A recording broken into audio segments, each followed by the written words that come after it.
I mean, he might not even be here.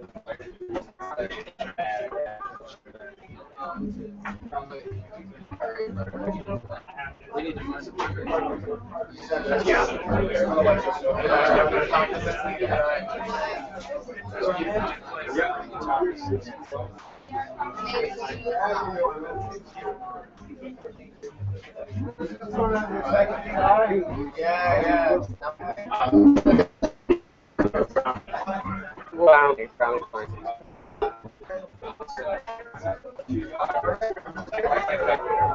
I will. Second the odd, don't hold. Blue is left, 2, green is right.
Hey Nick. Hey Nick. Did you get those XLRs?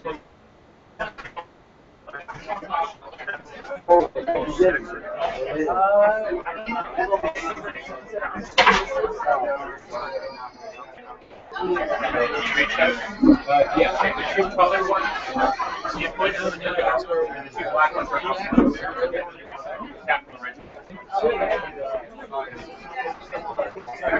What'd you do with the green and yellow, or the green and blue XLRs? You can, but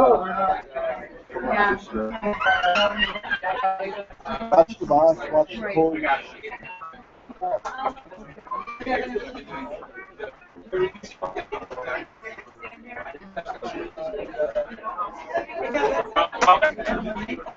Colors in and blacks are out. Okay, yeah.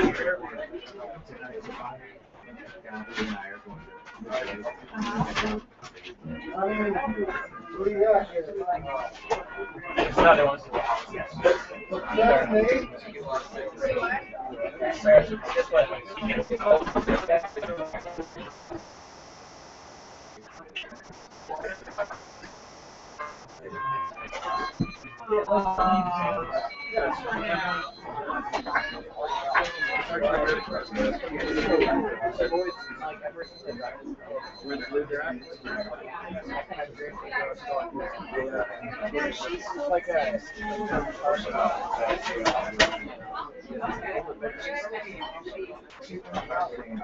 How the music change? Oh, you're from New York? What about it? Chicago music has changed. You want to go there? We are.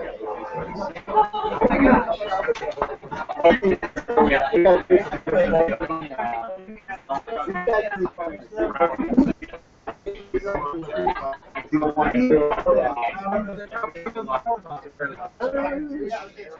You gotta move, Monty. Yeah. You gotta How move. far? I don't care. Just if you got 30 minutes to figure out a spot. I mean, Okay. Gotcha. Because I can. Let me see if I can get in your spot here and get it actually here. see.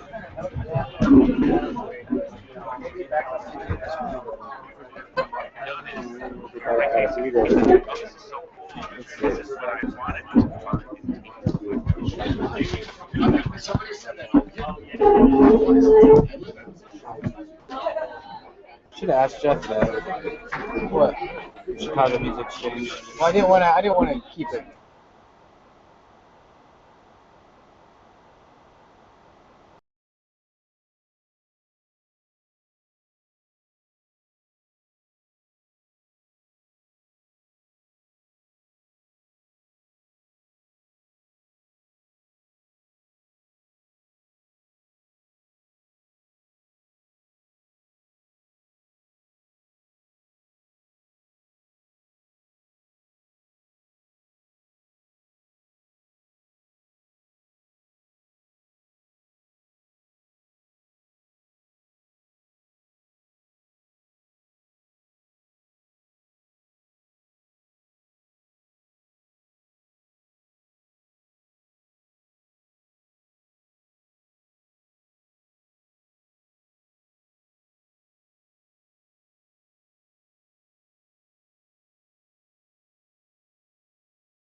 Was this camera yours?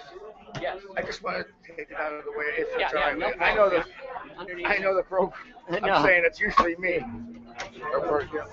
Well, Michael, my friend is a friend of Billy's is a doctor. He just had surgery. I want to put him in that chair if I can. He's like, can you live with that? Yeah. No, well, can we sit over there? All right. Well, I'll tell you what. I'll leave it right. Okay. Come on. You pick up your put a speaker on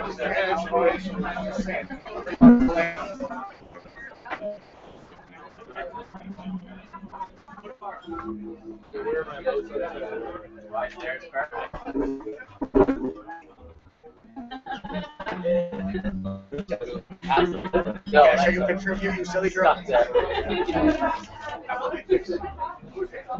we get signal?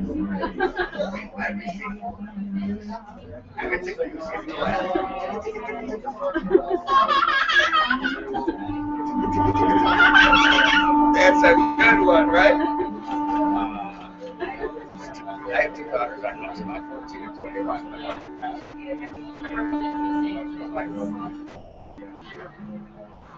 What's the problem? It's already prepping up. Say that out loud. How's it prepping? What are these? Are these the case that you bought yesterday? Those are good ones, right? Yeah, let me look at it and see. Well, there's so many problems. So I'm holding up the webcam. Live broadcast.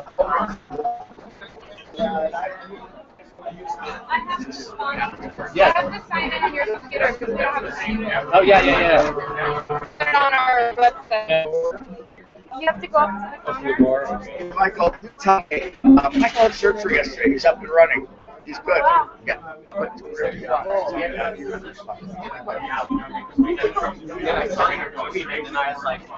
Yeah. Well, I mean, I figured when it's out. Yeah, exactly. Already tweeted out. That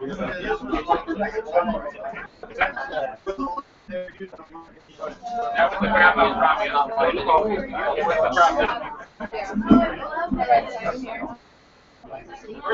should be this. This should be the hop. I think when we also shut down people's phones, the internet will be faster. Yeah.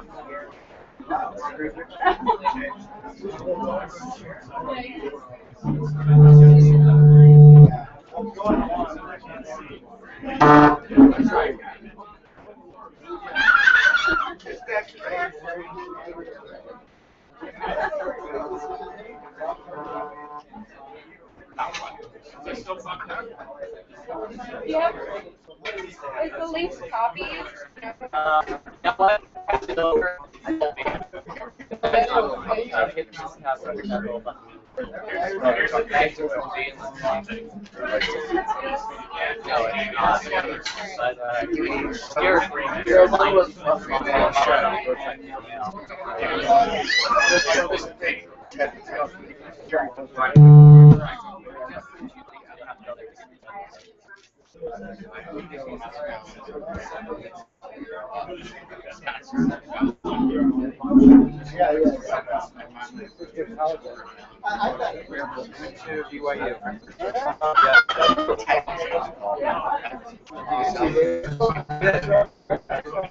you're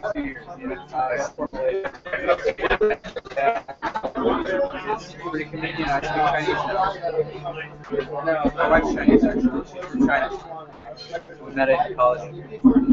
My best friend, Are you alright? I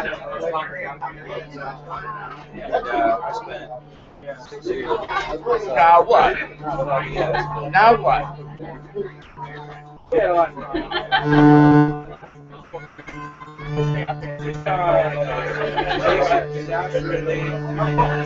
Education, instruction, I did like administration, oh, nice. High school. Well, she was like, not even a year.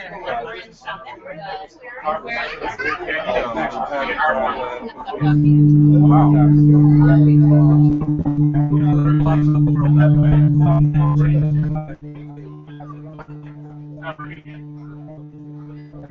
know what he said. For some reason last night he was like, "Oh, you're being done into it because it's working."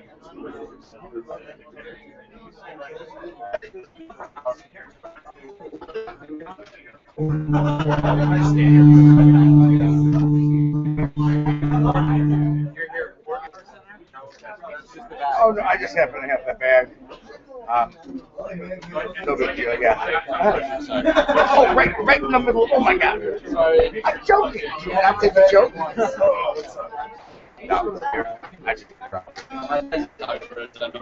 no. Well, I mean, he was from New York. I was always jealous. You guys get to be there for 2 years.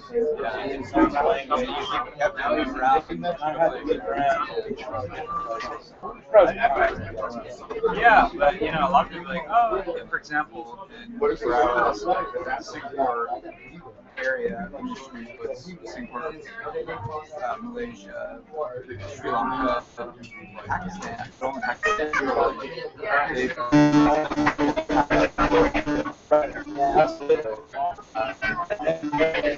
yeah, when I was like 2002, it wasn't the same situation we're in right now.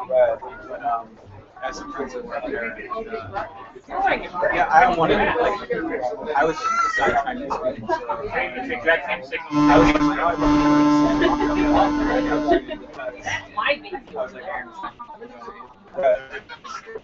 they have to go there like, oh, hey, good luck.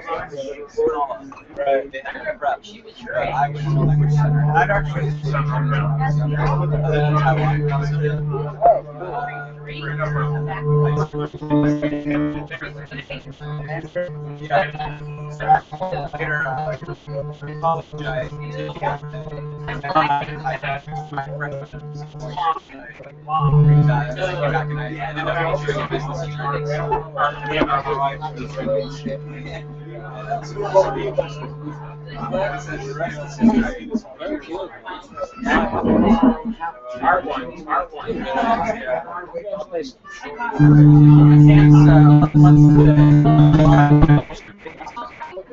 except I have and I don't have an account, and I don't want to get one.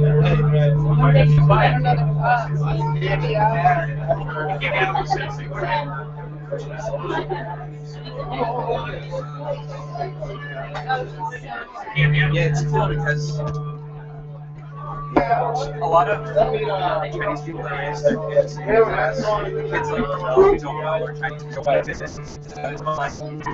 I can be like, hey bro, you better learn it because your Greco dad speaks it. Right? What's like mom dad we speak at home pretty much. And I'll be Well, just bond tight with your kid. yeah.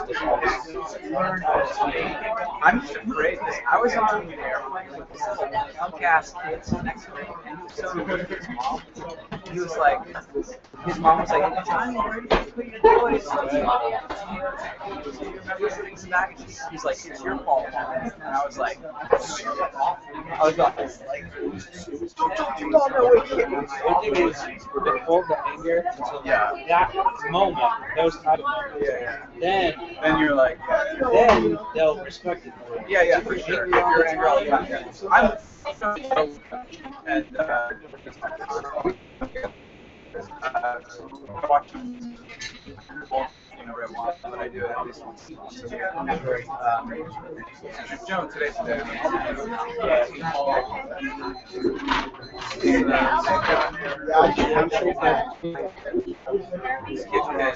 Yeah, they are. You're grown up now. They're almost out the world. Huh? What do you do? So excited. You just gotta start round 2, right? No. You want to know, brother?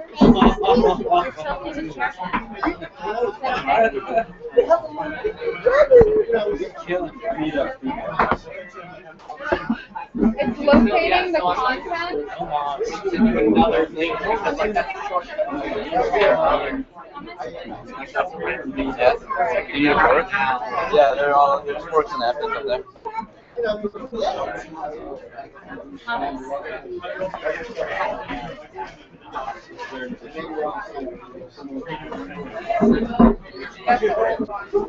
But there we go.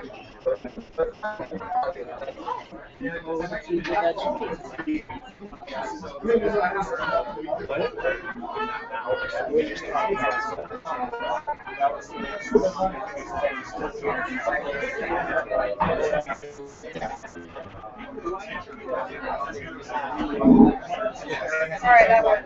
Yeah, I saw it struggling.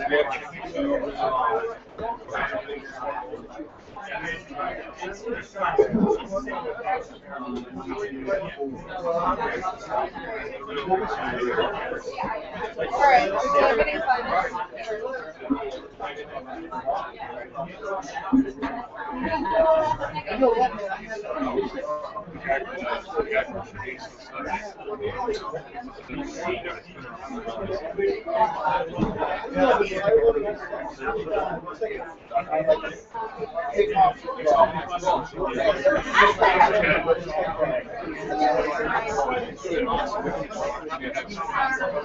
I know what he looks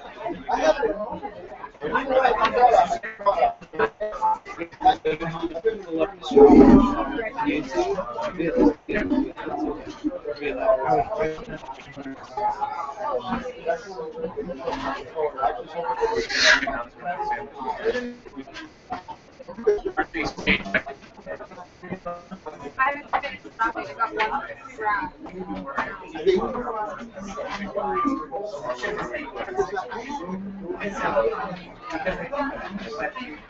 When you start, like, you round them. You gotta hook that. Okay, you should be getting signal.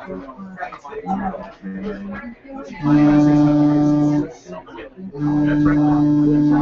No, no.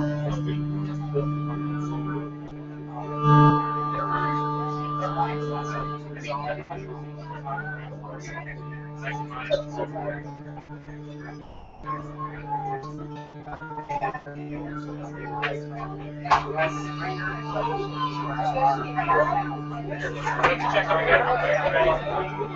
Let's check something out.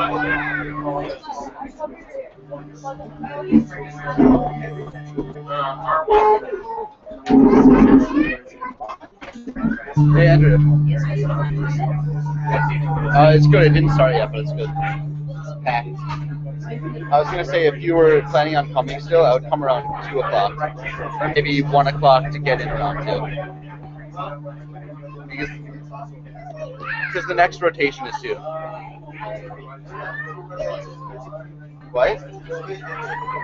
What's up? I'm gonna start setting up the check Yeah. Just go in the middle of the check. Just get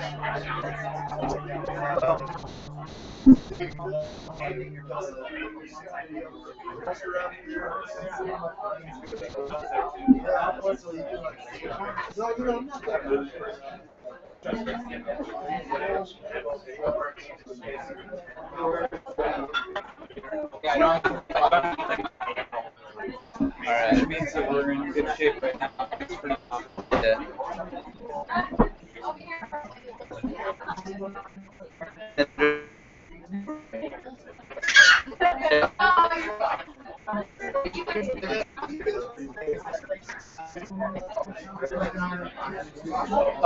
Yeah, because the next is going to be 2 o'clock, but you would want to get here early and wear something warm because you're going to be standing outside a little.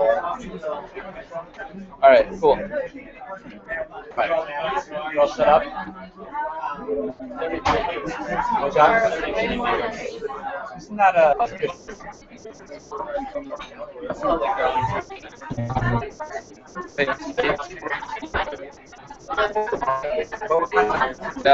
I'm very tastes like leftovers.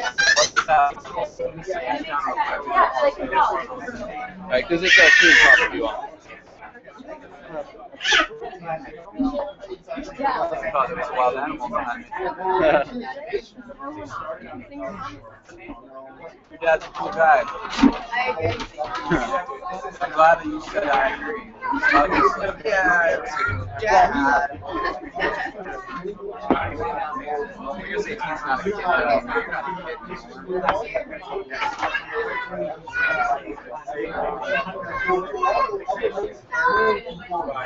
the second thing is, it's not so very it's probably more like one. Yeah. Then what? Well, if you consistently buy stuff, they'll let you stay. I'm gonna consistently buy stuff anyway. Yeah. This rack's not out. Right. I think anybody should just It's a great place, yeah. know what I mean? It's like, Yeah. stuff though. I really hate tea with fruit, but this is amazing. Yeah. Yeah, it smells good. So people say you like Mario a lot? Yeah, pretty much. Yeah. People used to say I look. You're more handsome. Oh, thanks. 'Cause I used to have really, really long hair, so people said I looked like Zero from Holes. You know the movie Holes? No? With Shia LaBeouf? What? With here. Never heard that.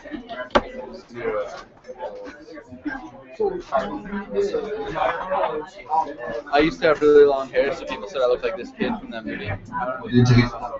But When his mother sang, sacred offerings were made when his father, the scholar, taught him, when the wise men talked.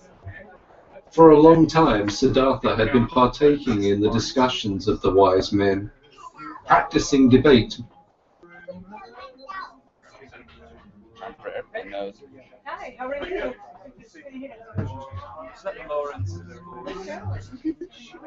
Where is this power source?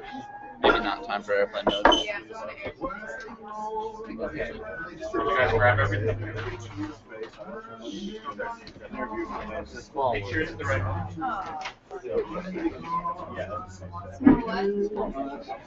It's a specific power source. It was on the There was a lot of stuff left on I don't think anybody would. Well, it's probably on there. It's probably right where it was plugged in.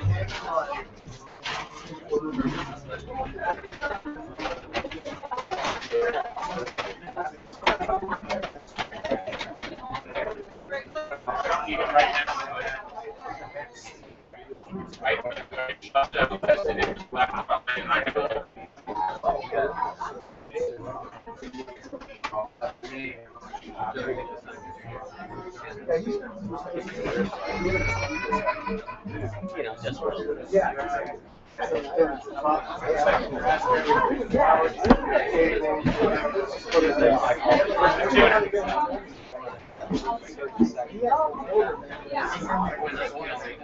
Well, she's a lot. Yeah, okay. I need one of those cables. Yes, like frozen.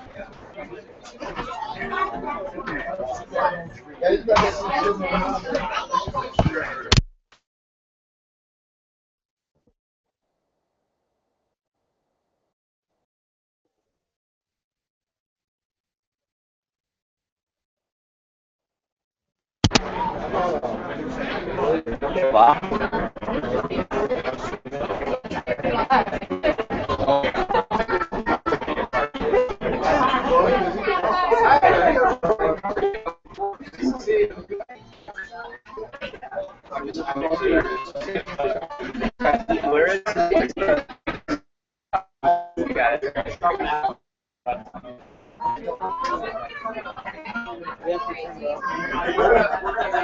Do we need phones up?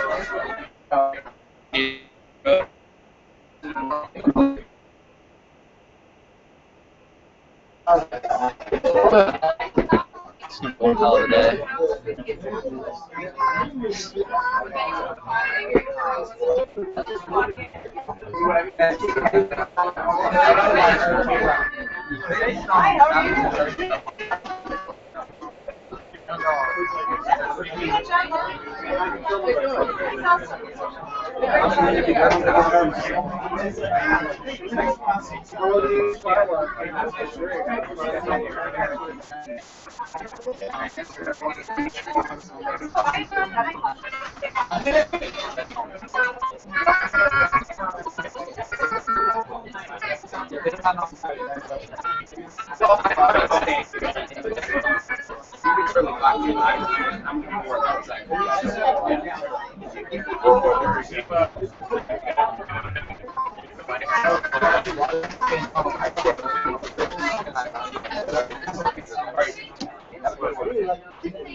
So it's not broadcasting yet, right? Oh, it is. Is it on the site? She's saying she's getting a please stand by message. People are but I paid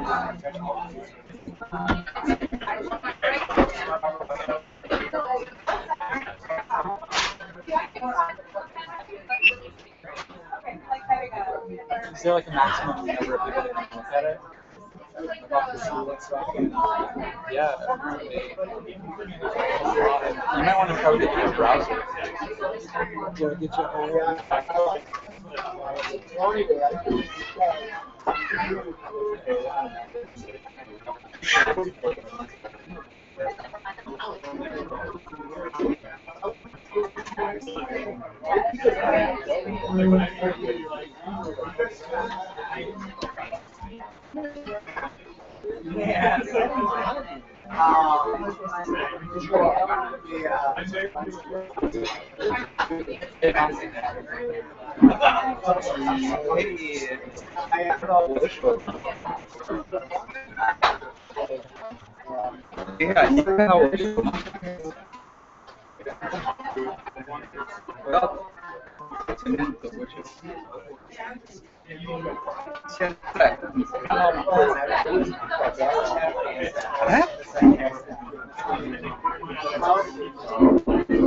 有个人在把裤子提上来，是吧？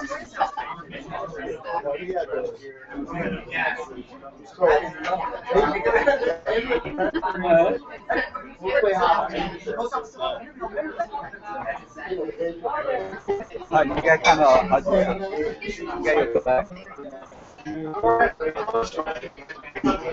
啊，应该30个。你也可以听，然后你应该是可以听到我的声音的，因为这个话筒是在我肩上，在电脑上面。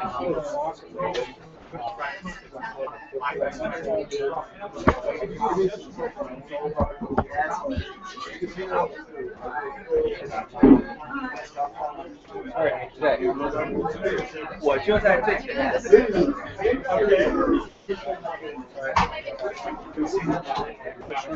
没有。啊，就在这里。Take your advice about that. Which is what? Your advice?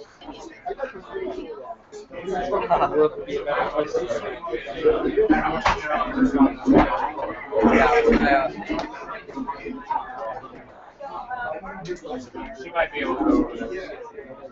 这个就看你的 upload 这个这个看你的这个yeah,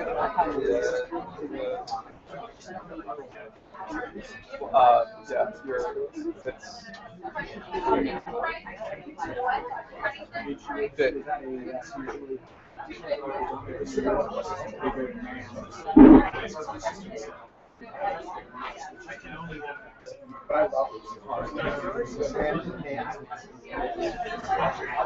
我听到了。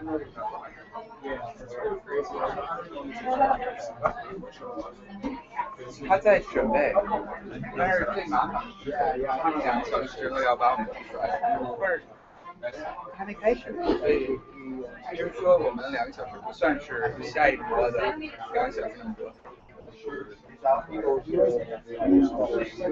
但是他们不是这么搞的，让我觉得麻烦。对，我跟他们说了。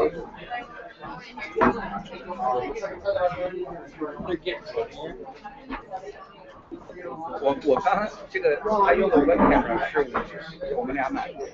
是我刚刚把它带到 Corgan 买的。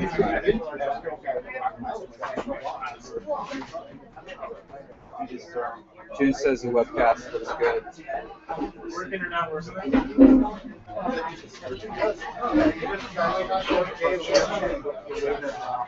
他不敢说话。Should we not help? 啊，是吗？反正你可以一直听到。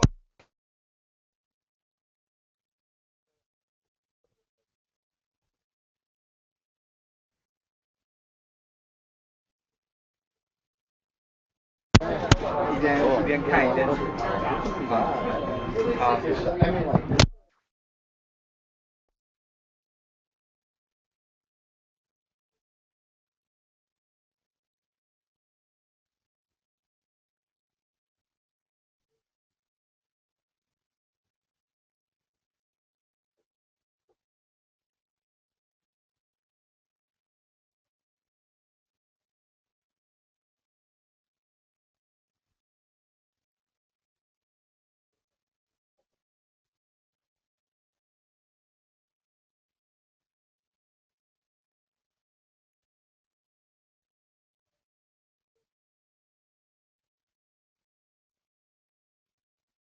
But just like one.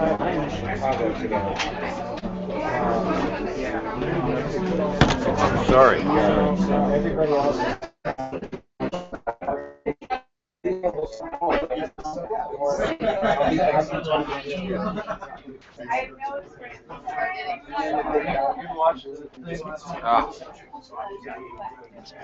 It's killing my service though. Wednesday I'll be back. Unfortunately.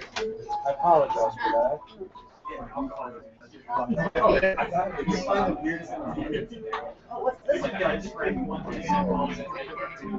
Normally I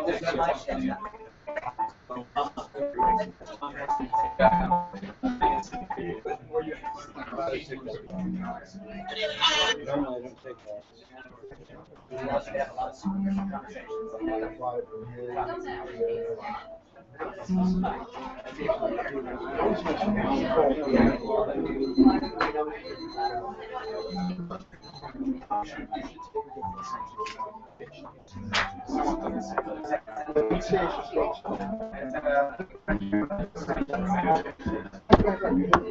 No, hey, do you still wanna? Oh yeah. Yeah, I can put it in this. It's new. Still trying. Not too much. Here, wait, maybe not over the laptop. I like to take risks. Go ahead, that's enough. Okay. That was too much. Sorry. It's okay. It's really good though. Oh wow, that is very nice. Yeah.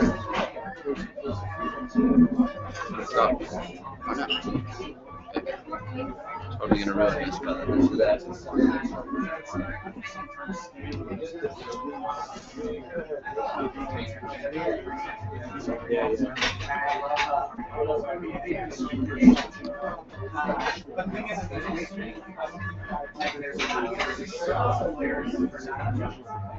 And then also, I don't know, I just I don't feel like as much as I like this project. There's a hummus sandwich. I don't know who ordered it. That just sounds delicious. I don't know how much that is. 11 more right there in the 4 boxes. No, I'm not.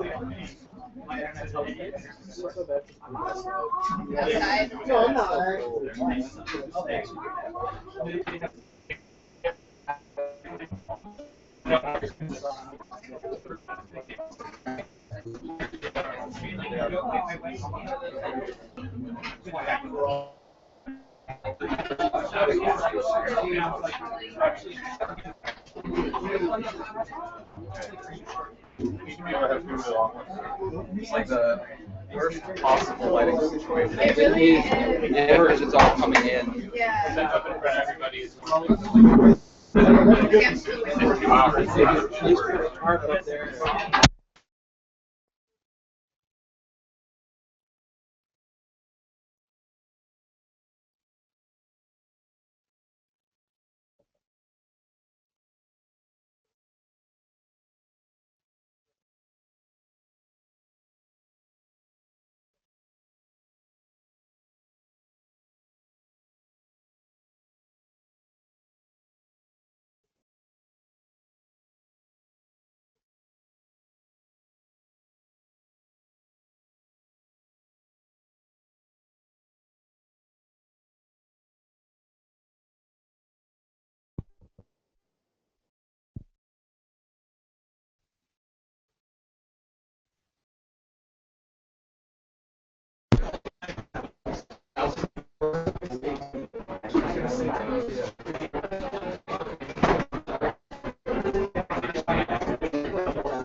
Sorry.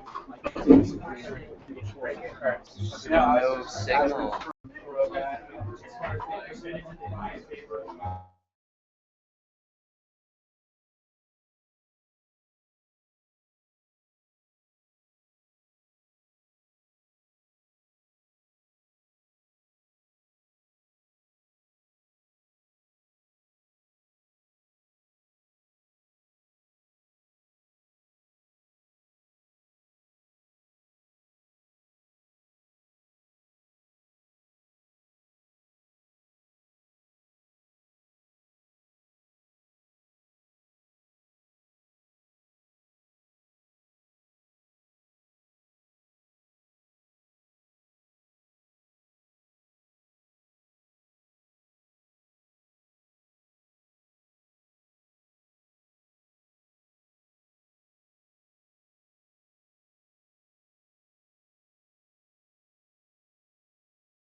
What? I don't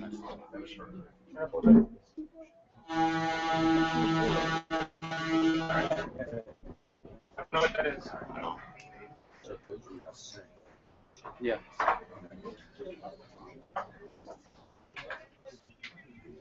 No.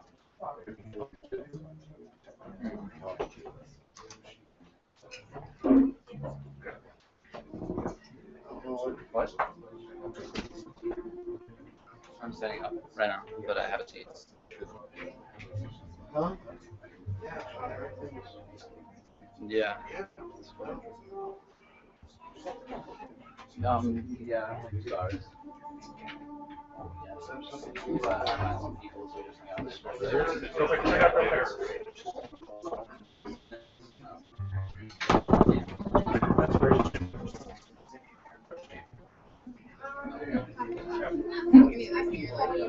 It's gonna be hard for me to take it out.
Turn this sound on and off.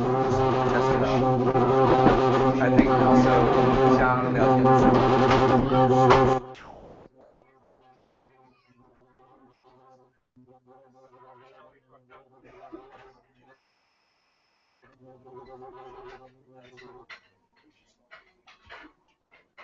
行了，我可能一会儿要关注你。Is he standing now?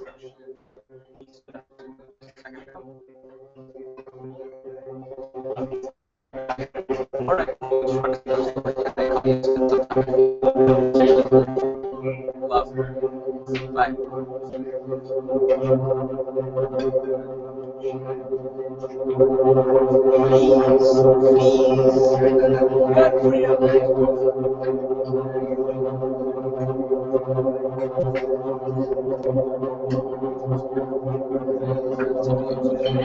Please.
Of course, yeah. That's fine. Chloe, you want to make the announcements?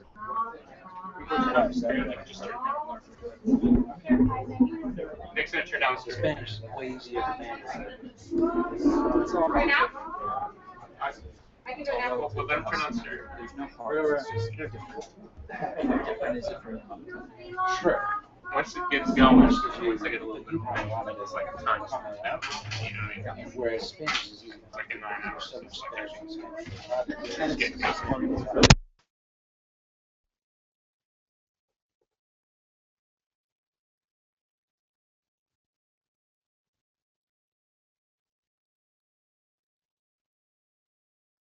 So you're ready. At least there's spare.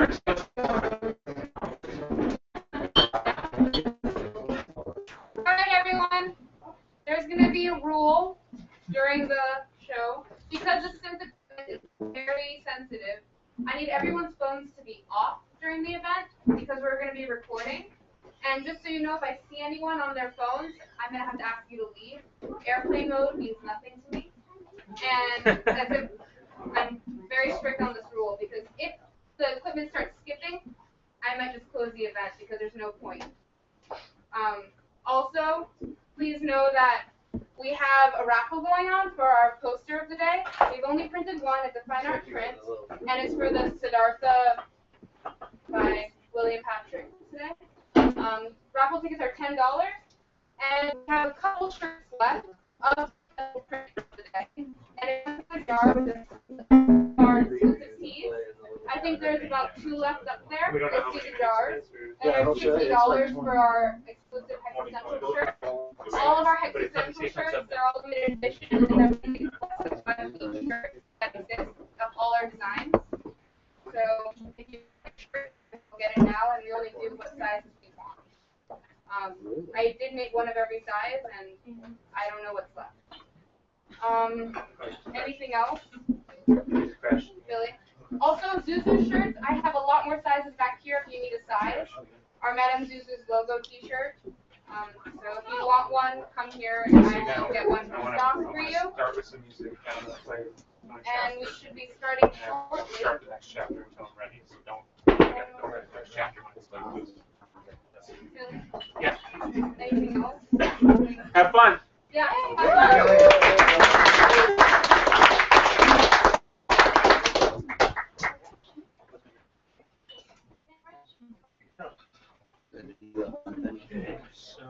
They see the phone, they'll pick you up. I'll let you know. Are we ready for recording?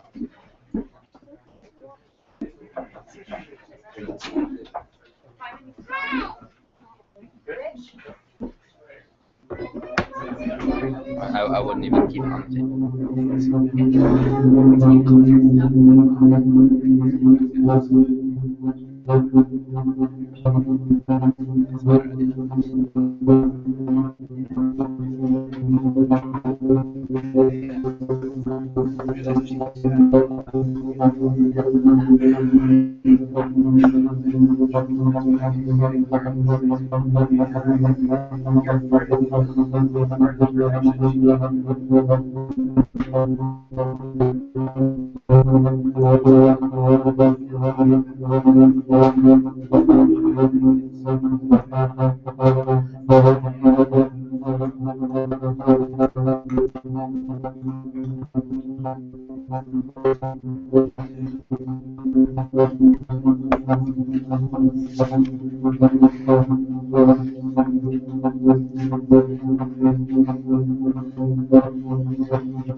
In the shade of the house, in the sunshine of the riverbank near the boats, in the shade of the sandalwood forest, in the shade of the trees where Siddhartha grew up, the handsome son of the Brahmin, the young fellow, his friend Govinda.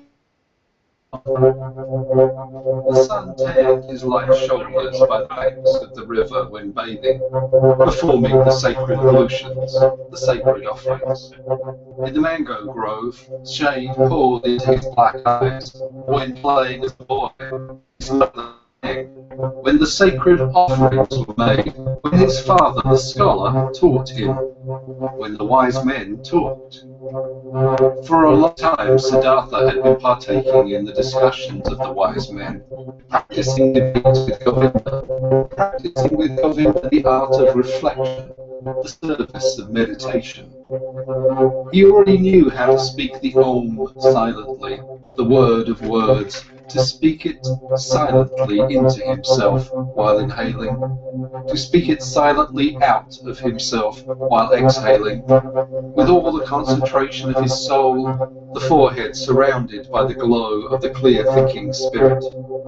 He already knew to feel Atman in the depths of his being, indestructible, one with the universe.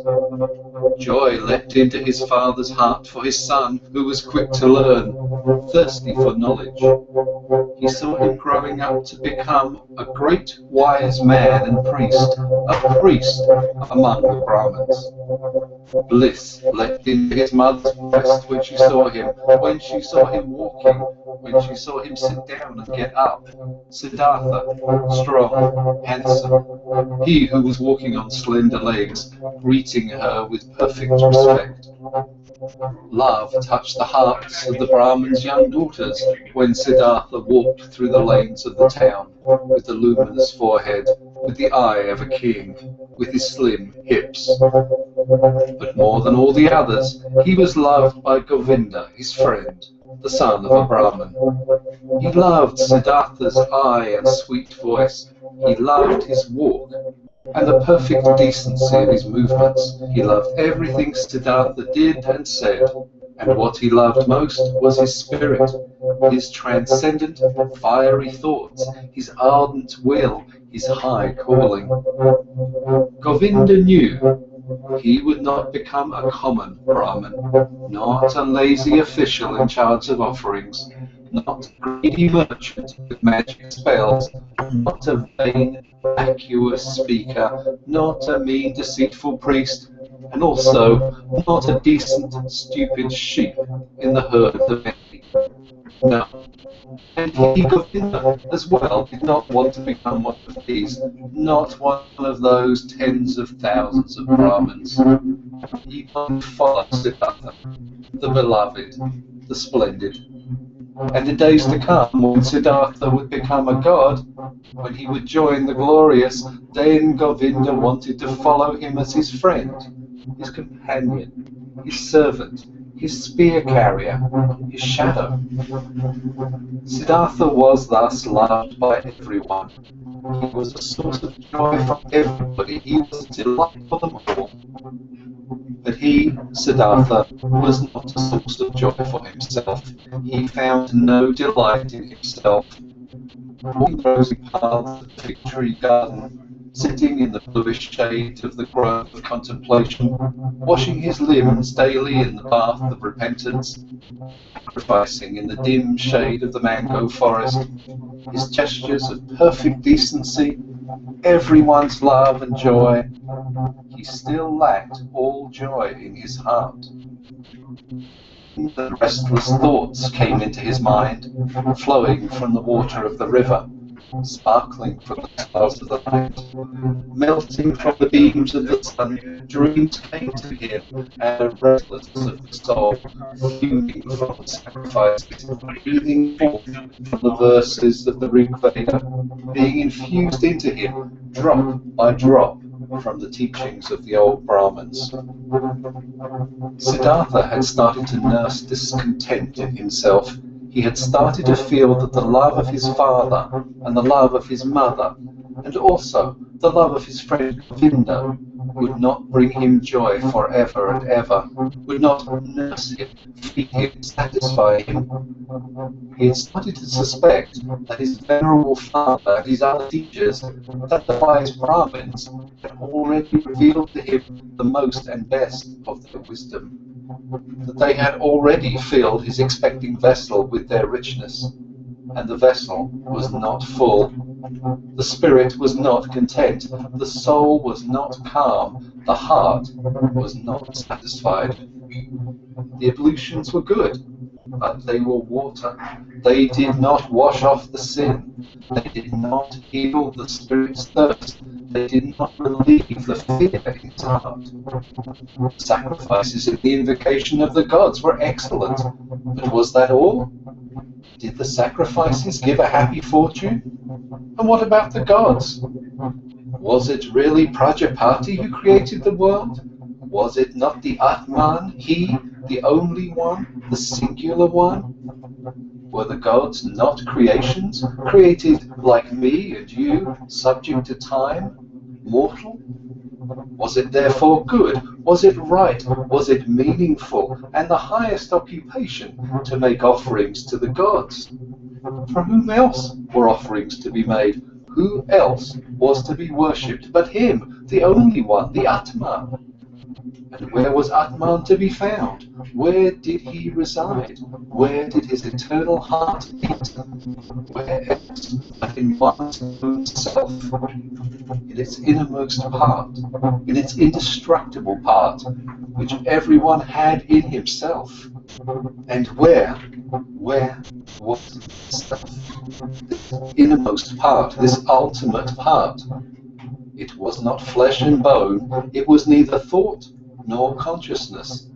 Thus the wisest ones taught. So where was it? To reach this place, the self, myself, the Atman, there was another way which was worthwhile looking for? Alas, but nobody showed this way, nobody knew it, not the Father, and not the teachers and the wise men, not the holy sacrificial songs. They knew everything, the Brahmins and their holy books. They knew everything. They had taken care of everything, and of more than everything. The creation of the world, the origin of speech, of food, of inhaling, of exhaling, the engagement of the senses, the acts of the gods. They knew infinitely much. But was it valuable to know all this? Not knowing that one and only thing, the most important thing, the solely important thing. Surely, many verses of the holy books, particularly in the Upanishads of Samaveda, spoke of this innermost and ultimate thing. Wonderful verses. Your soul is the whole world, was written there, and it was written that man in his sleep, in his deep sleep, would meet with his innermost part and would reside in the Atman. Marvelous wisdom was in these verses. All knowledge of the wisest ones had been collected there in magic words, pure as honey collected from bees. No, not to be looked down upon was the tremendous amount of enlightenment which lay here, collected and preserved by innumerable generations of wise Brahmins. But where were the Brahmins? Where the priests? Where the wise men or penitents who had succeeded in not just knowing this deepest of all knowledge, but also to live it? Where was the knowledgeable one who wove his spell to bring his familiarity with the Atman out of the sleep, into the state of being awake, into the life, into every step of the way, into word? Siddhartha knew many venerable Brahmins, chiefly his father, the pure one, the scholar, the most venerable one. His father was HERMAN, quiet and noble were his manners, pure his life, wise his words, delicate and noble thoughts lived behind its brow. But even he, who knew so much, did he live in blissfulness? Did he have peace? Was he not also just a searching man, a thirsty man? Did he not again and again have to drink from holy sources as a thirsty man, from the offerings, from the books, from the disputes of the Brahmins? Why did he, the irreproachable one, have to wash off sins every day, strive for a cleansing every day, over and over every day? Was not Atman in him? Did not the pristine source spring from his heart? It had to be found. The pristine source in one's own self, it had to be possessed. Everything else was searching, was a detour, was getting lost. But were Siddhartha's thoughts. This was his thirst. This was his suffering. Thus he spoke to himself from a Chandogaya Upanishad the words, "Truly the name of the Brahman is Satya. Verily, he who knows such a thing will enter the heavenly world every day." Often it seemed near the heavenly world, but never he had reached it completely, never he had quenched the ultimate thirst. And the wise and man he knew and whose instructions he had received, all of them, there was no one who had reached it completely, the heavenly world, who had quenched it completely, the eternal thirst. "Govinda," Siddhartha spoke to his friend, "Govinda, my dear, come with me under the banyan tree. Let's practice meditation." They went to the banyan tree. They sat down. Siddhartha, right here. Govinda, 20 paces away. While putting himself down, ready to speak the Om, Siddhartha repeated, murmuring the verse, "Om is the bow, the arrow is soul. The Brahman is the arrow's target, that one should incessantly hit." After the usual time of the exercise in meditation passed, Govinda rose. The evening had come. It was time to perform the evening's ablution. He called Siddhartha's name. Siddhartha did not answer. Siddhartha sat there, lost in thought. His eyes were rigidly focused towards a very distant target. The tip of his tongue was protruding a little between the teeth. He seemed not to breathe. Thus sat he, wrapped up in contemplation, thinking Om, his soul sent after the Brahman as an arrow. Once, Samanas had travelled through Siddhartha's town, ascetics on a pilgrimage. 3 skinny, withered men, neither old nor young, with dusty and bloody shoulders, almost naked, scorched by the sun, surrounded by loneliness, strangers and enemies to the world, strangers and lank jackals in the realm of humans. Behind them blew a hot scent of quiet passion, of destructive service, of merciless self-denial. In the evening, after the hour of contemplation, Siddhartha spoke to Govinda. "Early tomorrow morning, my friend, Siddhartha will go to the Samanas. He will become a Samana." Govinda turned pale when he heard these words and read the decision in the motionless face of his friend, unstoppable, like the arrow shot from the bow. Soon, and with the first glance, Govinda realized, now it is beginning. Now Siddhartha is taking his own way. Now his fate is beginning to sprout. And here's my own. And he turned pale, like a dry banana skin. "Oh, Siddhartha," he exclaimed, "will your father permit you to do that?" Siddhartha looked over as if he was just waking up. Arrow, he read in Govinda's soul, read the fear, read the submission. Govinda spoke quietly, "Let's not waste words. Tomorrow at daybreak I will begin the life of the Samanas. Speak no more of it." Siddhartha entered a chamber where his father was sitting on a mat of grass, and remained standing there until his father felt that someone was standing behind him. Quoth the Brahmin, "Is that you, Siddhartha? Then say what you came to say." Quoth Siddhartha, "With your permission, my father, I came to tell you that it is my longing to leave your house tomorrow and go to the ascetics. My desire is to become a Samana. May my father not oppose this." The Brahmin fell silent, and remained silent for so long that the stars in the small window wandered and changed their relative positions ere the silence was broken. Silent and motionless stood the son with his arms folded. Silent and motionless sat the father on the mat, and the stars traced their paths in the sky. Then spoke the father. "Not proper is it for a Brahmin to speak harsh and angry words, but indignation is in my heart. I wish not to hear this request for a second time from your mouth. Slowly, the Brahmin rose. Siddhartha stood silently, his arms folded. What are you waiting for? Asked the father. Quoth Siddhartha, you know what. Indignant, the father left the chamber. Indignant, he went to his bed and lay down. After an hour, since no sleep had come over his eyes, the Brahmin stood up, paced to and fro, and left the house.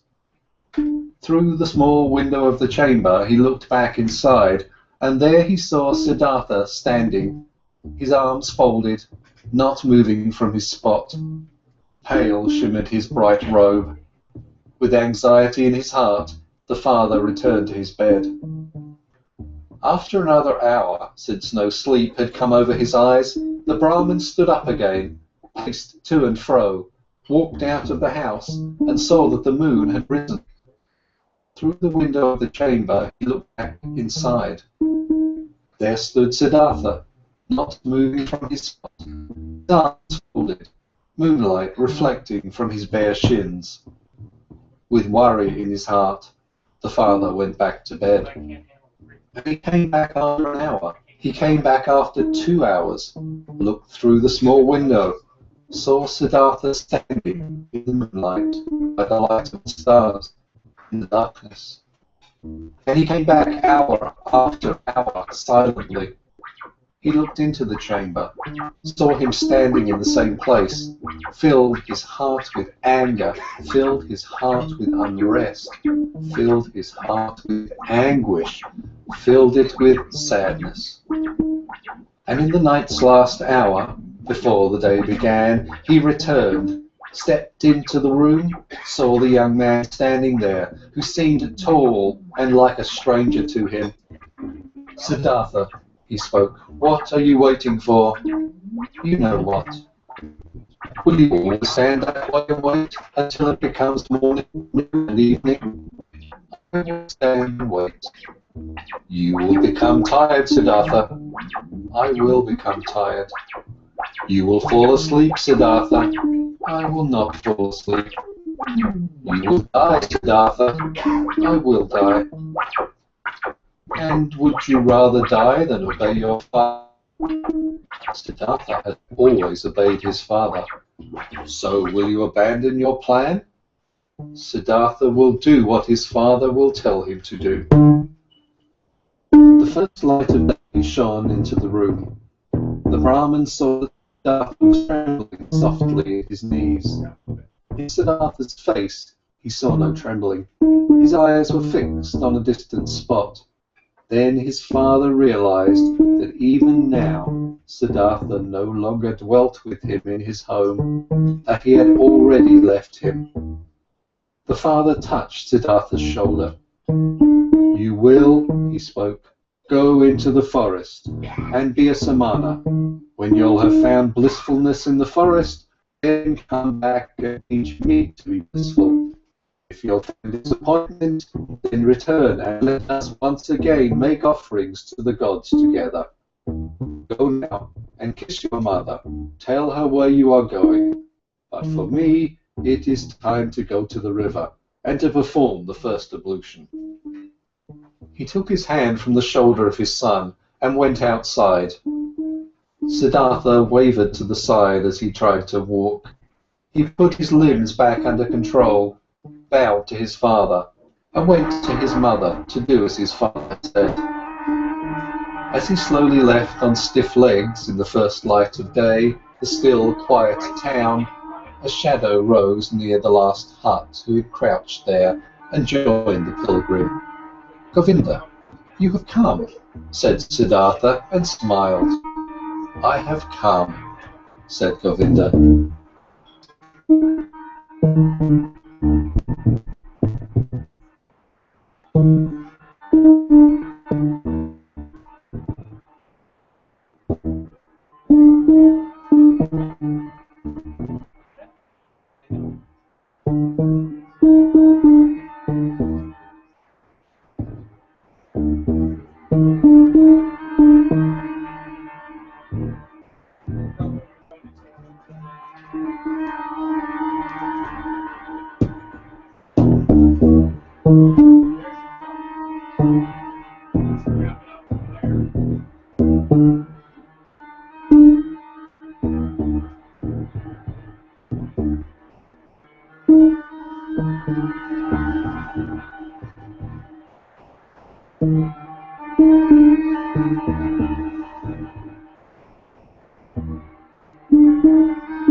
This day they caught up with the ascetics, the skinny Samanas, and offered them their companionship and obedience. They were accepted. Siddhartha gave his garments to a poor Brahmin in the street. He wore nothing more than the loincloth and the earth-coloured, unsewn cloak. He ate only once a day, and never something cooked. He fasted for 15 days. He fasted for 28 days. The flesh waned from his thighs and cheeks. Feverish dreams flickered from his enlarged eyes. Long nails grew slowly on his parched fingers, and dry, shaggy beard grew on his chin. His glance turned to ice when he encountered women. His mouth twitched with contempt when he walked through a city of nicely dressed people. He saw merchants trading, his hunting, for their dead, always offering themselves, physicians trying to heal the sick, priests determining the most suitable day for seeding, lovers loving, mothers nursing their children, and all of this was not worthy of one look from his eye. It all lied. It all stank. It all stank of lies. It all pretended to be meaningful and joyful and beautiful, and it all was just concealed putrefaction. The world tasted bitter. Life was torture.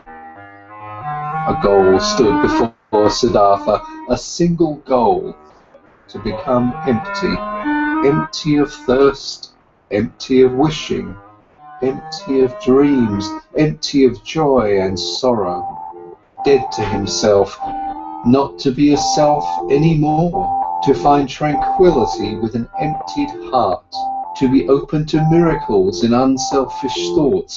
That was his goal.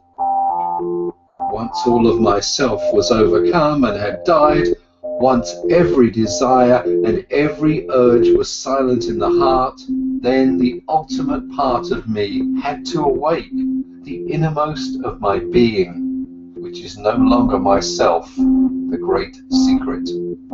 Silently, Siddhartha exposed himself to burning rays of the sun directly above, glowing with pain, glowing with thirst, and stood there until he neither felt any pain nor thirst anymore. Silently he stood there in the rainy season. From his hair the water was dripping over freezing shoulders, over freezing hips and legs, and the penitent stood there until he could not feel the cold in his shoulders and legs anymore, until they were silent, until they were quiet. Silently he cowered in the thorny bushes. Blood dripped from the burning skin, from festering wounds dripped pus, and Siddhartha stayed rigidly, stayed motionless, until no blood flowed anymore, and nothing stung anymore, until nothing burned anymore. Siddhartha sat upright and learned to breathe sparingly, learned to get along with only few breaths, learned to stop breathing. He learned, beginning with the breath, to calm the beat of his heart, learned to reduce the beats of his heart, until they were only a few and almost none. Instructed by the oldest of the Samanas, Siddhartha practiced self-denial, practiced meditation, according to new Samana rules.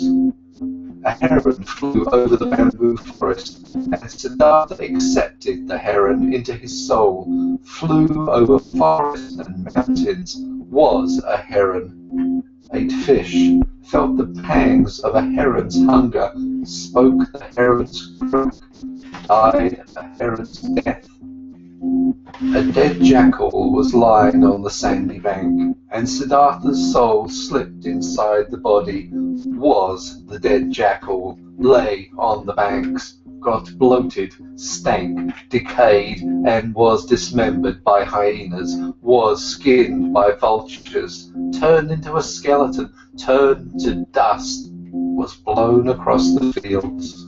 Siddhartha's soul returned, had died, had decayed, or scattered as dust, had tasted the gloomy intoxication of the cycle, awaited in new thirst like a hunter in the gap, where he could escape from the cycle, with the end of the causes, where he killed his senses, he killed his memory, he slipped out of his self into thousands of other forms, was an animal, was carrion, was stone, was wood, was water, and awoke every time to find his old self again. Sunshine was his own self again, turned round in the cycle, felt thirst, overcame the thirst, felt new thirst. Siddhartha learned a lot when he was with the Samanas. Many ways leading away from the self he learned to go. He went the way of self-denial by means of pain, through voluntary suffering and overcoming pain, hunger, thirst, tiredness. He went the way of self-denial by means of meditation, through imagining the mind to be void of all conceptions.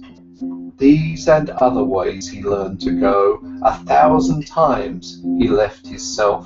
For hours and days he remained in the non-self. But though the ways led away from the self, their end nevertheless always led back to the self. Though Siddhartha fled from the self 1,000 times, stayed in nothingness, stayed in the animal, in the stone, the return was inevitable. Inescapable was the hour when he found himself back in the sunshine or in the moonlight, in the shade or in the rain, and was once again his self, and Siddhartha, and again felt the agony of the cycle which had been forced upon him. By his side, his shadow, walked the same paths, undertook the same effort.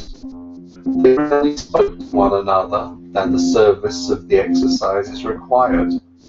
Occasionally the two of them went through villages to beg for food for themselves and their teachers. How do you think, Govinda, Siddhartha spoke one day while begging this way, how do you think we progress? Do we reach any goals? Govinda answered, we have learned and will continue learning. You'll be a great Samana, Siddhartha. Quickly you've learned every exercise. Often the old Samana admire you. One day you'll be a whole man, O Siddhartha. Quoth Siddhartha, I can't help but feel that it is not like this, my friend. What I've learned being among the Samanas up to this day, this, O Govinda, I could have learned more quickly and by simpler means. In every tavern of that part of a town where the whorehouses are, my friend, among carters and gamblers I could have learned it.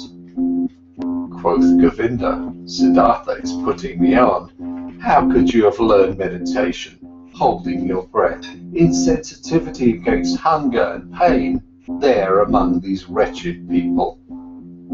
And Siddhartha said quietly, as if he were talking to himself, what is meditation? What is leaving one's body? What is fasting? What is holding one's breath? It is fleeing from the self. It is a short escape of the agony of being a self. It is a short numbing of the senses against the pain and the pointlessness of life.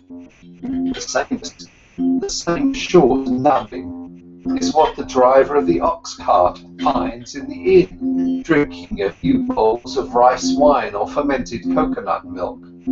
Then he won't feel himself anymore. Then he won't feel the pains of life anymore. Then he finds a short numbing of the senses. When he falls asleep over his bowl of rice wine, he'll find the same as what Siddhartha and Govinda find when they escape their bodies through long exercises, staying in the non-self. This is how it is, O Govinda. Quoth Govinda, you say so, O friend, yet you know that Siddhartha is no driver of an ox cart, and a Samana is no drunkard. It's true that a drinker numbs his senses. It's true that he briefly escapes and rests. But he'll return from the delusion, finds everything to be unchanged, has not become wiser, has gathered no enlightenment, has not risen several steps. And Siddhartha spoke with a smile. I do not know. I have never been a drunkard. But that I, Siddhartha, find only a short numbing of the senses in my exercises of meditation, and that I am just as far removed from wisdom, from salvation, as a child in the mother's womb, this, O Govinda, this I know. And once again, another time, when Siddhartha left the forest together with Govinda to beg for some food in the village for their brothers and teachers, Siddhartha began to speak and said, "What now, O Govinda? Might we be on the right path? Might we get closer to enlightenment? Might we get closer to salvation? Or do we perhaps live in a circle, we who have thought we were escaping the cycle?" Quoth Govinda, "We have learned a lot, Siddhartha. There is still much to learn. We are not going around in circles, we are moving up. The circle already ascended many levels." Siddhartha answered, "How old, would you think, is our oldest Samana, our venerable teacher?" Quoth Govinda, "Our oldest one might be about 60 years of age." And Siddhartha, "He has lived for 60 years and has not reached the nirvana. He'll turn 70 and 80, and you and me will grow just as old, and we'll do our exercises, and we'll fast, and we'll meditate. But we will not reach the nirvana. He won't, and we won't. Oh, Govinda, I believe out of all the Samanas out there, perhaps not a single one will reach the nirvana. We find comfort, we find numbness, we learn feats to deceive others. But the most important thing, the path of paths, we will not find."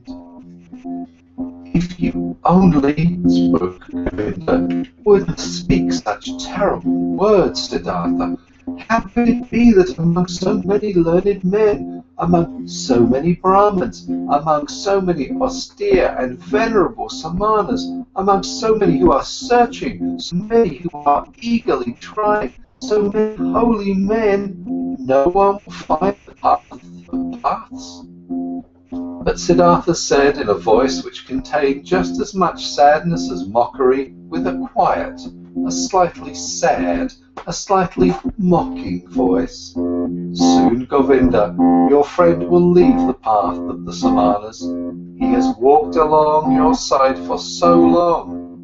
I'm suffering of thirst, O Govinda, and on this long path of a Samana, my thirst has remained as strong as ever. I always thirsted for knowledge. I have always been full of questions. I have asked the Brahmins, year after year I have asked the Vedas, year after year. I asked the devoted Samanas, year after year. Perhaps, O Govinda, it has been just as well, and been just as smart and just as profitable if I had asked the hornbill bird knowledge. It's a long time, and I'm not finished learning this yet, O Govinda. There is nothing to be learned. There is indeed no such thing, so I believe, as what we refer to as learning.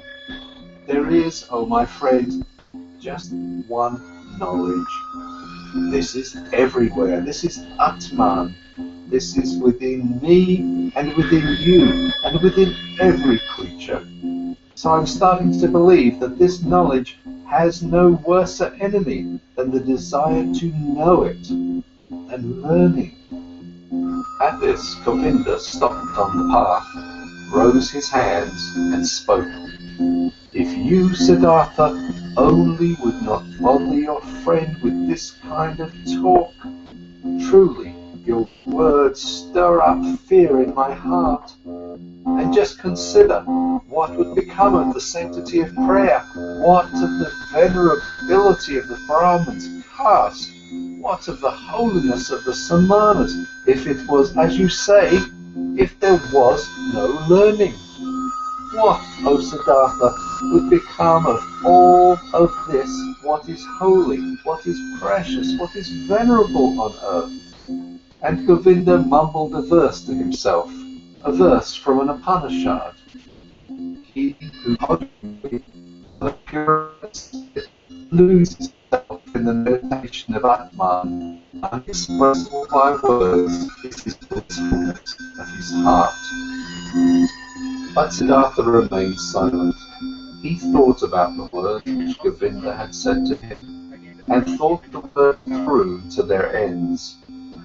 Yes, he thought, standing there with his head low, what would remain of all that which seemed to us to be holy? What remains? What can stand the test? And he shook his head.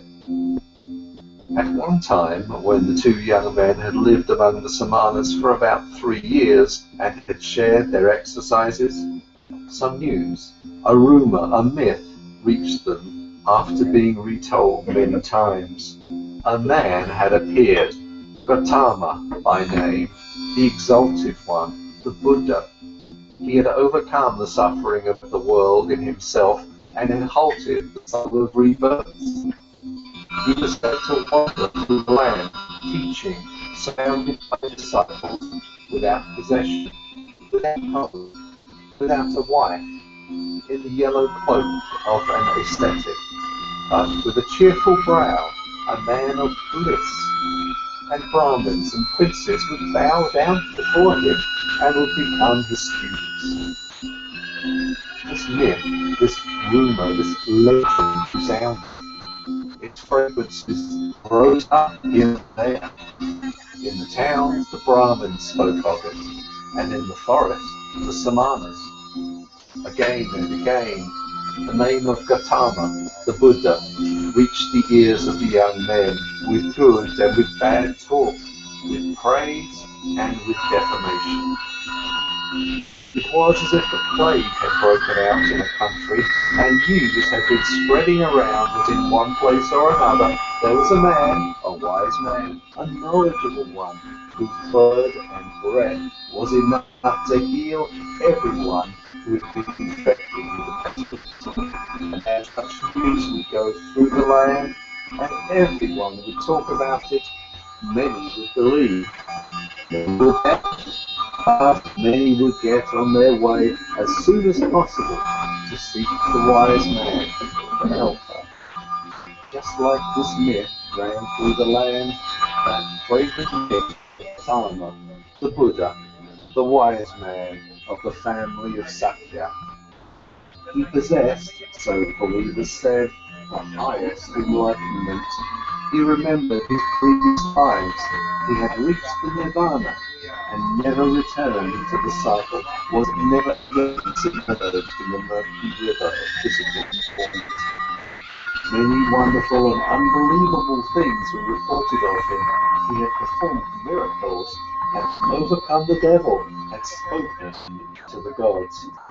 But his enemies and disbelievers said, this Gotama was a vain seducer. He would spend his days in luxury, scorned the offerings, was without learning, and knew neither exercise nor self-castigation. The myth of Buddha sounded sweet. A sense of magic flowed from these reports. After all, the world was sick. Life was hard to bear. And behold, here, a source seemed to spring forth. Here a messenger seemed to call out, comforting, mild, full of noble promises. Everywhere where the rumour of Buddha was heard, everywhere in the lands of India, the young men listened up, felt a longing, felt hope. And among the Brahmins' sons of towns and villages, every pilgrim and stranger was welcome when he brought news of him, the exalted one, the Sakyamundi. The myth had also reached the Samanas in the forest, and also Siddhartha, and also Govinda, slowly, drop by drop, every drop laden with hope, every drop laden with doubt. They merely talked about it, because the oldest one of the Samanas did not like this myth. He had heard that this alleged Buddha used to be an ascetic before and had lived in the forest, but had then turned back to luxury and worldly pleasures, and he had no higher opinion of this Gotama. Oh, Siddhartha, Govinda spoke one day to his friend. Today I was in the village, and a Brahmin invited me into his house. And in his house there was the son of a Brahmin from Magadha, who has seen the Buddha with his own eyes and has heard him teach. Verily, this my chest ache when I breathe, and thought to myself, if only I would too, if only both would, and me live to see the hour when you will get the teachings from the mouth of this perfected man. Speak, friend, wouldn't we want to go there too, and listen to the teachings from the Buddha's mouth? Quoth Siddhartha, always, O Govinda, I had thought Govinda would stay with the Samanas. Always I had believed his goal was to live to be 60 and 70 years of age, and to keep on practicing those feats and exercises which are becoming to a Samana. But behold, I had not known Govinda well enough. I knew little of his heart. So now you, my faithful friend, want to take a new path and go there, where the Buddha spreads his teachings. Quoth Govinda, you're mocking me. Mock me if you like, Siddhartha. And have you not also developed a desire, an eagerness to hear these teachings? Have you not at one time said to me, you would not walk the path of the Samanas for much longer? At this, Siddhartha laughed in his very own manner, in which his voice assumed a touch of sadness and a touch of mockery, and said, well, Govinda, you've spoken well. You've remembered correctly. If you only remembered the other thing as well you've heard from me, which is that I have grown distrustful and tired against learnings, and that my faith in words which are brought to us by teachers is small. But let's do it, my dear. I am willing to listen to these teachings, though in my heart I believe we've already tasted the best fruit of these teachings. Your willingness delights my heart. But tell me, how should this be possible? How should the Gotama's teachings, even before we have heard them, have already revealed their best fruit to us? Quoth Siddhartha, let us eat this fruit and wait for the rest, O Govinda. But this fruit, which we already now received thanks to the Gotama, consisted in him calling us away from the Samanas. Whether he has also other and better things to give us, O friend, let us await with calm hearts. On this very same day, Siddhartha informed the oldest one of the Samanas of his decision that he wanted to leave him. He informed the oldest one with all the courtesy and modesty becoming to a younger one and a student. But the Samana became angry because the two young men wanted to leave him, and talked loudly and used crude swear words. Govinda was startled and became embarrassed, but Siddhartha put his mouth close to Govinda's ear and whispered to him, now I want to show the old man that I've learned something from him. Positioning himself closely in front of the Samana, with a concentrated soul, he captured the old man's mind, his glasses, deprived him of his power, made him mute, took away his free will, subdued him under his own will, commanded him to do silently whatever he demanded him to do. The old man became mute. His eyes became motionless. His will was paralyzed. His arms were hanging down. Without power, he had fallen victim to Siddhartha's spell. But Siddhartha's thoughts brought the Samana under their control. He had to carry out what they commanded. And thus the old man made several bows, performed gestures of blessing, spoke stammeringly a godly wish for a good journey. And the young men returned the bows with thanks, returned the wish, went on their way with salutations. On the way, Govinda said, "Oh, Siddhartha, you've learned more from the Samanas than I knew. It is hard, it is very hard." Cast spell on an old Samana. Truly, if you had stayed there, you would soon have learned to walk on water. "I do not seek to walk on water," said Siddhartha. "Let old Samanas be content with such feats."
In the town of Savatthi, every child knew the name of the exalted Buddha, and every house was prepared to fill the alms dish of Gotama's disciples, the silent atheists. Near the town was Gotama's favourite place to stay, the grove of Jetavana, which the rich merchant Anatha Pandika, an obedient worshipper of the Exalted One, had given him and his people for a gift.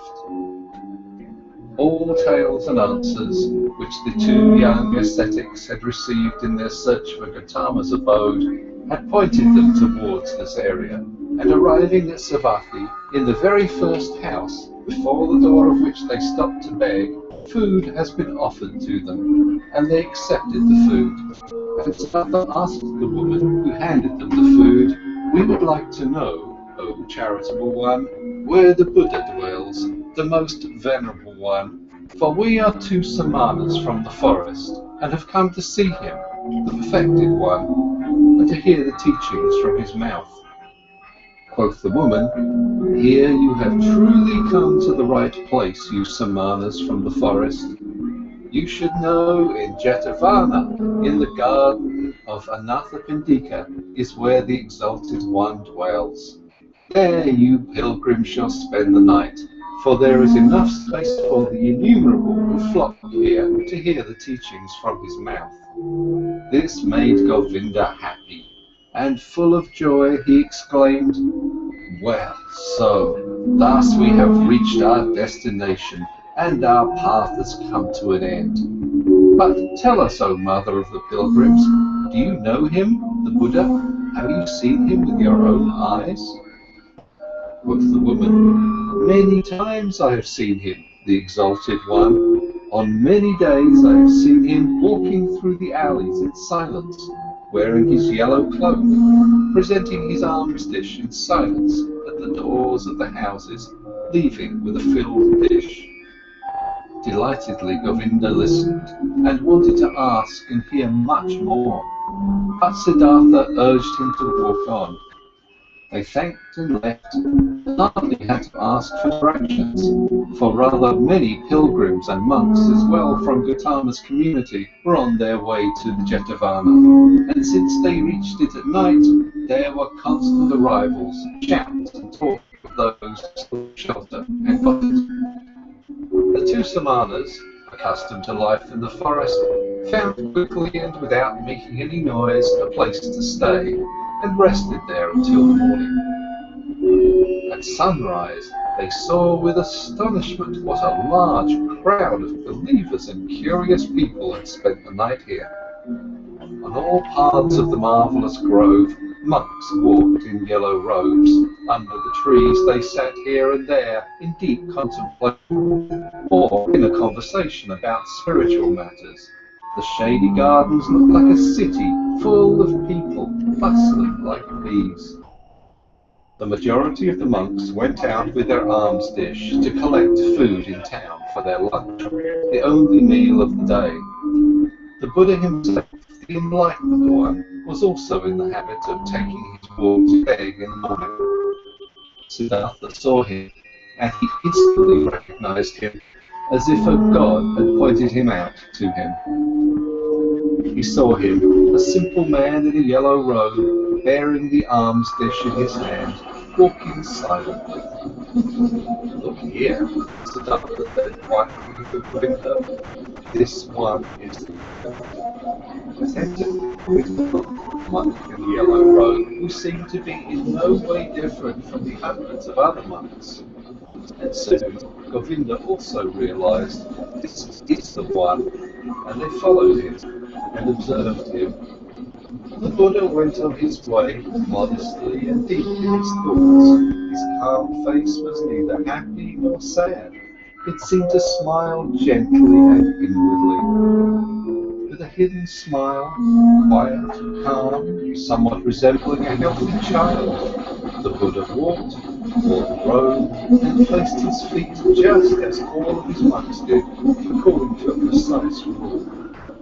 His face and his form, his quietly lowered glance, his quietly dangling hand, and even the finger of his quietly dangling hand expressed peace, expressed perfection.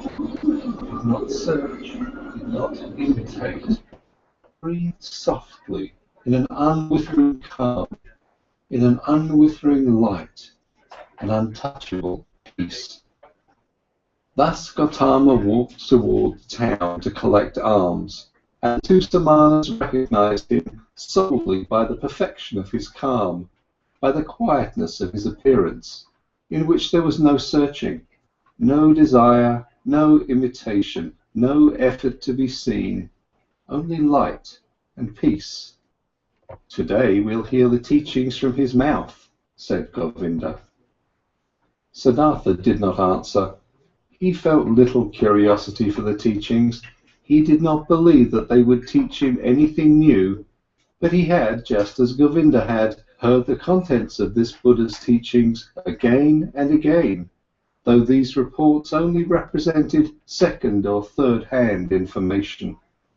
But attentively he looked at Gotama's head, his shoulders, his feet, his quietly dangling hand, and it seemed to him as if every joint of every finger of this hand was of these teachings, spoke of, breathed of, inhaled the fragrance of, glistened of the truth.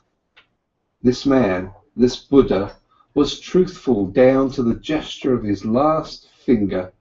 This man was holy. Never before Siddhartha had venerated a person so much.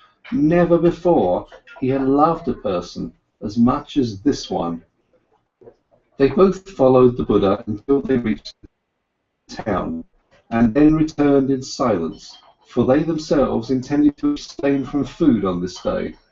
They saw Gotama returning. What he ate could not even have satisfied a bird's appetite, and they saw him retiring into the shade of the mango trees. But in the evening, when the heat cooled down, and everyone in the camp started to bustle about and gathered around, they heard the Buddha teaching. They heard his voice, and it was also perfected, was of perfect calmness, was full of peace. Gotama taught the teachings of suffering, of the origin of suffering, of the way to relieve suffering. Calmly and clearly, his quiet speech flowed on. Suffering was life. Full of suffering was the world. But salvation from suffering had been found. Salvation was obtained by him who would walk the path of the Buddha. With a soft yet firm voice, the Exalted One spoke, taught the four main doctrines, taught the eightfold path. Patiently he went the usual path of the teachings, of the examples, of the repetitions. Brightly and quietly his voice hovered over the listeners, like a light, like a starry night. When the Buddha, night had already fallen, ended his speech, many a pilgrim stepped forward and asked to be accepted into the community. sought refuge in the teachings, and Gotama accepted them by saying, "You have heard the teachings well. It has come to you well. Thus join us and walk in holiness to put an end to all suffering." Behold, then Govinda, the shy one, also stepped forward and spoke. "I also take my refuge in the Exalted One and his teachings," and he asked to be accepted into the community of the disciples, and was accepted. Right afterwards, when the Buddha retired for the night, Govinda turned to Siddhartha and spoke eagerly. "Siddhartha, it is not my place to scold you. We have both heard the Exalted One, and we have both perceived the teachings. Govinda has heard the teachings. He has taken refuge in it. But you, my honored friend, don't you also want to walk the path of salvation? Would you want to hesitate? Do you want to wait any longer?" Siddhartha awakened as if he had been asleep when he heard Govinda's words. For a long time he looked into Govinda's face. Then he spoke quietly in a voice without mockery. "Govinda, my friend, now you have taken this step, now you have chosen this path. Always, O Govinda, you've been my friend. You've always walked one step behind me. Often I have thought, won't Govinda for once also take a step by himself without me, out of his own soul? Behold, now you've turned into a man and are choosing your path for yourself. I wish that you would go it up to its end, O my friend, that you shall find salvation." Govinda, not completely understanding it yet, repeated his question in an impatient tone. "Speak up, I beg you, my dear. Tell me, since it could not be any other way, that you also, my learned friend, will take your refuge with the exalted Buddha." Siddhartha placed his hand on Govinda's shoulder. "You failed to hear my good wish for you, O Govinda. I am repeating it. I wish that you would go this path up to its end, that you shall find salvation." In this moment, Govinda realized that his friend had left him, and he started to weep. "Siddhartha," he exclaimed lamentingly. Siddhartha kindly spoke to him. "Don't forget, Govinda, that you are now one of the Samanas of the Buddha. You have renounced your home and your parents, renounced your birth and possessions, renounced your free will, renounced all friendship. This is what the teachings require. This is what the Exalted One wants. This is what you wanted for yourself. Tomorrow, O Govinda, I'll leave you." For a long time the friend continued walking in the grove. For a long time they lay there and found no sleep. And over again Govinda urged his friend he should tell him why he would not want to seek refuge in Gotama's teachings, what fault he would find in these teachings. But Siddhartha turned him away every time and said, "Be content, Govinda. Very good are the teachings of the Exalted One. How could I find a fault in them?" Very early in the morning, a follower of Buddha, one of his oldest monks, went through the garden and called all those to him who had, as novices, taken their refuge in the teachings, to dress them up in the yellow robe, and to instruct them in the first teachings and duties of their position. Then Govinda broke loose, embraced once again his childhood friend, and left with the novices. But Siddhartha walked through the grove, lost in thought. Then he happened to meet Gotama, the Exalted One, and when he greeted him with respect, and the Buddha's glance was so full of kindness and calm, the young man summoned his courage and asked the Venerable One for the permission to talk to him. Silently, the Exalted One nodded his approval. Quoth Siddhartha, "Yesterday, O Exalted One, I had been privileged to hear your wondrous teachings. Together with my friend, I had come from afar to hear your teachings. And now my friend is going to stay with your people. He has taken his refuge with you. But I will again start on my pilgrimage. As you please, the Venerable One spoke politely. Too bold is my speech, Siddhartha continued, but I do not want to leave the Exalted One without having honestly told him my thoughts. Does it please the Venerable One to listen to me for one moment longer? Silently the Buddha nodded his approval. Quoth Siddhartha, one thing, O most Venerable One, I have admired in your teaching most of all. Everything in your teachings is perfectly clear, is proven. You are presenting the world as a perfect chain, a chain which is never and nowhere broken, an eternal chain, the links of which are causes and effects. Never before this has been seen. Never before this has been presented so irrefutably. Truly, the heart of every Brahmin has to beat stronger with love once he has seen the world through your teachings, perfectly connected, without gaps, clear as a crystal, not depending on chance, not depending on gods. Whether it may be good or bad, whether living according to it would be suffering or joy, I do not wish to discuss. Possibly this is not essential.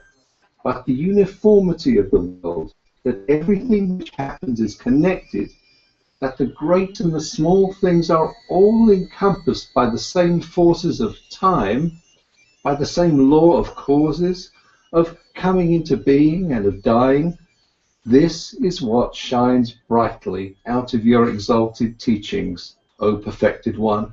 But according to your very own teachings, this unity and necessary sequence of all things is nevertheless broken in one place through a small gap. This world of unity is invaded by something alien, something new, something which had not been there before and which cannot be demonstrated and cannot be proven. These are your teachings of overcoming the world, of salvation. But with this small gap, with this small breach, the entire eternal and uniform law of the world is breaking apart again and becomes void. Please forgive me for expressing this objection. Quietly, Gotama had listened to him, unmoved. Now he spoke, the perfected one, with his kind, with his polite and clear voice. You've heard the teachings, O son of a Brahmin, and good for you that you've thought about it thus deeply. You found a gap in it, an error. You should think about this further. But be warned, O seeker of knowledge, of the thicket of opinions and of arguing about words. There is nothing to opinions. They may be beautiful or ugly, smart or foolish.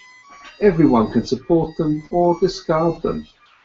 But the teachings you've heard from me are no opinion, and their goal is not to explain the world to those who seek knowledge.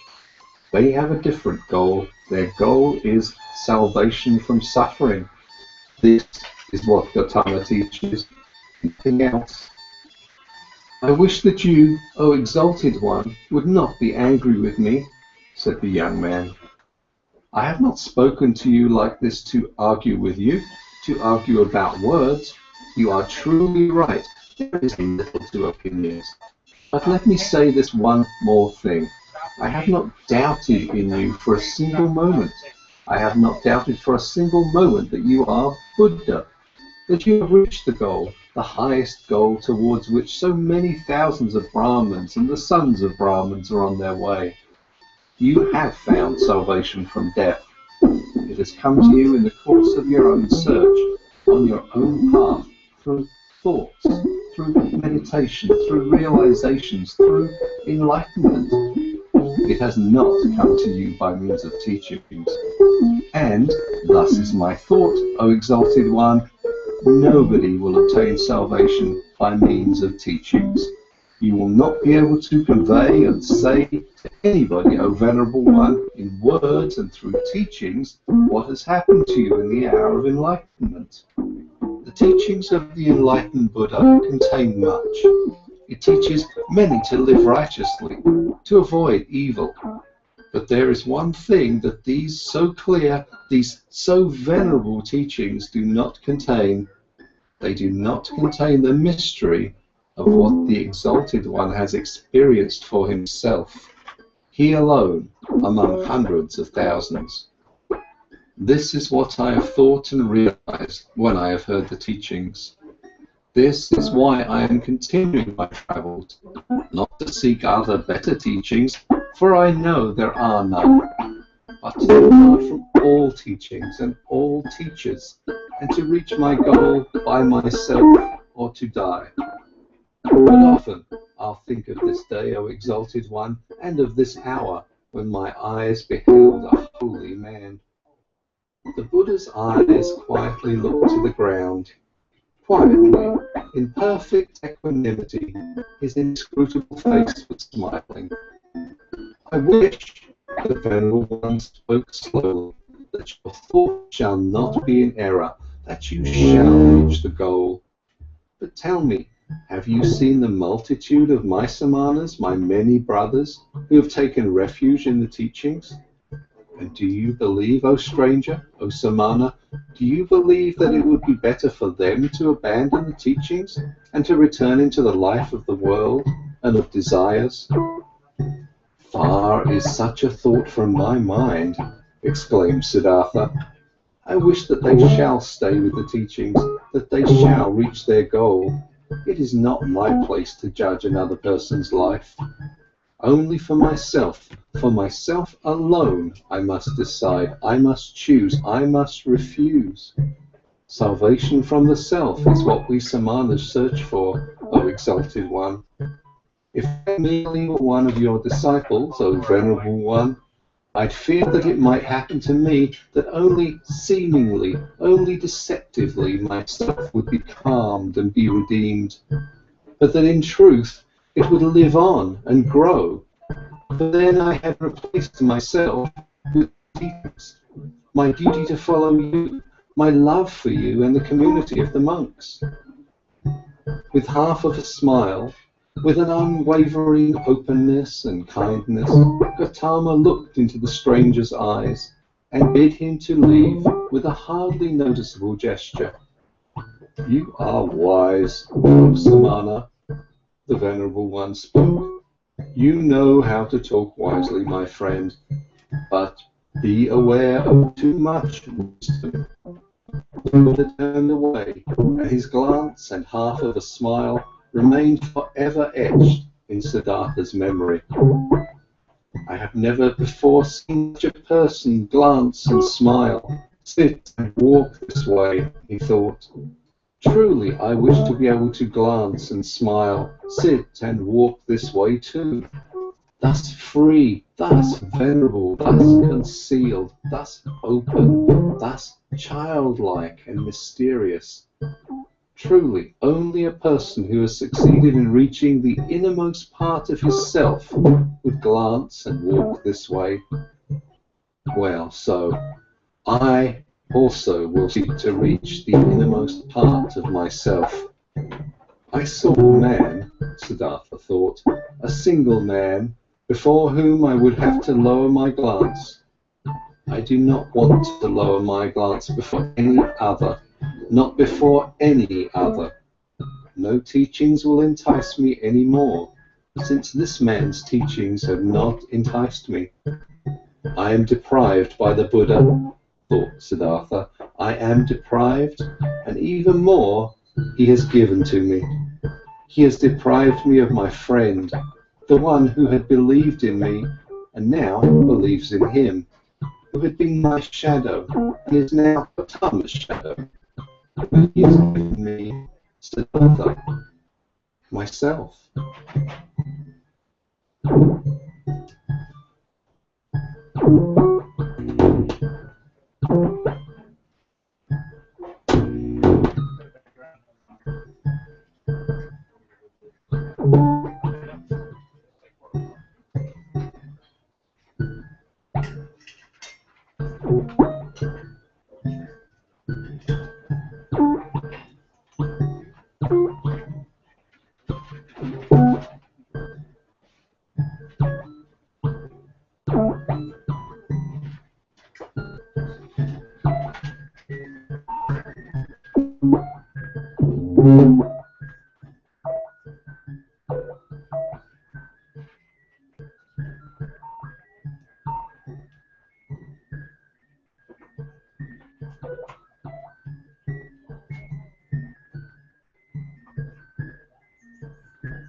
When Siddhartha left the grove where the Buddha, the perfected one, stayed behind, where Govinda stayed behind, then he felt that in this grove his past life also stayed behind and parted from him.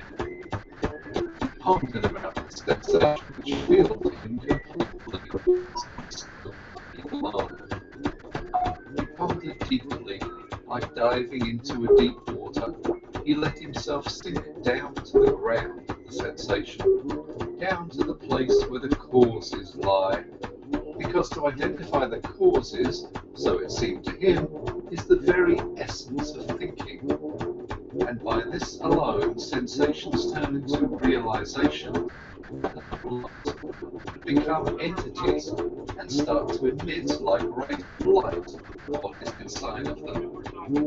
Slowly walking along, Siddhartha pondered.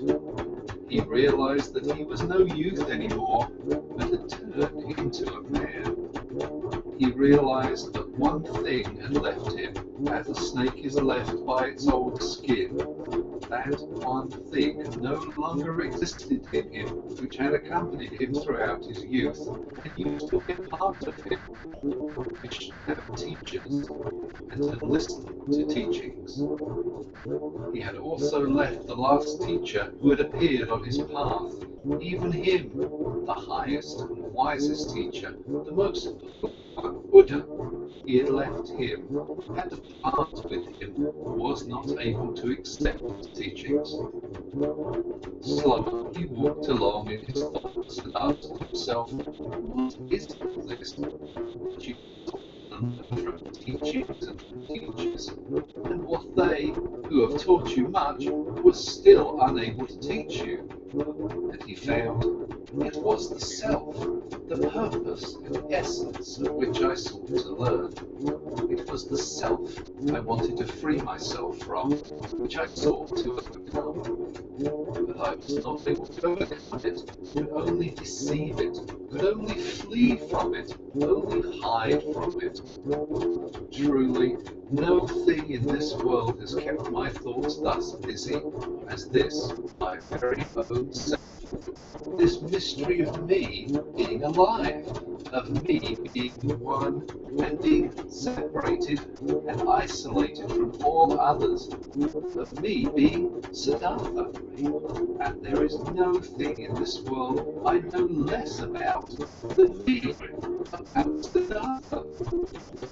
Having been pondering while slowly walking along, he now stopped as these thoughts caught hold of him, and right away another thought sprang forth from these, a new thought, which was that I thing about myself, that Siddhartha has remained thus alien and unknown to me, that I know nothing about myself, that Siddhartha has remained thus alien and unknown to me, stemmed from what cause, a single cause. I was afraid of myself, I was fleeing from myself, I searched from, I was willing to dissect myself myself and peel off all its layers to find the core of all peels in its unknown interior, the Atman, life, the divine part, the ultimate part. But I have lost myself in the process. Siddhartha opened his eyes and looked around. A smile filled his face, and a feeling of awakening from long dreams flowed through him, from his head down to his toes. And it was not long before he walked again. Walked quickly, like a man who knows what he has got to do. Oh, he thought, taking a deep breath. Now I would not let Siddhartha escape from me again. No longer. I want to begin my thoughts and my life with Atman and with the suffering of the world. I do not want to kill and dissect myself any longer to find the secret behind the ruins. Neither Yoga Veda shall teach me any more, nor Athara Veda, nor the ascetics, nor any kind of teachings. I want to learn from myself, want to be my student, want to get to know myself, the secret of Siddhartha. He looked around as if he was seeing the world for the first time. Beautiful was the world, colourful was the world, strange and mysterious was the world. It was blue, here was yellow, it was green. The sky and the river flowed, the forest and the mountains were rigid. All of it was beautiful, all of it was mysterious and magical. And in its midst was he, Siddhartha, the awakening one, on the path to himself. All this yellow and blue, river and forest, entered Siddhartha for the first time through the eyes, was no longer a spell of Mara, was no longer the veil of Maya, was no longer a pointless and coincidental diversity of mere appearances, despicable to the deeply thinking Brahmin who scorns diversity, who seeks unity. Blue was blue, river was river, and if also in the blue and the river, in Siddhartha, the singular and divine lived. And so it was still at the very divinity's way and purpose to be here yellow, here blue, there sky, there forest, and here Siddhartha. The purpose and essential properties were not somewhere behind the things, they were in them, in everything. How deaf and stupid have I been, he thought, walking swiftly along. When someone reads a text, wants to discover its meaning, he will not spell the symbols and letters and call them deceptions, coincidence, and worthless hull, but he will read them, he will study and love them, letter by letter. I, who wanted to read the book of the world and the book of my own being, I have, for the sake of a meaning I had anticipated before I read, scorned the symbols and letters. I called the visible world a deception, called my eyes and my tongue coincidental and worthless forms without substance. This is over. I have awakened. I have indeed awakened, and have not been born before this very day. In thinking these thoughts, Siddhartha stopped once again. Suddenly, there in front of him on the path. Because suddenly he had also become aware of this. He, who was indeed like someone who had just woken up, or like a newborn baby, he had to start his life anew, and start again at the very beginning. When he had left this very morning from the grove Gotama, the grove of that exalted one, already awakening, already on a path towards himself, he had every intention regarded as natural and took for granted that he, after years as an ascetic, would return to his home and his father. But now, only in this moment, when he stopped, as if a snake was lying on his path, he also awoke to this realization. But I am no longer the one I was. I am no ascetic anymore. I am not a priest anymore. I am no Brahmin anymore. What should I do at home and at my father's place? Study, make offerings, practice meditation. But all this is over. All of this is no longer alongside my path. Motionless, Siddhartha remained standing there, and for the time of one moment and breath, his heart felt cold. He felt a cold in his chest, as a small animal, a bird or a rabbit would, when seeing how alone he was. For many years he had been without home and had felt nothing. Now he felt it. Still, even in the deepest meditation, he had been his father's son, had been a Brahmin, of a high caste, a cleric. Now he was nothing but Siddhartha, the awoken one. Nothing else was left. Deeply he inhaled, and for a moment he felt cold and shivered. Nobody was thus alone as he was. There was no nobleman who did not belong to the nobleman, no worker that did not belong to the workers, and found refuge with them, shared their life, spoke their language. No Brahmin who would not be regarded as Brahmins and lived with them. No ascetic who would not find his refuge in the caste of the Samanas, and even the most forlorn hermit in the forest was not just one and alone. He was also surrounded by a place he belonged to. He also belonged to a caste in which he was at home. Govinda had become a monk, and 1,000 monks were his brothers, wore the same robe as he, believed in his faith, spoke his language. But he, Siddhartha, where did he belong to? With whom would he share his life? Whose language would he speak?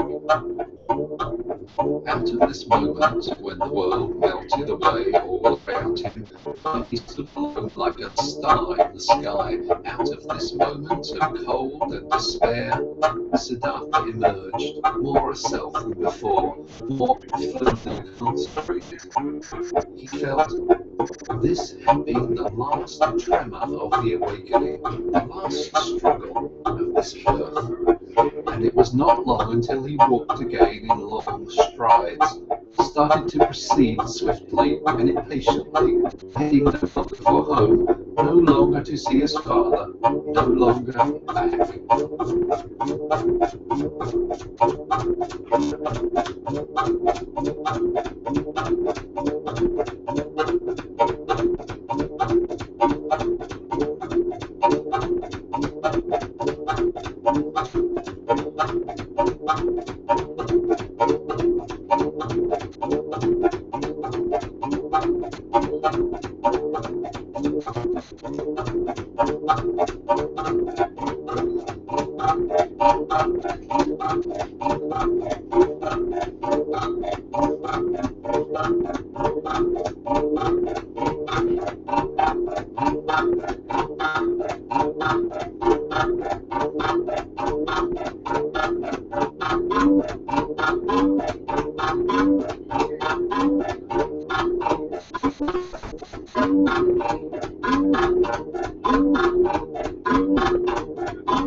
Siddhartha learned something new every step of his path, for the world was transformed, and his heart was enchanted.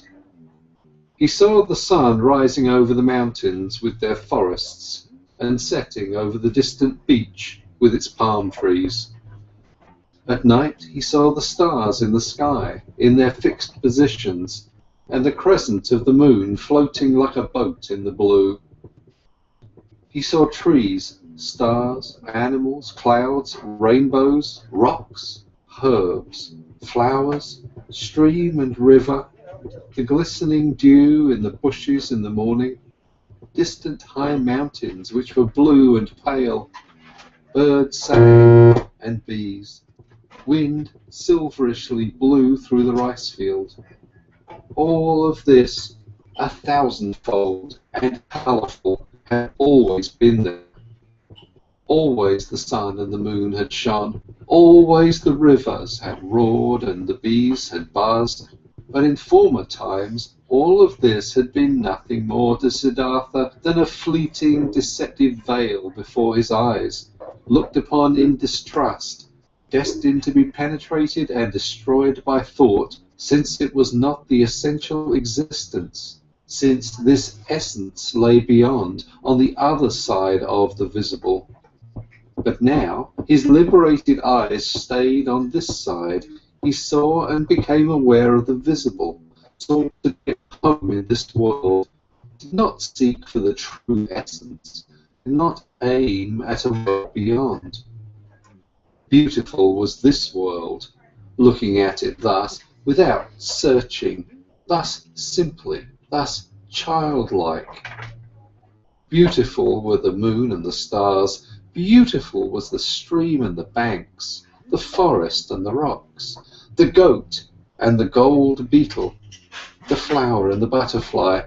Beautiful and lovely it was thus to walk through the world, thus childlike, thus awoken, thus open to what is near, thus without distrust. Differently the sun burnt the head, differently the shade of the forest cooled him down, differently the stream and the cistern, the pumpkin and the banana tasted. Short were the days, short the nights. Every hour sped away like a sail on the sea, and unveiled treasures full of joy. Siddhartha saw a group of apes moving through the high canopy of the forest, high in the branches, and heard their savage, greedy song. Siddhartha saw a male sheep following a female one and mating with her. In a lake of reeds, he saw the pike hungrily hunting for its dinner, propelling themselves away from it in fear, wriggling and sparkling. The young fish jumped in droves out of the water. The scent of strength and passion came forcefully out of the hasty eddies of the water, which the pike stirred up, impetuously hunting. All of this had always existed, and he had not seen it. He had not been with it. Now he was with it. He was part of it. Light and shadow ran through his eyes. Stars and moon ran through his heart. On the way, Siddhartha also remembered everything he had experienced in the garden Jetavana, the teaching he had heard there, the divine Buddha, the farewell to Govinda, the conversation with the Exalted One. Again, he remembered his own words he had spoken to the Exalted One, every word, and with astonishment he became aware of the fact that there he had said things which he had not really known yet at this time.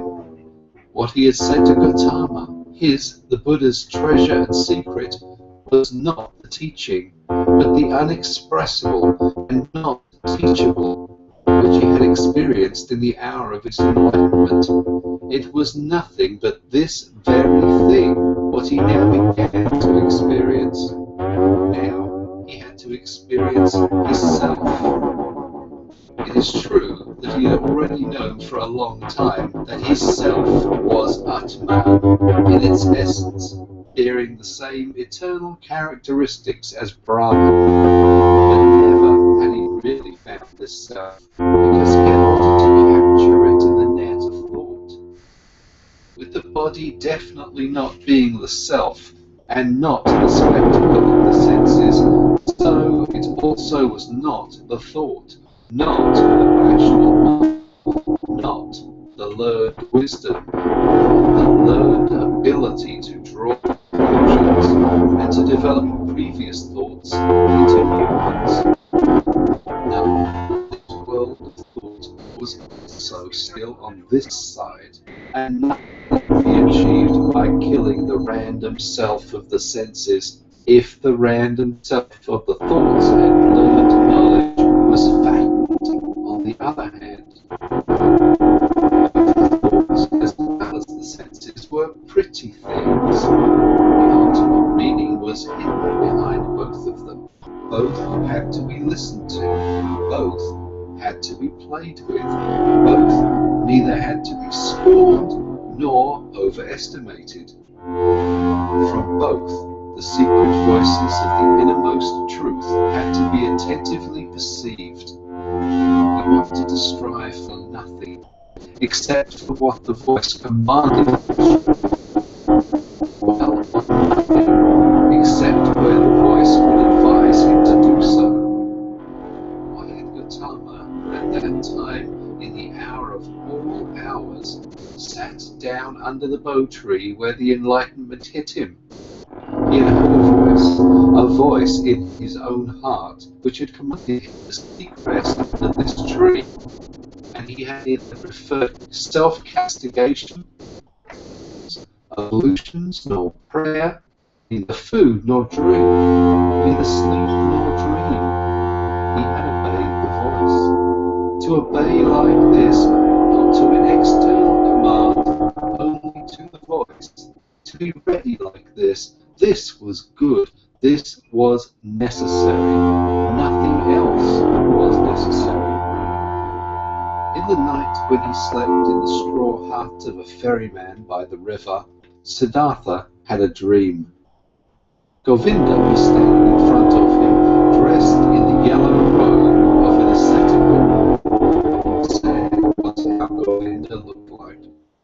Finally he asked, "Why have you forsaken me?" At this he embraced Govinda, wrapped his arms around him, and as he was pulling him close to his chest and kissed him, it was not Govinda anymore, but a woman, and a full breast popped out of the woman's dress, at which Siddhartha lay and drank sweetly and strongly tasted the milk from this breast. It tasted of woman and man, of sun and forest, of animal and flower, of every fruit, of every joyful desire. It intoxicated, rendered him unconscious. When Siddhartha woke up, the pale river shivered through the door of the hut, and in the forest a dark call of an owl resounded deeply and pleasantly. Again, Siddhartha asked his host, the ferryman, to get him across the river. The ferryman got him across the river on his bamboo raft. The wide water shimmered reddishly in the light of the morning. "This is a beautiful river," he said to his companion.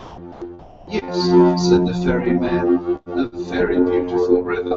I love it more than anything. Often I have listened to it, often I have looked into its eyes, and always I have learned from it. Much can be learned from a river." "I thank you, my benefactor," spoke Siddhartha, disembarking on the other side of the river. "I have no gift I could give you for your hospitality, my dear, and also no payment for your work.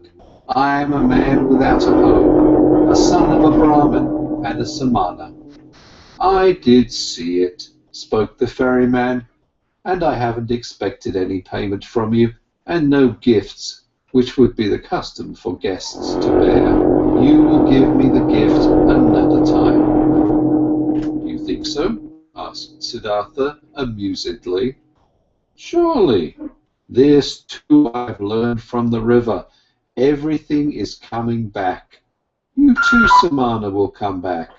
Now, farewell. Let your friendship be my reward. Commemorate me when you give your offerings to the gods." So they parted, smiling, Siddhartha happy about the friendship and kindness of the ferryman. "He is like Govinda," he thought with a smile. "All I meet on my path are like Govinda. All are thankful, though they are the ones who would have a right to receive thanks. All are submissive. All would like to be friends, like to obey, think little, like children are with people." At about noon, he came through a village. In front of the mud cottages, children were rolling about in the street, were playing with pumpkin seeds and seashells, screamed and wrestled, but they all timidly fled from the unknown Samana. In the end of the village, the path led through a stream, and by the side of the stream, a young woman was kneeling and washing clothes. When Siddhartha greeted her, she lifted her head and looked up to him with a smile, so that he saw the white in her eyes glistening. He called out a blessing to her, as is the custom among travellers, and asked how far he still had to go to reach the large city. Then she got up and came to him. Beautifully, her wet mouth was shimmering in her young face. She exchanged humorous banter with him, asked whether he had eaten already, and whether it was true that the Samanas slept alone in the forest at night and were not allowed to have any woman with them. While talking, she put her left foot on his right one and made a movement as a woman does who would want to initiate that kind of sexual pleasure with a man which the textbooks call climbing a tree. Siddhartha felt his blood heating up, and since in this moment he had to think of his dream again, he bent slightly down to the woman and kissed with his lips the brown nipple of her breast. Looking up, he saw her face, smiling, full of lust, and her eyes with contracted pupils. begging with desire. Siddhartha also felt desire, and felt the source of his sexuality moving. But since he had never touched a woman before, he hesitated for a moment, while his hands were already prepared to reach out for her. And in this moment he heard, shuddering with awe, the voice of his innermost self, and this voice said, "No." Then all charms disappeared from the young woman's smiling face.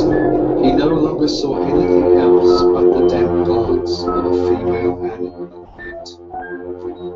Politely he petted her cheek, turned away from her, and disappeared from the disappointed woman with light steps into the bamboo wood. This day he reached the large city before the evening, and was happy, for he felt the need to be among people. For a long time he had lived in the forest, and the straw hut of the ferryman in which he had slept that night had been the first roof for a long time he had had over his head. Before the city, in a beautifully dressed boat, the traveller came across a small group of servants, both male and female, carrying baskets. In their midst, carried by 4 servants in a little sedan, sat a woman, the mistress, on red pillows under a colourful canopy. Siddhartha stopped at the entrance of the pleasure garden and watched the parade, saw the servants, the maids, the baskets, saw the second chair, and saw the lady in it.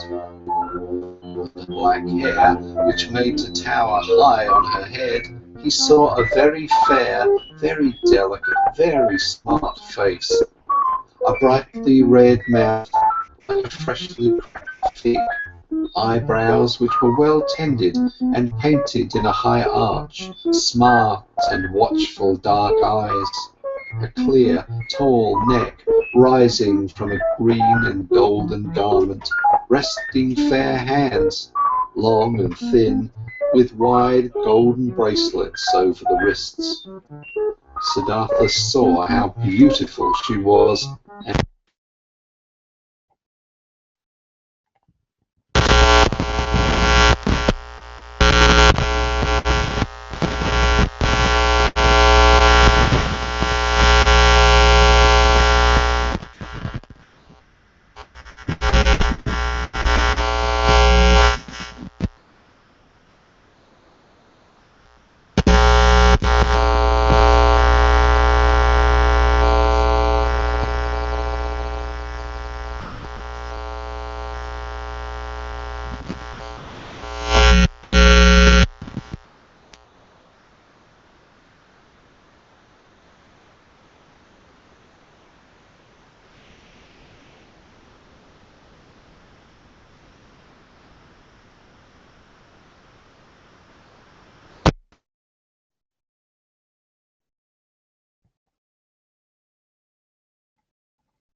remain like this. I will not be able to enter the grove like this. And he laughed. The next person who came along this path, he asked about the grove and for the name of the woman, and was told that this was the grove of Kamala, the famous courtesan, and that, aside from the grove, she owned a house in the city. Then he entered the city. Now he had a goal. Pursuing his goal, he allowed the city to suck him in. Stood still on the squares, rested on the stairs of stone by the river. When the evening came, he made friends with a barber's assistant, whom he had seen working in the shade of an arch in a building, whom he had found again praying in a temple of Vishnu, whom he had told about stories of Vishnu and the Lakshmi. Among the boats by the river he slept this night, and early in the morning, before the first customers came into his shop, he had the barber's assistant shave his beard and cut his hair, comb his hair, and anoint it with fine oil. Then he went to take his bath in the river. When, late in the afternoon, beautiful Kamala approached her grove in her sedan chair, Siddhartha was standing at the entrance, made a bow, and received the courtesan's greeting. But that servant who walked at the very end of her train, he motioned to him and asked him to inform his mistress that a young Brahmin would wish to talk to her. After a while the servant returned, asked him, who had been waiting, to follow him, conducted him, who was following him, without a word into a pavilion where Kamala was lying on a couch, and left him alone with her. "Weren't you already standing out there yesterday, greeting me?" asked Kamala. "It's true."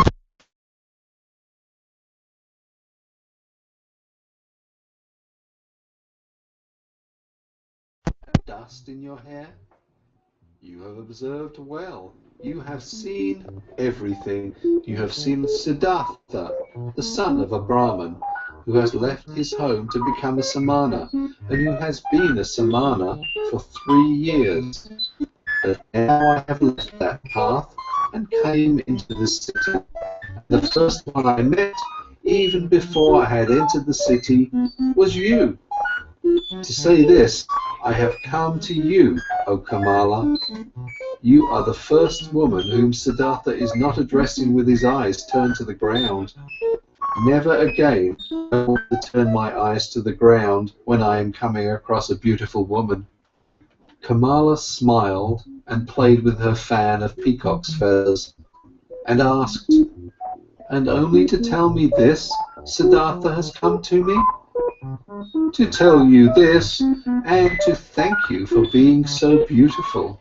And if it doesn't displease you, Kamala, I would like to ask you to be my friend and teacher, for I know nothing yet of that art which you have mastered in the highest degree." At this, Kamala laughed aloud. "Never before this has happened to me, my friend. The man from the forest came to me and wanted to learn from me. Never before this has happened to me, that a Samana came to me with long hair and an old torn loincloth. Many young men come to me, and there are also sons of Brahmins among them, but they come in beautiful clothes. They come in fine shoes. They have perfume and money in their pouches. This is, O Samana, how the young men are like who come to me." Quoth Siddhartha, "Already I am starting to learn from you. Even yesterday I was already learning. I have already taken off my beard, have combed the hair, have oil in my hair. There is little which is still missing in me, O excellent one. Fine clothes, fine shoes, money in my pouch. You shall know Siddhartha has set harder goals for himself than such trifles, and he has reached them. How shouldn't I reach that goal, which I have set for myself yesterday? To be your friend, and to learn the joys of love from you. You'll see that I'll learn quickly, Kamala. I have already learned harder things than what you're supposed to teach me. And now, let's get to it. You aren't satisfied with Siddhartha as he is, with oil in his hair, but without clothes, without shoes, without money." Laughing, Kamala exclaimed, "No, my dear, he doesn't satisfy me yet. Clothes are what he must have, pretty clothes, and shoes, pretty shoes, and lots of money in his pouch, and gifts for Kamala. Do you know it now, Samana from the forest? Do you mark my words?" "Yes, I have marked your words," Siddhartha exclaimed. "How should I not mark words which are coming from such a mouth? Your mouth is like a freshly cracked fig, Kamala. My mouth is red, fresh as well. It will be a suitable match for yours, you'll see. But tell me, beautiful Kamala, aren't you at all afraid of the Samana from the forest, who has come to learn how to make love?" Whatever should I be afraid of a Samana, a stupid Samana from the forest, who is coming from the jackals, and doesn't even know yet what women are? Oh, he's strong, the Samana, and he isn't afraid of anything. He could force you, beautiful girl. He could kidnap you. He could hurt you. No, Samana, I am not afraid of this. Any Samana or Brahmin ever fear someone might come and grab him and steal his learning and his religious devotion and his depth of thought? No, for they are his very own, and he would only give away from those whatever he is willing to give, and to whomever he is willing to give. Like this it is, precisely like this, it is also with Kamala, and with the pleasures of love. Beautiful and red is Kamala's mouth, but just try to kiss it against Kamala's will, and you will not obtain a single drop of sweetness from it, which knows how to give so many sweet things. You are learning easily, Siddhartha. Thus you should also learn this. Love can be obtained by begging, buying, receiving it as a gift, finding it in the street, but it cannot be stolen. Yes, you've come up with the wrong path. No, it would be a pity if a pretty young man like you would want to tackle it in such a wrong manner. Siddhartha bowed with a smile. It would be a pity, Kamala. You are so right. It would be such a great pity. No, I shall not lose a single drop of sweetness from your mouth, nor you from mine. So it is settled. Siddhartha will return once he has what he still lacks. Clothes, shoes, money. But speak, lovely Kamala, couldn't you still give me one small advice? An advice? Why not? Who wouldn't like to give an advice to a poor ignorant Samana who is coming from the jackals of the forest?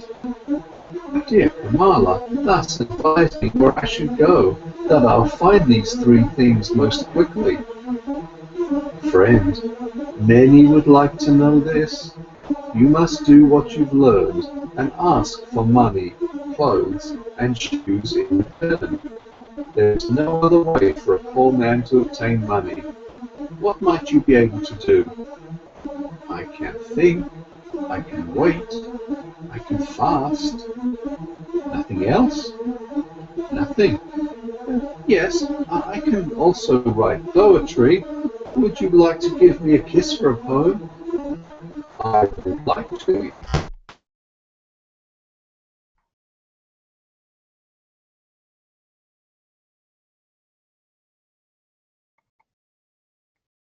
Her shady grove stepped the pretty Kamala.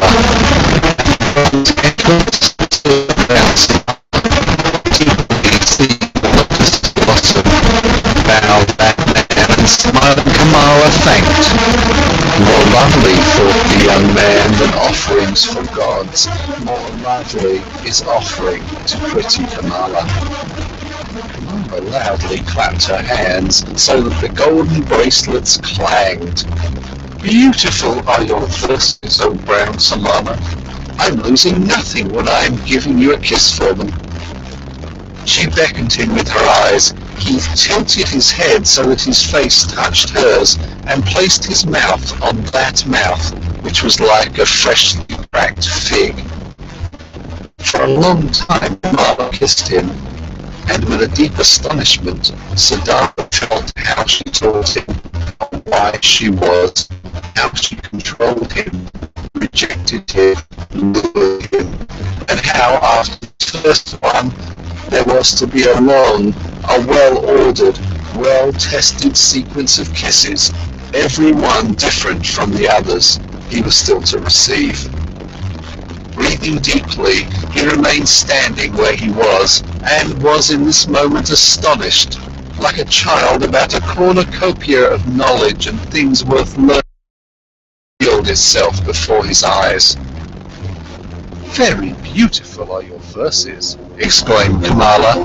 If I was rich, I would give you pieces of gold for them. but it will be difficult for you to earn thus much money with verses as you need, for you need a lot of money if you want to be Kamala's friend. But you're able to kiss Kamala, stammered Siddhartha. Yes, this I am able to do. Therefore I do not lack clothes, shoes, bracelets, and all beautiful things. But what will become of you? Aren't you able to do anything else but thinking, fasting, making poetry?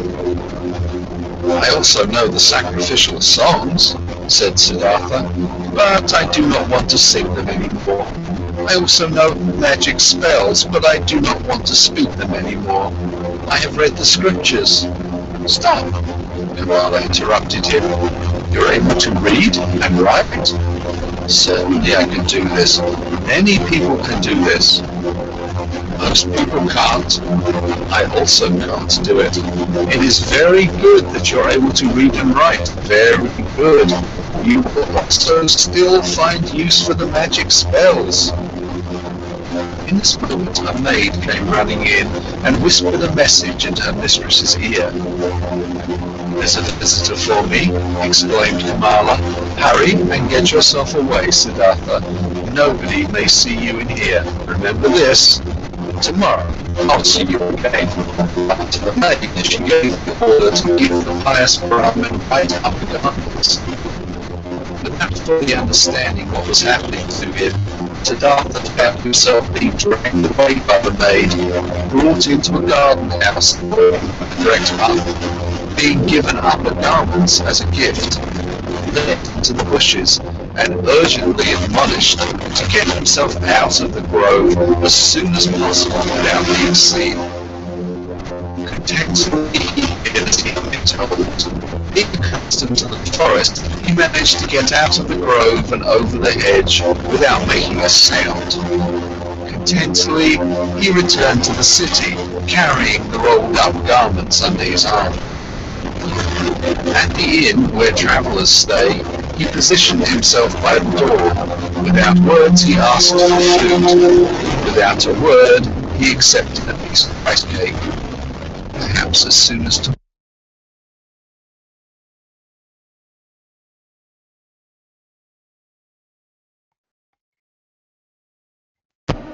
He was a Samana no more. It was no longer becoming to him to beg. He gave the rice cake to a dog and remained without food. Simple is the life which people lead in this world here, Siddhartha. It presents no difficulties. Everything was difficult, toilsome, and ultimately hopeless when I was still a Samana. Now, everything is easy.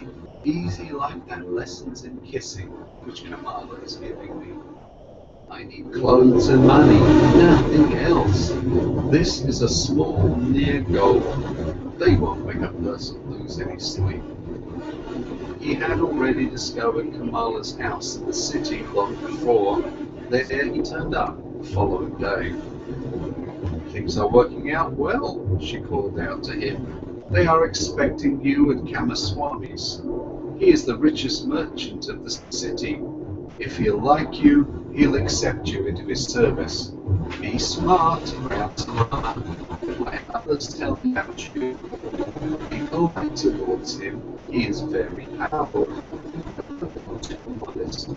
I do not want you to become his servant. You shall become his equal, or else I won't be satisfied with you. Kamaswami is starting to get old and lazy. If he'll like you, he'll entrust you with a lot. Siddhartha thanked her and laughed, and when she found out that he had not eaten anything yesterday and today, she sent for bread and fruits and treated him to it. You've been lucky, she said when they parted. I'm opening one door after another for you. Come, do you have a spell?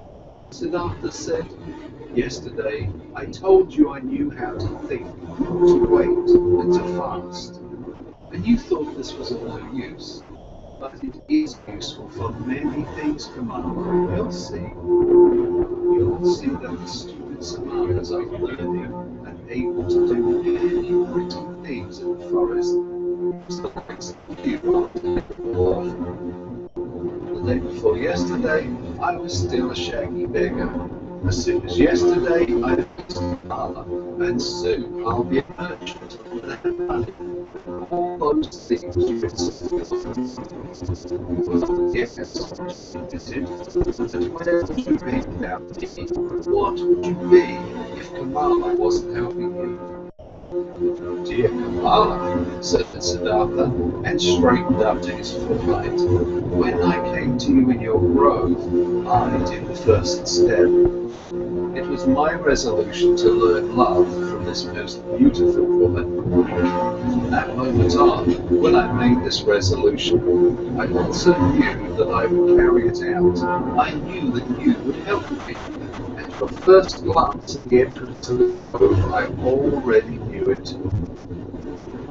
What had been willing? You were. Look, Kamala, when you throw a rock into the water, it will speed up the fastest course at the bottom of the water. This is how it is when Siddhartha has a goal, a resolution. Siddhartha does nothing. He waits, he thinks, he fasts, and then he passes through the things of the world like a rock through water, without doing anything, without stirring. He is drawn. He lets himself fall. His goal attracts him because he doesn't let anything into his soul which might oppose the goal. This is what Siddhartha has learned amongst others. This is what fools call magic, and of which they think it would be affected by means of the demons. Nothing is affected by demons. There are no demons. Everyone can perform magic. Everyone can reach his goals if he is able to think, if he is able to wait, if he is able to fast. Kamala listened. She loved his voice. She loved the look of his eyes. So, she said quietly, as you say, friend. But perhaps it is also like this, that Siddhartha is a handsome man, and his glance pleases the women, and that therefore good fortune is coming towards him. With one kiss, Siddhartha bid his farewell. I wish that it should be this way, my teacher, that my glance shall please you, that always good fortune shall come to me out of your direction.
Siddhartha went to Kamaswami the merchant.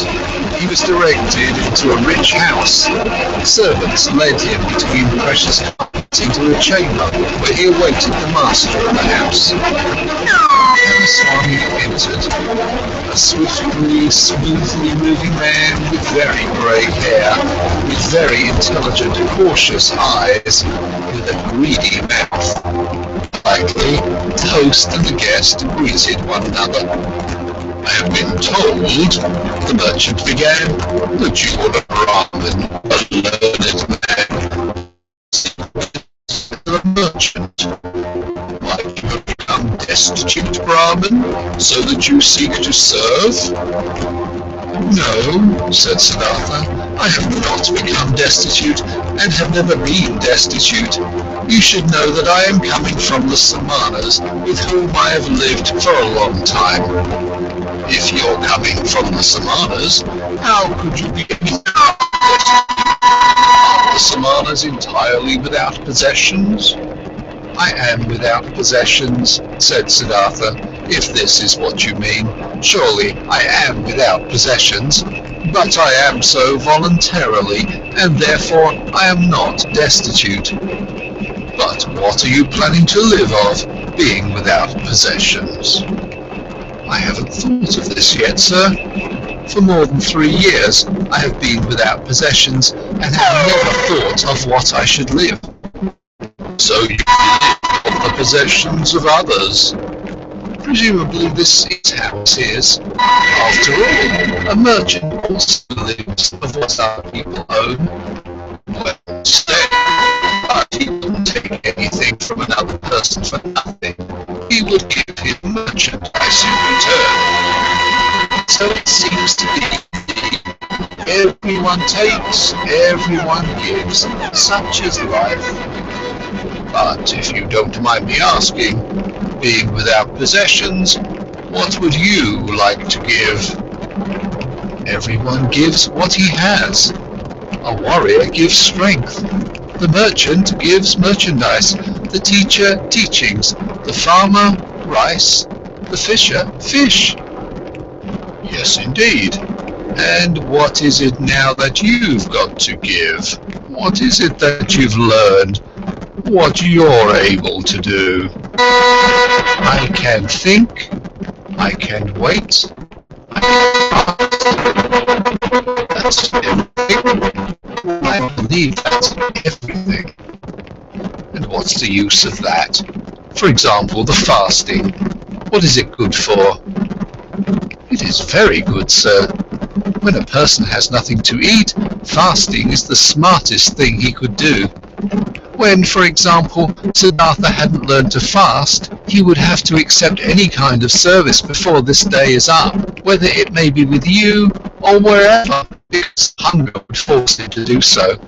But like this, Siddhartha can wait calmly. He knows no impatience. He knows no emergency. For a long time he can allow hunger to besiege him and can laugh about it. This, sir, is what fasting is good for. You're right, Samana. Wait for a moment. He left the room and returned with a scroll which he handed to his guest while asking, "Can you read this?" Siddhartha looked at the scroll on which a sales contract had been written down and began to read out its contents. "Excellent," said Kamaswami. "And would you write something for me on this piece of paper?" He handed him a piece of paper and a pen, and Siddhartha wrote and returned the paper. Kamaswami read, "Writing is good, thinking is better, being smart is good, being patient is better." "It is excellent how you're able to write." The merchant praised him. "Many a thing we will still have to discuss with one another. For today, I'm asking you to be my guest and to live in this house." Siddhartha thanked and accepted, and lived in the dealer's house from now on. Clothes were brought to him, and shoes, and every day a servant prepared a bath for him. Served, but Siddhartha only ate once a day, and ate neither meat nor did he drink wine. Kamaswami told him about his trade, showed him the merchandise in storage rooms, showed him calculations. Siddhartha got to know many new things. He heard a lot and spoke little. And thinking of Kamala's words, he was never subservient to the merchant, forced him to treat him as an equal, yes, even more than an equal. Kamaswami conducted his business with care and often with passion, but Siddhartha looked upon all this as if it was a game. tried hard to learn precisely, but the contents of which did not touch his heart. He was not in Swami's house for long when he already took part in his landlord's business. But daily, at the hour appointed by her, he visited beautiful parlour, wearing pretty clothes, fine shoes, and soon he brought her gifts as well. But she learned from her rather smart mouth. But she learned from her tender, supple hand. Him, who was regarding love still a boy, and had a tendency to plunge blindly and insatiably into lust, like into a bottomless pit, him she taught thoroughly, starting from the basics, about that school of thought which teaches that pleasure cannot be taken without giving pleasure, and that every gesture, every caress, every touch, every look, every spot of the body, however small it was, had its secret, which would bring happiness to those who knew about it and unleash it. She taught him that lovers must not part from one another after celebrating love without one admiring the other, without being just as defeated as they have been victorious, so that with none of them should start feeling fed up or bored, or get that evil feeling of having abused or having been abused. Wonderful hours he spent with the beautiful and smart artist, became her student, a lover, a friend. Here with them was the worth and purpose of his present life, knit with the business of Ramaswamy. The merchant passed the duties of writing important letters and contracts onto him, and got into the habit of discussing all important affairs with him. He soon saw that Siddhartha knew little about rice and wool, shipping and trade, but that he acted in a fortunate manner, and that Siddhartha surpassed him, the merchant, in calmness and equanimity, and in the art of listening and deeply understanding previously unknown people. This Brahmin, he said to a friend, is no proper merchant, and will never be one. There is never any passion in his soul when he conducts our business. He has that mysterious quality of those people to whom success comes all by itself. Whether this may be a good star of his birth, magic, or something he has learned among Samanas, he always seems to be merely playing with our business affairs. They never fully become a part of him. They never rule over him. He is never afraid of failure. He is never upset by a loss. The friend advised the merchant, give him from the business he conducts for you a third of the profits, but let him also be liable for the same amount of the losses when there is a loss. Then he'll become more zealous. Ramaswamy followed the advice, but Siddhartha cared little about this. When he made a profit, he accepted it with equanimity. When he made losses, he laughed and said, well, look at this. So this one turned out badly. It seemed indeed as if he did not care about the business. One time he travelled to a village to buy a large harvest of rice there.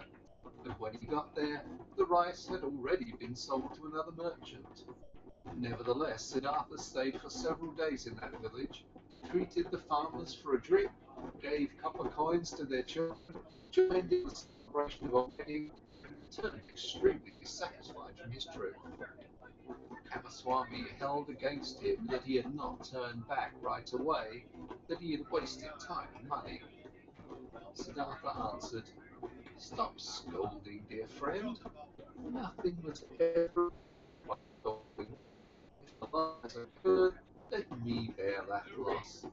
I'm very satisfied with this trip. I've gotten to know many kinds of people. Farmers have become children have sat on my knees. Farmers have shown me their fields. Nobody knew that I was a merchant. That's all very nice, exclaimed Ramaswamy indignantly, but in fact you are a merchant after all, one ought to think. Or might you have only travelled for your amusement? Surely, Siddhartha laughed. Surely I have travelled for my amusement. For what else? I've gotten to know people and places. I've received kindness and trust. I have found friendship. Look, my dear, if I had been Kamaswami, I would have travelled back, been annoyed and in a hurry, as soon as I had seen that my purchase had been rendered impossible, and time and money would indeed have been lost. But like this, I've had a few good days. I've learned and joy. I've neither harmed myself nor others by annoyance and hastiness. And if I ever return there again, perhaps an upcoming harvest, or for whatever purpose it might be, friendly people will receive me in a friendly and happy manner, and I will praise myself for not showing any hurry and displeasure at that time. So leave activities, my friend, and don't harm yourself by scolding. If the day will come when you will see this Siddhartha is harming me, then speak a word, and Siddhartha will go on his own path. But until then, let's be satisfied with one another. Also, the merchant's attempts to convince Siddhartha that he should eat his bread. Siddhartha ate his own bread, or rather they both ate other people's bread, all people's bread. Siddhartha never listened to Kamaswami's worries, and Kamaswami had many worries. Whether there was a business deal going on which was in danger of failing, or whether a shipment of merchandise seemed to have been lost, or a debtor seemed to be unable to pay. Swami could never convince his partner that it would be useful to utter a few words of worry or anger, to have wrinkles on the forehead, to sleep badly. When, one day, Kamaswami held against him that he had learned everything he knew from him, he replied, "Would you please not kid me with such jokes? What I've learned from you is how much a basket of fish costs, and how much interest can be charged on loaned money. These are your areas of expertise. I haven't learned a thing from you, my dear Kamaswami. You ought to be the one seeking to learn from me." Indeed, his soul was not in the trade. The business was good enough to provide him with money for Kamala, and it earned him much more than he needed. Besides from this, Siddhartha's interest and curiosity was only concerned with the people whose businesses, crafts, worries, pleasures, and acts of foolishness used to be as alien and distant to him as the moon. However easily he succeeded in talking to all of them, in living with all of them, in learning from all of them, he was still aware that there was something which separated him from them, and this separating factor was him being a Samana. He saw mankind going through life in an owl-like or animal-like manner, which he loved and also despised at the same time. He saw them toiling, saw them suffering, and becoming great for the sake of things which seemed to him entirely unworthy of this price. For money, for little pleasures, for being slightly honoured, he saw them scolding and insulting each other. He saw them complaining about a pain at which a Samana would only smile, and suffering because of deprivations which a Samana would not feel. He was open to everything these people brought his way. Welcome was the merchant who offered him linen for sale. Welcome was the debtor who sought another loan. Welcome was the beggar who told him for 1 hour the story of his poverty, and he was not half did not treat the rich foreign merchant any different than the servant who shaved him, and the street vendor whom he let cheat him out of some small change when buying bananas. When Kamaswami came to him to complain about his worries or to reproach him concerning his business, he listened curiously and happily, was puzzled by him, tried to consented that he was a little bit right, only as much as he considered indispensable, and turned away from him towards the next person who would ask for him. And there were many who came to him. many to do business with him, many to cheat him, many to draw some secret out, many to appeal his sympathy, many to get his advice. He gave advice, he pitied, he made gifts, he let them cheat him a bit. And this entire game and the passion with which people played this game occupied his thoughts just as much as the gods and Brahmins used to occupy them. At times he felt deep in his chest a dying, quiet voice which admonished him quietly, lamented quietly. He hardly perceived it. And then, for an hour, he became aware of the strange life he was leading, of him doing lots of things which were only a game, of her being happy and feeling joy at times, real life still passing him by and not touching him. As a ball player plays with his balls, he played with his kids. The people around him watched them and amused them. With his heart, with the source of his being, he was not with them. The source ran somewhere far away from him, ran invisibly, had nothing to do with his life anymore. And at several times he suddenly became scared on account of such thoughts, and wished that he would also be gifted with the ability to participate in all of this childlike, naive occupations of the daytime with passion and with his heart, really to live, really to act, really to enjoy and to live, instead of just standing by as a spectator. But again and again he came back to beautiful Kamala, learned the art of love, practiced the cult of lust, in which more than anything else giving and taking becomes one, chatted with her, learned from her, gave her advice, received advice. She understood him better than Govinda used to understand him. She was more similar to him. Once he said to her, "You are like me. You are different from most people. You are Kamala, nothing else. And inside you there is peace and refuge to which you can go at every hour of the day and be at home at yourself, as I can also do. Few people have this, and yet all could have it. Not all people are smart," said Gotama. "No," said Siddhartha, "that's not the reason why. Ramaswamy is just as smart as I, and still has no refuge in himself. Others have it who are small children with respect to their mind. Most people, Kamala, are like a falling leaf, which is blown and is turning around through the air, and wavers and tumbles to the ground. But others, a few, are like stars. They go on a fixed course, no wind reaches them. In themselves they have their law and their course. Among all the learned men and Samanas, of which I knew many, there was one of this kind, a perfected one. I'll never be able to forget him. It is that Gotama, the exalted one, who is spreading that teachings. Thousands follow his teachings every day, follow his instructions every hour, but they are all falling leaves. Not in themselves they have a teaching, said the law.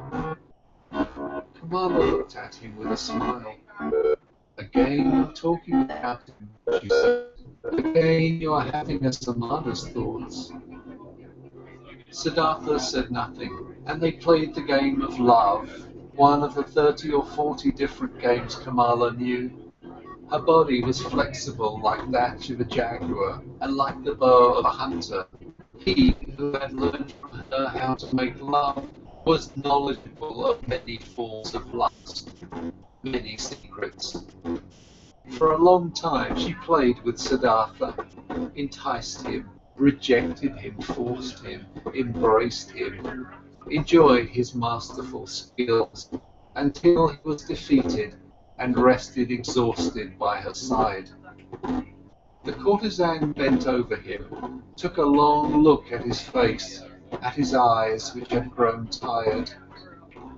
You are the best lover, she said thoughtfully, I ever saw. You're stronger than others, more supple, more willing. You've learned my art well, Siddhartha, and sometime when I'll be older, I'll want to bear your child. And yet, my dear, you've named Samana, and yet you do not love me. You love nobody. Isn't it so? It might very well be so, Siddhartha said tiredly. I am like you. You also do not love. Or else could you practice love as a craft? Perhaps people of our kind can't love. Childlike people can. That's their secret.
it on.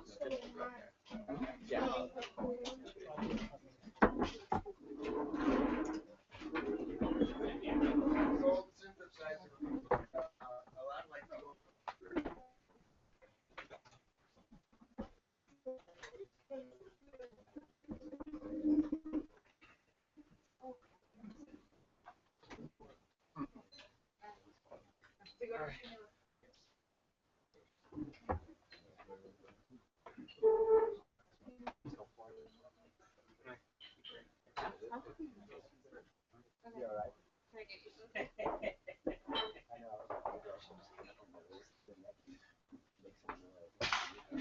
You want Gotama to install that? I'm gonna do like maybe 10, 15 minutes.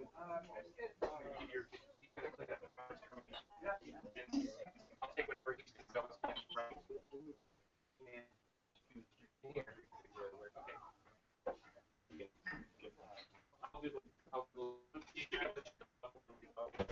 Last time we were doing it's really hot, so here I'll brush it now.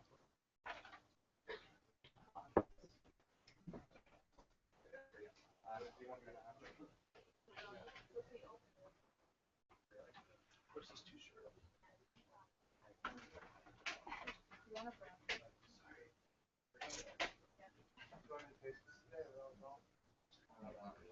This should give you a signal.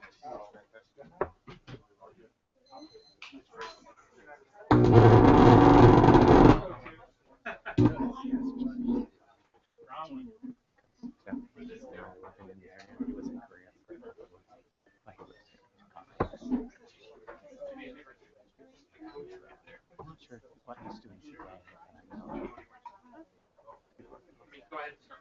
Cool.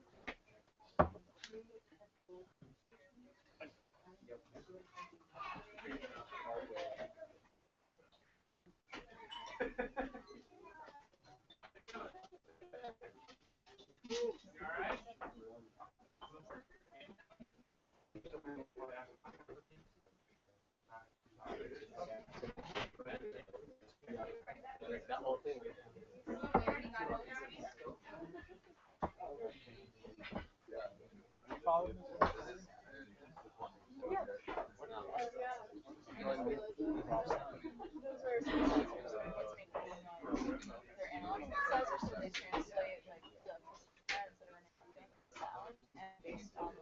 That's kind of what we've been listening to.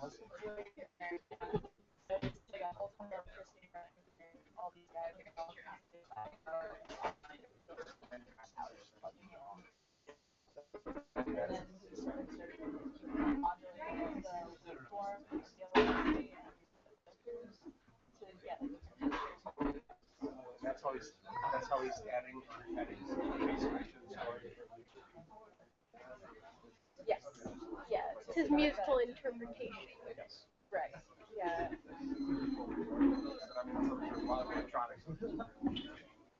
Yeah.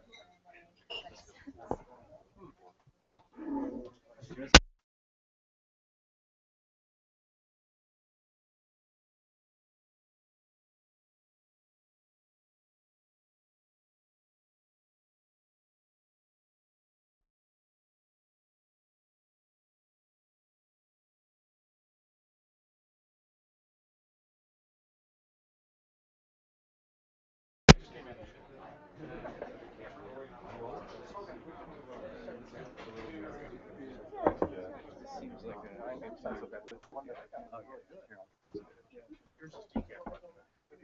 What kind of shadow is this?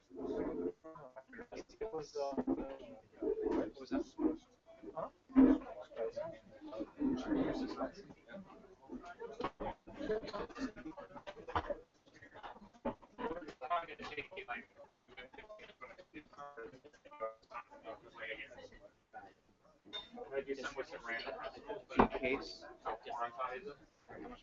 They all like probably just like C. Is this charged?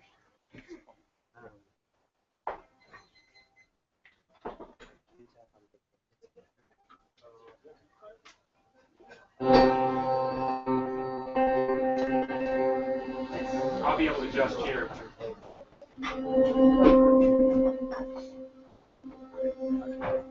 Good play. Just play a little bit. They'll give you like confidence thing.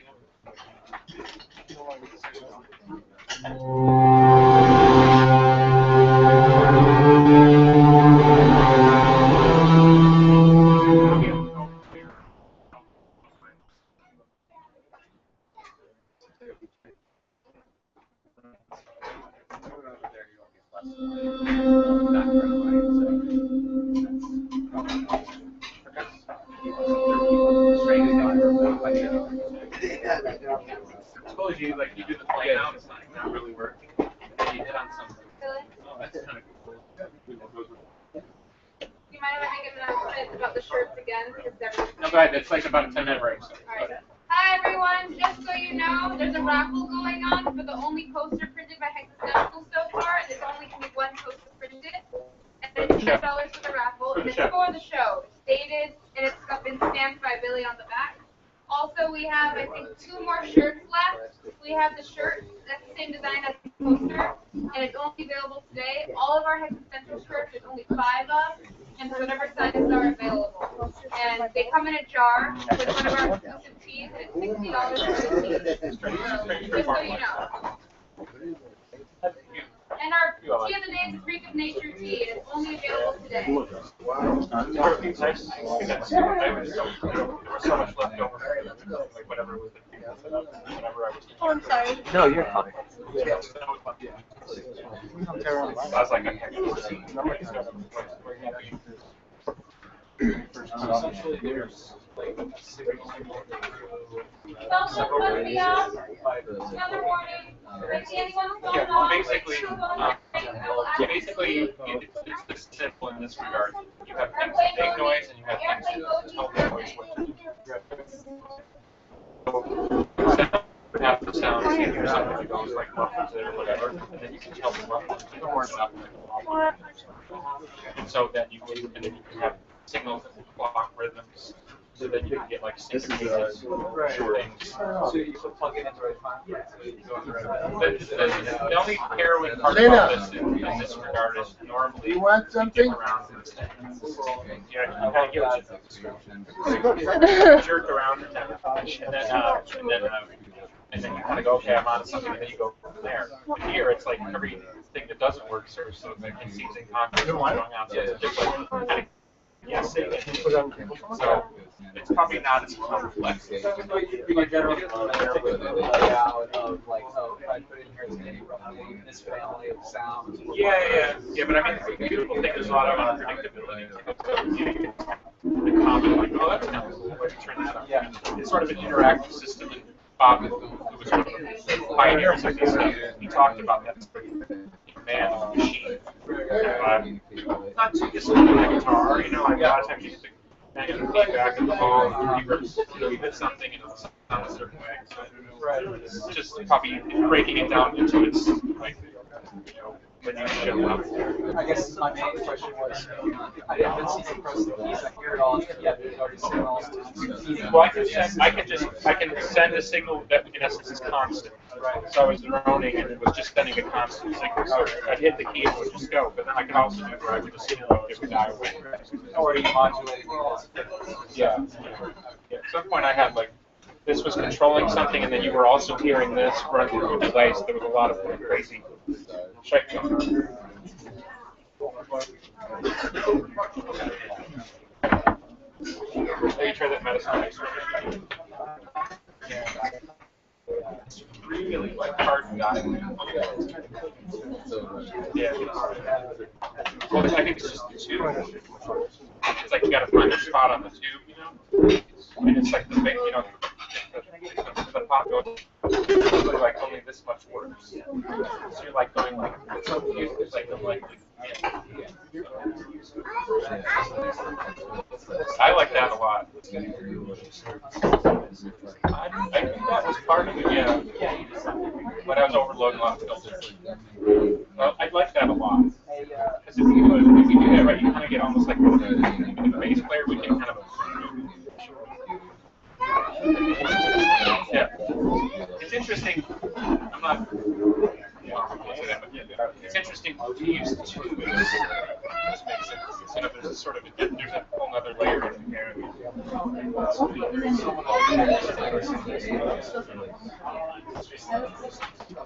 Yeah, I have the distortion, and I'm not too crazy about that. I've never used it for transistor or whatever long.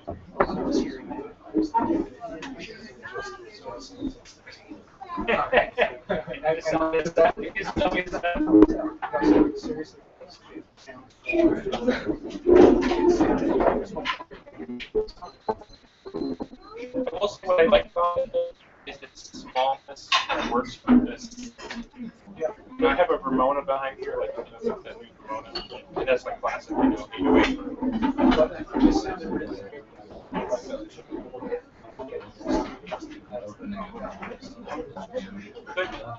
Yeah, what's really weird is if you run it internally and make it the clock, you'll see to go on. So if you trade but I know I gotta use long. Yeah. Give me their mind. Yeah.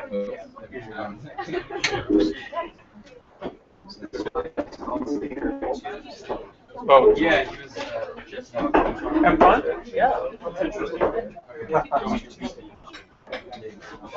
have no idea what you're doing. Like the things in, but neither do I. That's sort of part of the magic. Well, I was wondering about that because I see stop. There's a bit of guesswork going on. How long have you had this? I would say more than half of it is from the human race. So it's sitting right here, and I'll think this. I'm really into the idea of this kind of performance aspect of it. You know, in essence, like create a musical opportunity, and not too dissimilar like what we were trying to do. But unfortunately, changes that anything beyond this level here. You just gotta get like this, you know. So I think this is the right environment for it.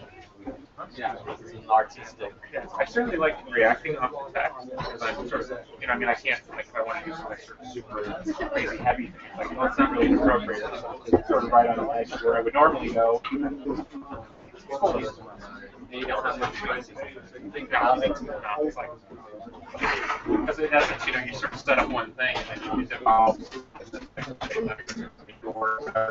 Get along, you know, 10, 15 minutes to set up one thing. This is kind of build, evolve. Did you, I mean, I know some sorts of I mean, all of it. The audio. Oh, really? Yeah. That's what I was going last week. We just finished the last hour. Yeah, I'm actually right here. It's a cool site. I'm gonna. No, don't take that. I'm gonna try to publicize these freelancers that people there. I think it's cool that I get public domain classic work. Yeah, it just massive. Yeah.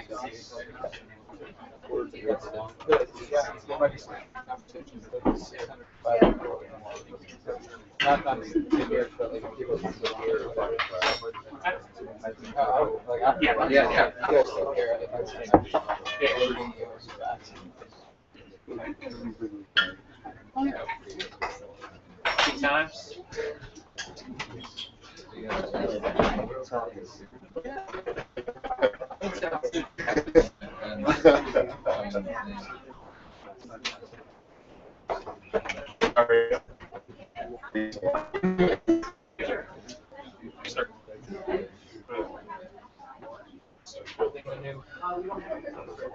We're probably going to have to sort of like, I kind of want to remove it.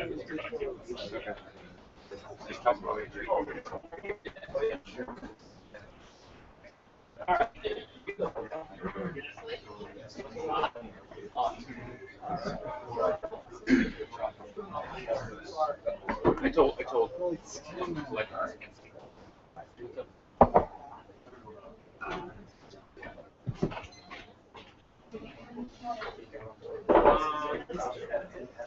No, they're putting normal lives.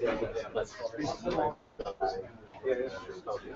Hi, your phone needs to be off. I'm sorry, actually. Yeah, I just made an announcement. I said anyone with their phone on will have to leave. Yeah. Oh, we got told outside. Yeah. No, I said airplane mode means nothing. I mean, I was pretty clear about it. You know, I mean, I'll let this one slide. Really, anyone else who has their phone on, anyone's taking a picture, I'm gonna ask you to leave. There's no exception. Airplane mode means nothing. All right. Just being clear right now because I've seen about 4 people already in the last 5 minutes. Squared.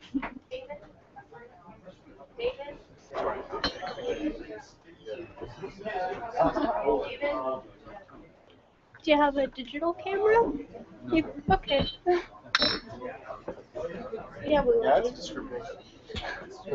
I think it's Digital probably like the signal maybe of like the. Yeah. Those are analog. That's like an airplane right there. Yeah. But cameras are fine, right? Like digital cameras? Because I have my camera. I took some pictures. Yeah, because they don't put out this radio. You know how like sometimes you have a speaker. Because it's getting the signal. It's okay. Gotcha. That makes sense.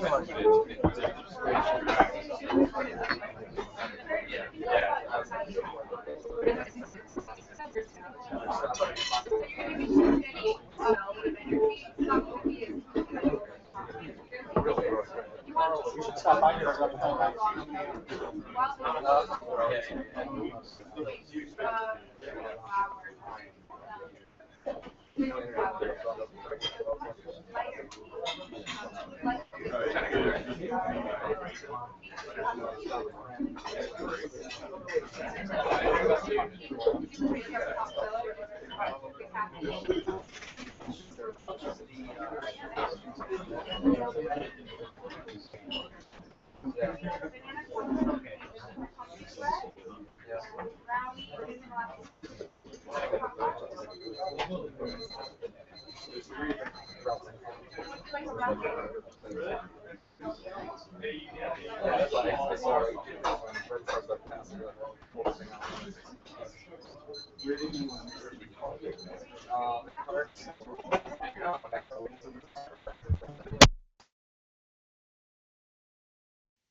Okay. Right now? We're taking a break, but we'll be back in a little bit. It's a 10-minute break while they set up.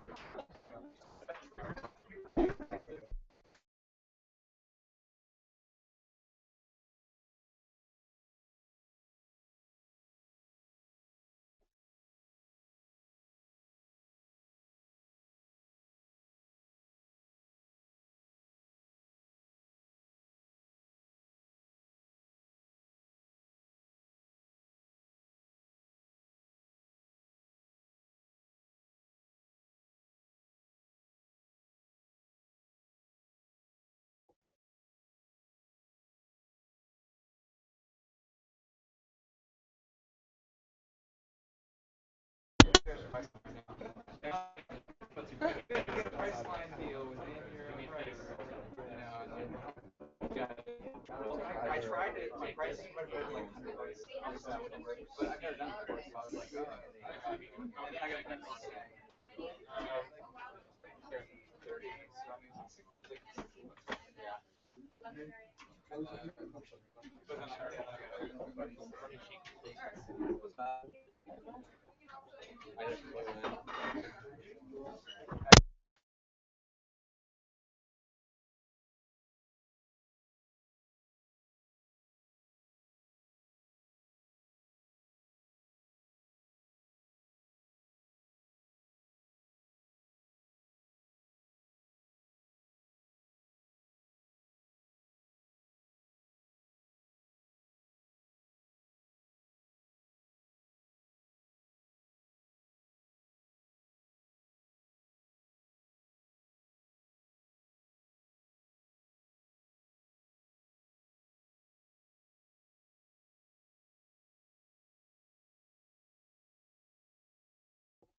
have to do more planning because without any kind of planning, it's like you know, like 10 side, so it's just my own my lack of foresight. I don't understand the same problems that I did. Sounds good.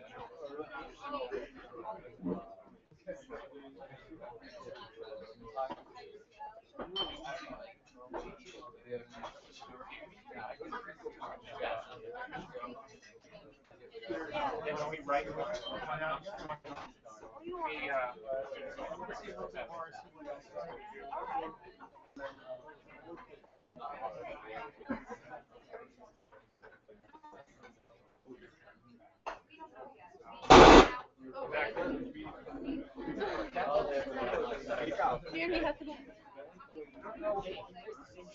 don't know what I'm doing. Lighting up.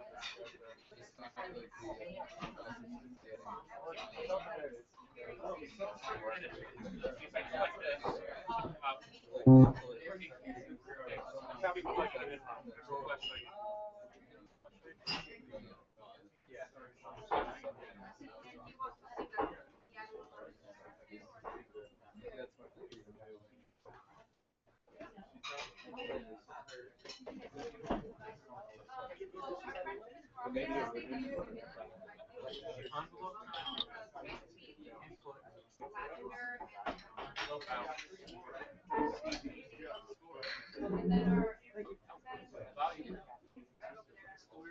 Here.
I can't see, so it's like.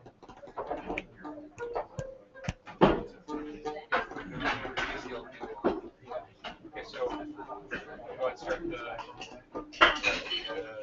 chapter and I'll come in. The mic is, I believe it's streaming. The mic is on. But he handed me this, which I don't know if this goes in. I don't know what this is, but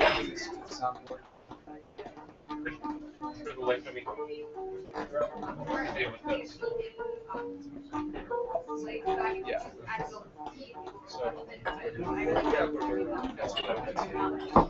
Courage Kit. Not bad. Did you find it fine?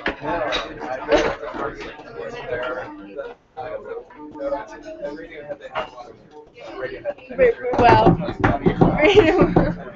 Radio Shack. It was like 6 minutes.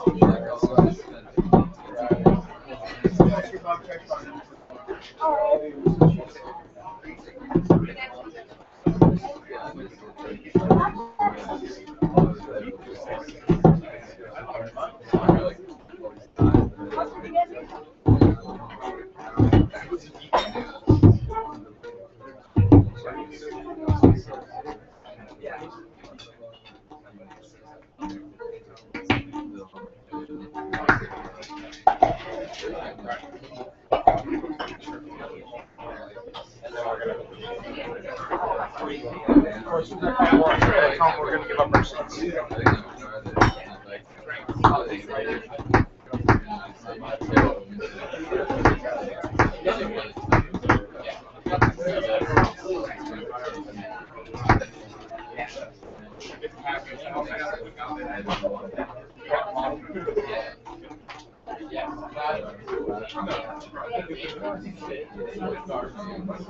For a long time, Siddhartha had lived the life of the world and of lust, though without being a part of it. His senses, which he had killed off in hot years as a Samana, had awoken again. He had tasted riches, had tasted lust, had tasted power. Nevertheless, he had still remained in his heart for a long time a Samana. Kamala, being smart, had realized this quite right. It was still the art of thinking, of waiting, of fasting, which guided his life. Still, the people of the world, the childlike people, had remained alien to him, as he was alien to them. Years passed. Surrounded by the good life, Siddhartha finally felt them fading away. He had become rich. For quite a while he possessed a house of his own and his own servants, and a garden before the city by the river. The people liked him. They came to him whenever they needed money or advice, but there was no one close to him except Kamala. That high, bright state of being awake, which he had experienced that one time at the height of his youth, in those days after Gotama's sermon, after the separation from Govinda, that tense expectation, that proud state of standing alone without teachings and without teachers, that supple willingness to listen to the divine voice in his own heart, had slowly become a memory, had been fleeting, distant and quiet, the holy source murmured, which used to be near, which used to murmur within himself. Nevertheless, many things he had learned from the Samanas. He had learned from Gotama. He had learned from his father, the Brahman, had remained within him for a long time afterwards. Moderate living, joy of thinking, hours of meditation, secret knowledge of the self, and of his eternal entity, which is neither body nor consciousness. Many part of it he still had, but one part after another had been submerged and had gathered dust. Just as a potter's wheel, once it has been set in motion, will keep on turning for a long time and only slowly lose its vigour and come to a stop. Thus Siddhartha's soul had kept on turning the wheel of asceticism, the wheel of thinking, the wheel of differentiation for a long time, still turning, but it turned slowly and hesitantly and was close to coming to a standstill. Slowly, like humidity entering the dying stem of a tree, filling it slowly and making it rot, the world and sloth had entered Siddhartha's soul. Slowly it filled his soul, made it heavy, made it tired, put it to sleep. On the other hand, his senses had become alive. There was much they had learned, much they had experienced. Siddhartha had learned to trade, to use his power over people, to enjoy himself with a woman. He had learned to wear beautiful clothes, to give orders to servants, to bathe in perfumed waters. He had learned to eat tenderly and carefully prepared food, even fish, even meat and poultry, spices and sweets, and to drink wine, which causes sloth and forgetfulness. He had learned to play with dice and on a chessboard, to watch dancing girls, to have himself carried about in a sedan chair, to sleep on a soft bed. But he still had felt different from and superior to the others, or was he had watched them with some mockery, some mocking disdain, with the same disdain which a Samana constantly feels for the people of the world. When Kamaswami was ailing, when he was annoyed, when he felt insulted, when he was vexed by his worries as a merchant, Siddhartha had always watched it with mockery. Just slowly and imperceptibly, as the harvest seasons and rainy seasons passed by, his mockery had become more tired, his superiority had become more quiet. Just slowly, among his growing riches, Siddhartha had assumed something of the childlike people's ways for himself, something of their childlikeness and of their fearfulness. And yet he envied them just the more similar he became to them. He envied them for the one thing that was missing from him and that they had, the importance they were able to attach to their lives, the amount of passion in their joys and fears, the fearful but sweet happiness of being constantly in love. These people were all of the time in love with themselves, with women, with their children, with honours or money, with plans or hopes. But he did not learn this from them, this out of all things, this joy of the child, and this foolishness of the child. He learned from them out of all things the unpleasant ones which he himself despised. It happened more and more often that, in the morning, after having had company the night before, he stayed in bed for a long time, felt unable to think and tired.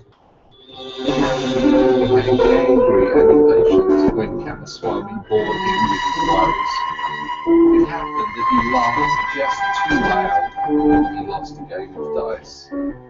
His face was still smarter and more spiritual than others, but he rarely laughed, and assumed one after another those features which are so often found in the faces of rich people, those features of discontent, of sickness, of hunger, of sloth, of a lack of love. Slowly, the disease of the soul which rich people have grabbed hold of him. Like a veil, like a thin mist, tiredness came over Siddhartha, slowly getting a bit denser every day, a bit murkier every month, a bit heavier every year.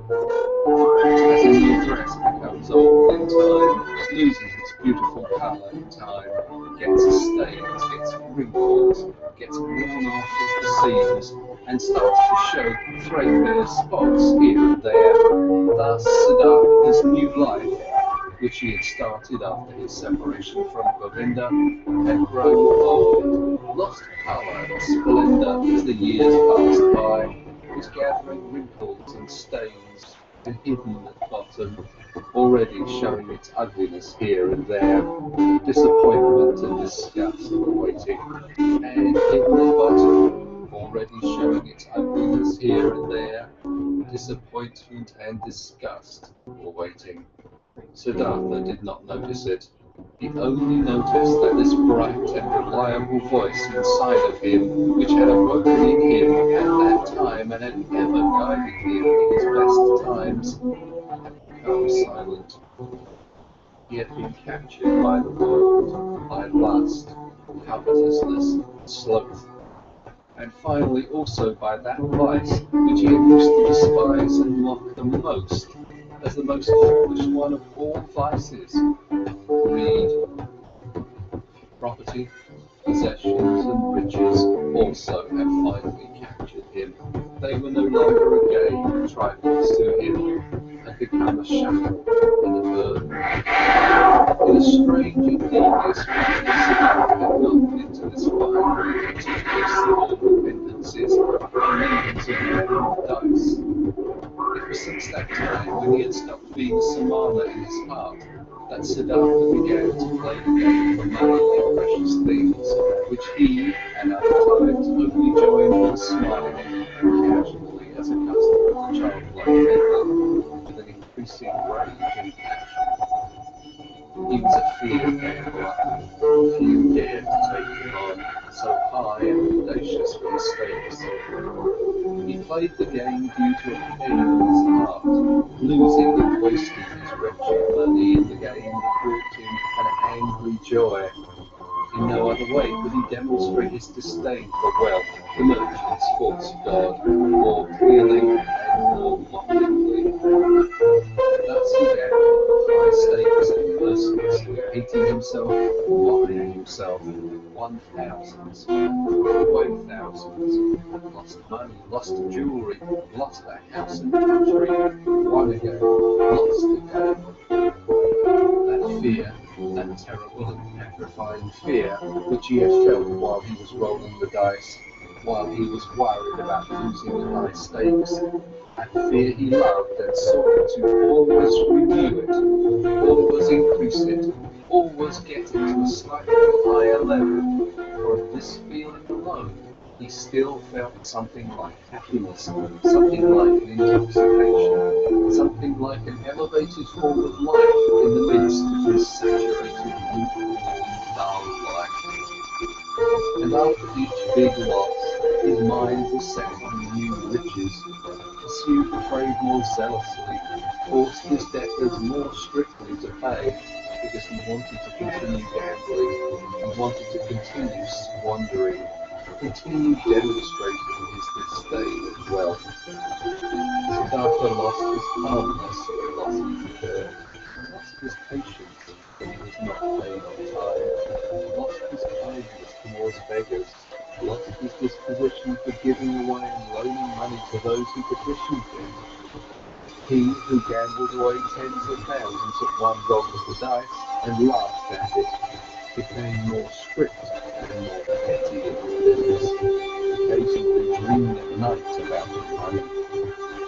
And whenever he woke up from this ugly spell, whenever he found his face in the mirror at the bedroom's wall to have aged and become more ugly, whenever embarrassment and disgust came over him, he continued fleeing into a new game, fleeing into a numbing of his mind brought on by sex, by wine, and from there he fled back into the urge to pile up and obtain possessions.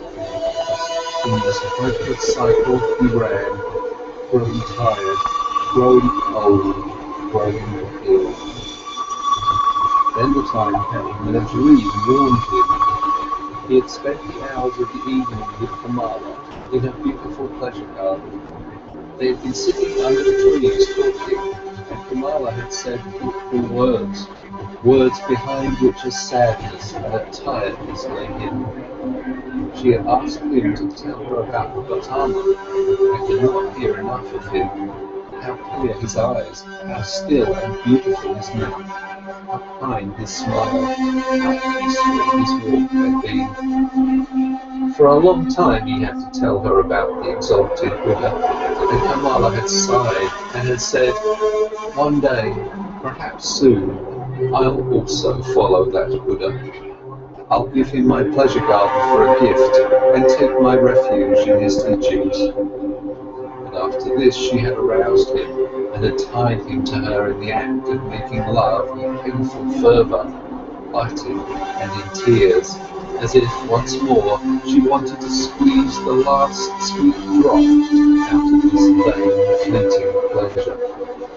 Never before it had become so strangely clear to Siddhartha how closely lust was akin to death. Then he had lain by her side, and Kamala's face had been close to him, and under her eyes and next to the corners of her mouth he had, as clearly as never before, read a beautiful inscription, an inscription of small lines, of slight grooves, an inscription reminiscent of autumn and old age, just as Siddhartha himself, who was only in his 40s, had already noticed here and there grey hairs among his black ones.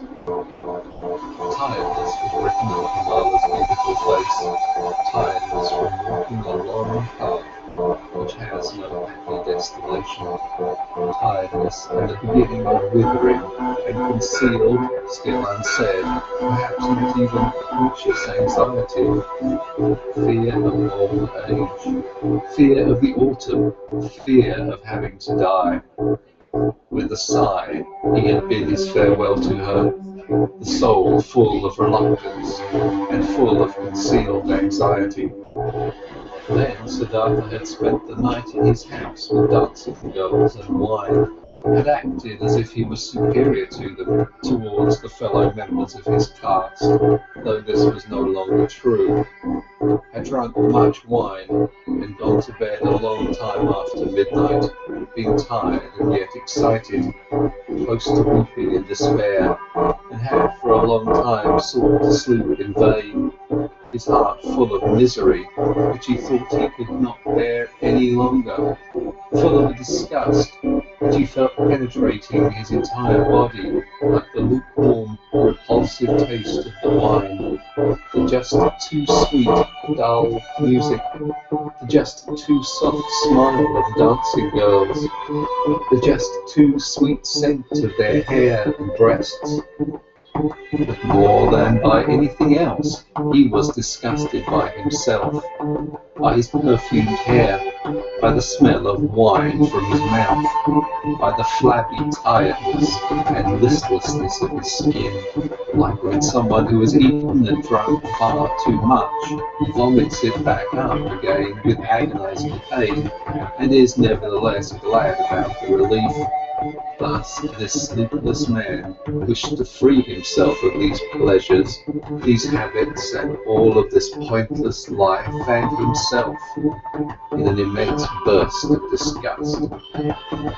Not until the light of the morning, and the beginning of the first activities in the street before his city house, he had slightly fallen asleep, had found for a few moments a half-consciousness, a hint of sleep. In these moments, he had a dream. Kamala owned a small, rare, singing bird in a golden cage. Of this bird he dreamt. He dreamt this bird had become mute, who at other times always used to sing in the morning, and since this arose his attention, he stepped in front of the cage and looked inside. There the small bird was dead and lay stiff on the ground. He took it out, weighed it for a moment in his hand, and then threw it away out in the street. And in the same moment he felt terribly shocked, and his heart hurt, as if he had thrown away from himself all value and everything good by throwing out this dead bird. Starting up from the stream, he felt encompassed by a deep sadness. Worthless, so it seemed to him, worthless and pointless was the way he had been going through life. Nothing which was alive, nothing which was in some way delicious or worth keeping, he had left in his hands. Alone he stood there, and empty like a castaway on the shore. With a gloomy mind, Siddhartha went to the pleasure garden he owned, locked the gate, sat down under a mango tree, felt death in his heart and horror in his chest, sat and sensed how everything died in him, withered in him, came to an end in him. By and by he gathered his thoughts, and in his mind he once again went the entire path of his life, starting with the first days he could remember. When was there ever a time when he had experienced happiness, felt a true bliss? Oh yes, several times he had experienced such a thing. In his years as a boy, he has had a taste of it. When he had obtained praise from the Brahmins, he had felt it in his heart. There was a path in front of the one who has distinguished himself in the recitation of the holy verses, in the disputes with the learned ones, as an assistant in the offerings. Then he had felt it in his heart.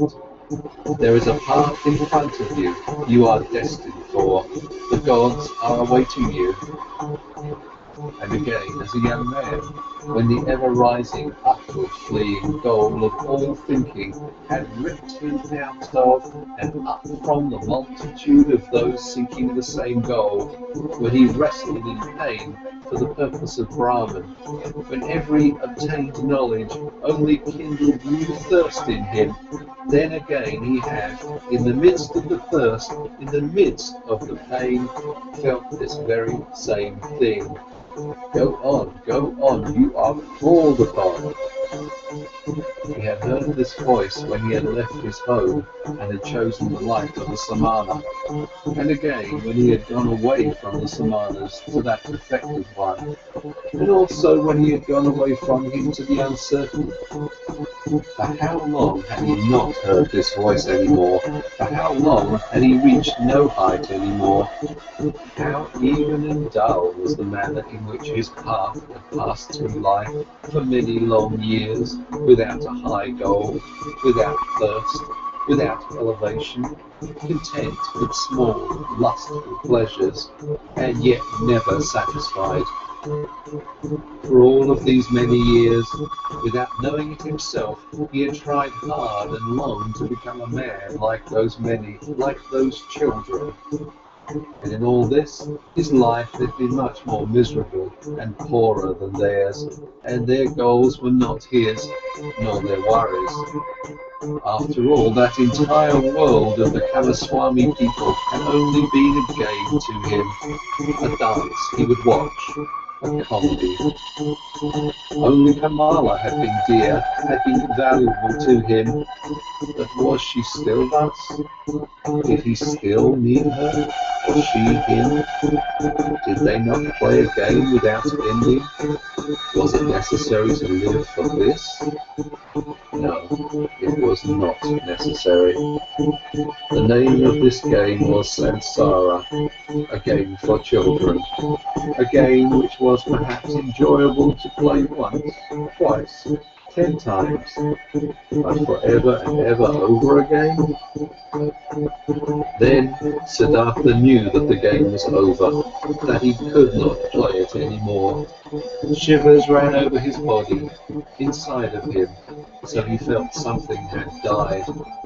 That entire day he sat under the mango tree, thinking of his father, thinking of Govinda, thinking of Gotama. Did he have to leave them to become a Kamaswami? He still sat there when the night had fallen. When looking up, he caught sight of the stars. He thought, here I'm sitting under my mango tree in my pleasure garden. He smiled a little. Was it really necessary? Was it right? Was it not a foolish game that he owned a mango tree? That he owned a garden?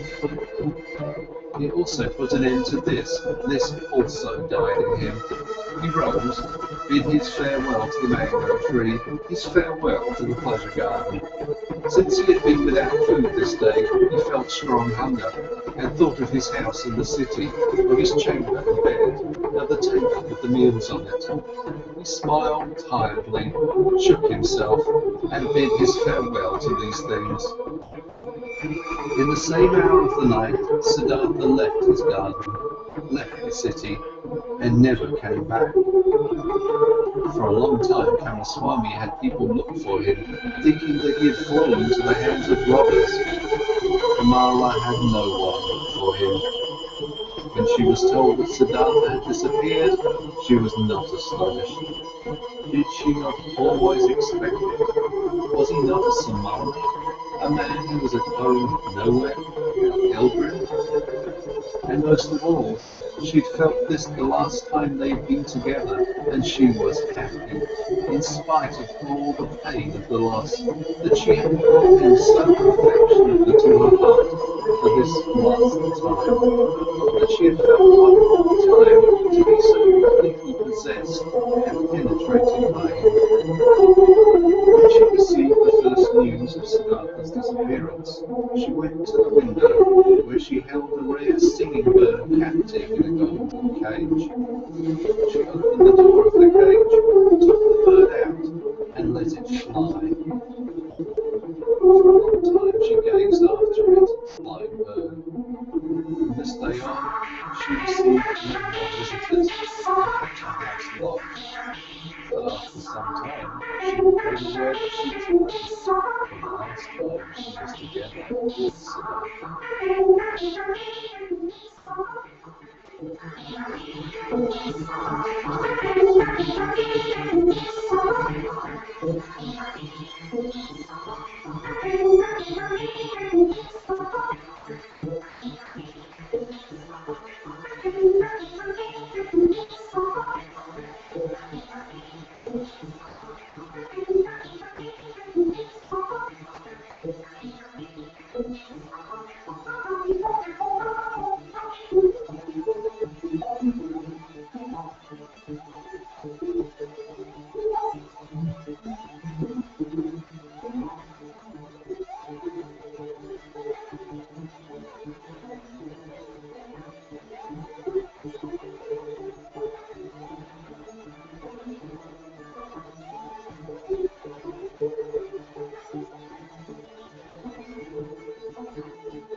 Siddhartha walked through the forest, was already far from the city, and knew nothing but that one thing, that there was no going back for him, that this life, as he had lived it for many years until now, was over and done away with, and that he had tasted all of it, sucked everything out of it, until he was disgusted with it.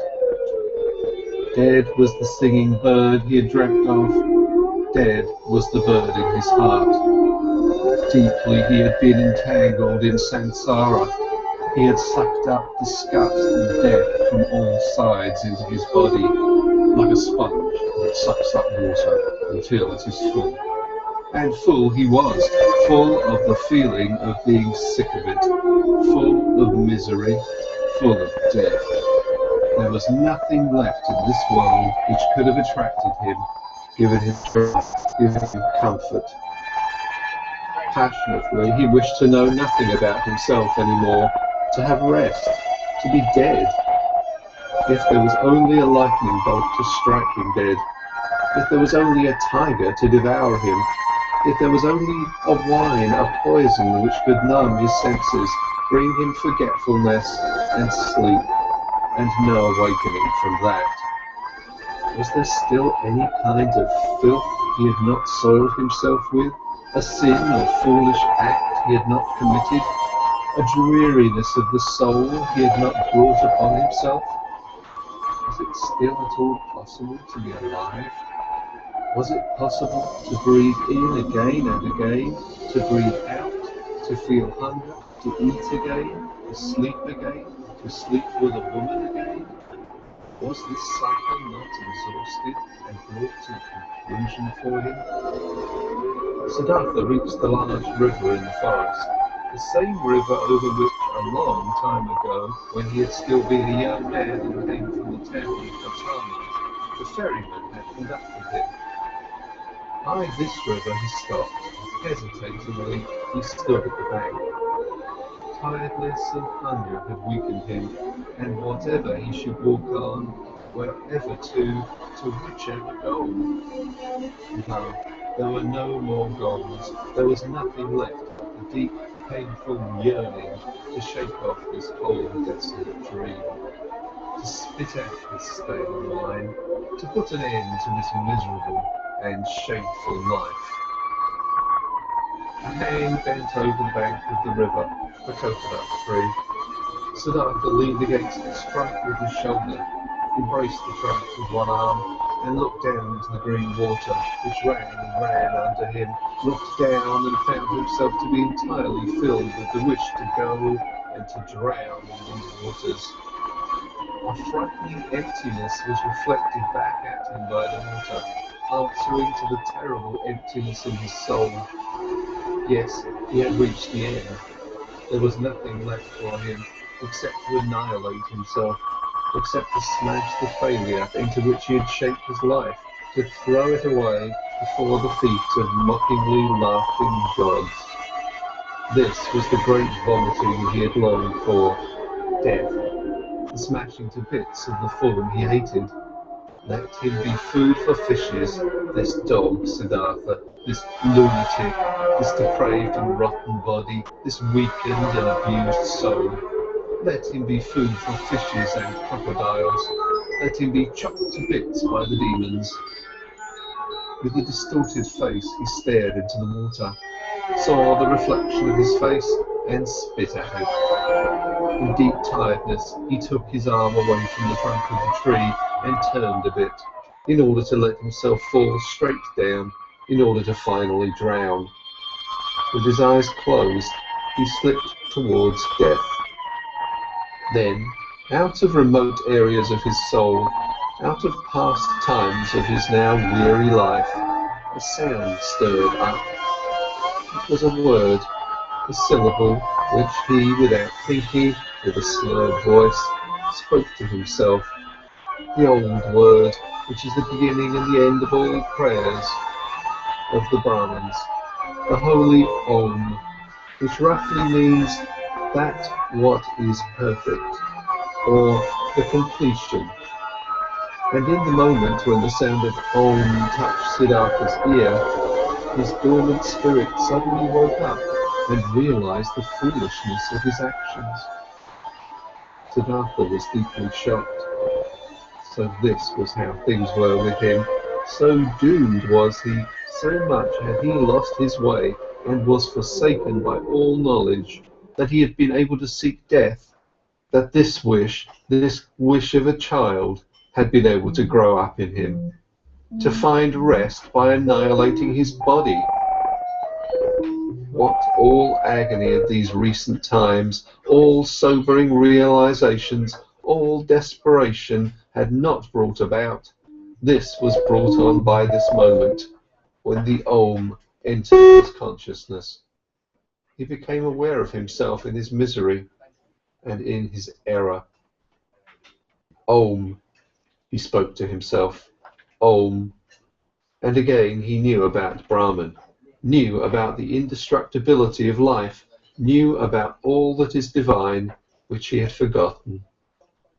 But this was only a moment. Flash! By the foot of the coconut tree, Siddhartha collapsed, struck down by tiredness, mumbling Om, placed his head on the root of the tree, and fell into a deep sleep. Deep was his sleep, and without dreams. For a long time he had not known such a sleep any more. When he woke up after many hours, he felt as if 10 years had passed. He heard the water quietly flowing, did not know where he was and who had brought him there, opened his eyes, saw with astonishment that there were trees and the sky above him, and he remembered where he was and how he got there. But it took him a long while for this, and the past seemed to him as if it had been covered by a veil, infinitely distant, infinitely far away, infinitely meaningless.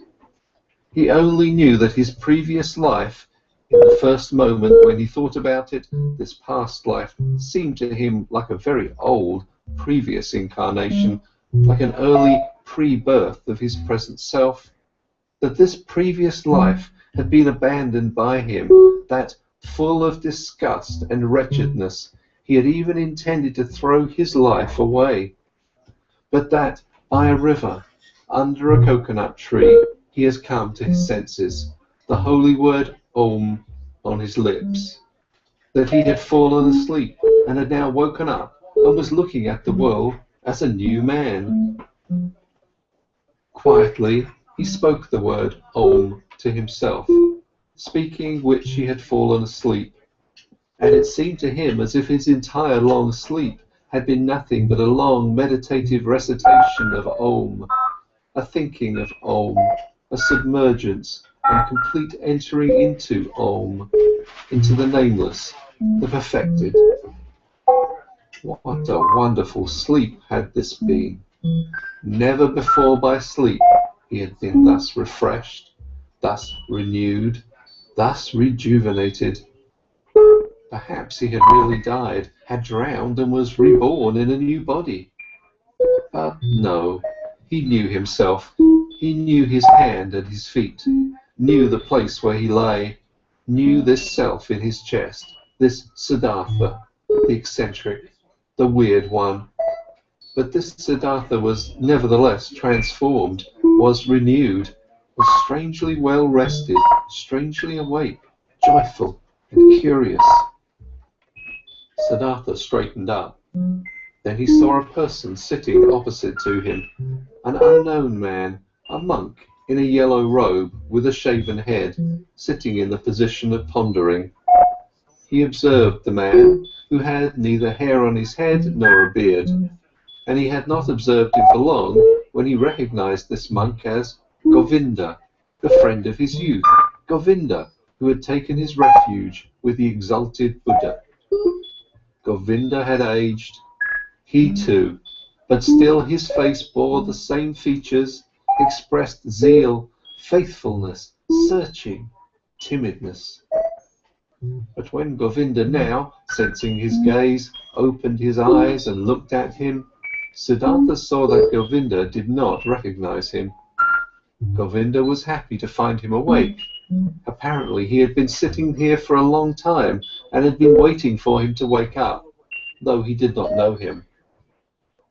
"I have been sleeping," said Siddhartha. "However did you get here?"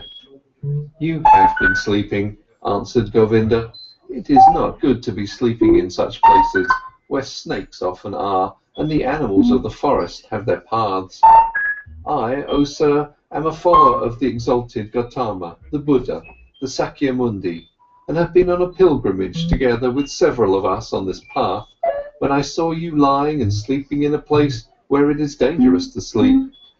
Therefore, I sought to wake you up, O sir, and since I saw that your sleep was very deep, I strayed behind from my group and sat with you. And then, so it seems, I have fallen asleep myself, I, who wanted to guard your sleep. Badly I have served you. Tiredness has overwhelmed me, and now that you're awake, let me go catch up with my brothers." "I thank you, Samana, for watching out over my sleep," spoke Siddhartha. "You're friendly, you followers of the Exalted One. Now you may go then." "I'm going, sir. May you, sir, always be in good health." "I thank you, Samana." Govinda made the gesture of a salutation and said, "Farewell." "Farewell, Govinda," said Siddhartha. The monk stopped. "Permit me to ask, sir, from where do you know my name?" Now Siddhartha smiled. "I know you, O Govinda, from your father's hut, and from the school of the Brahmins, and from the offerings, and from our walk to the Samanas, and from that hour when you took your refuge with the Exalted One in the grove Jetavana." "You're Siddhartha!" Govinda exclaimed loudly. "Now I'm recognizing you, and don't comprehend any more how I couldn't recognize you right away. Be welcome, Siddhartha. My joy is great to see you again. It also gives me joy to see you again. You've been the guard of my sleep. Again, I thank you for this, though I wouldn't have required any guard. Where are you going to, oh friend?" "I am going nowhere. We monks are always traveling.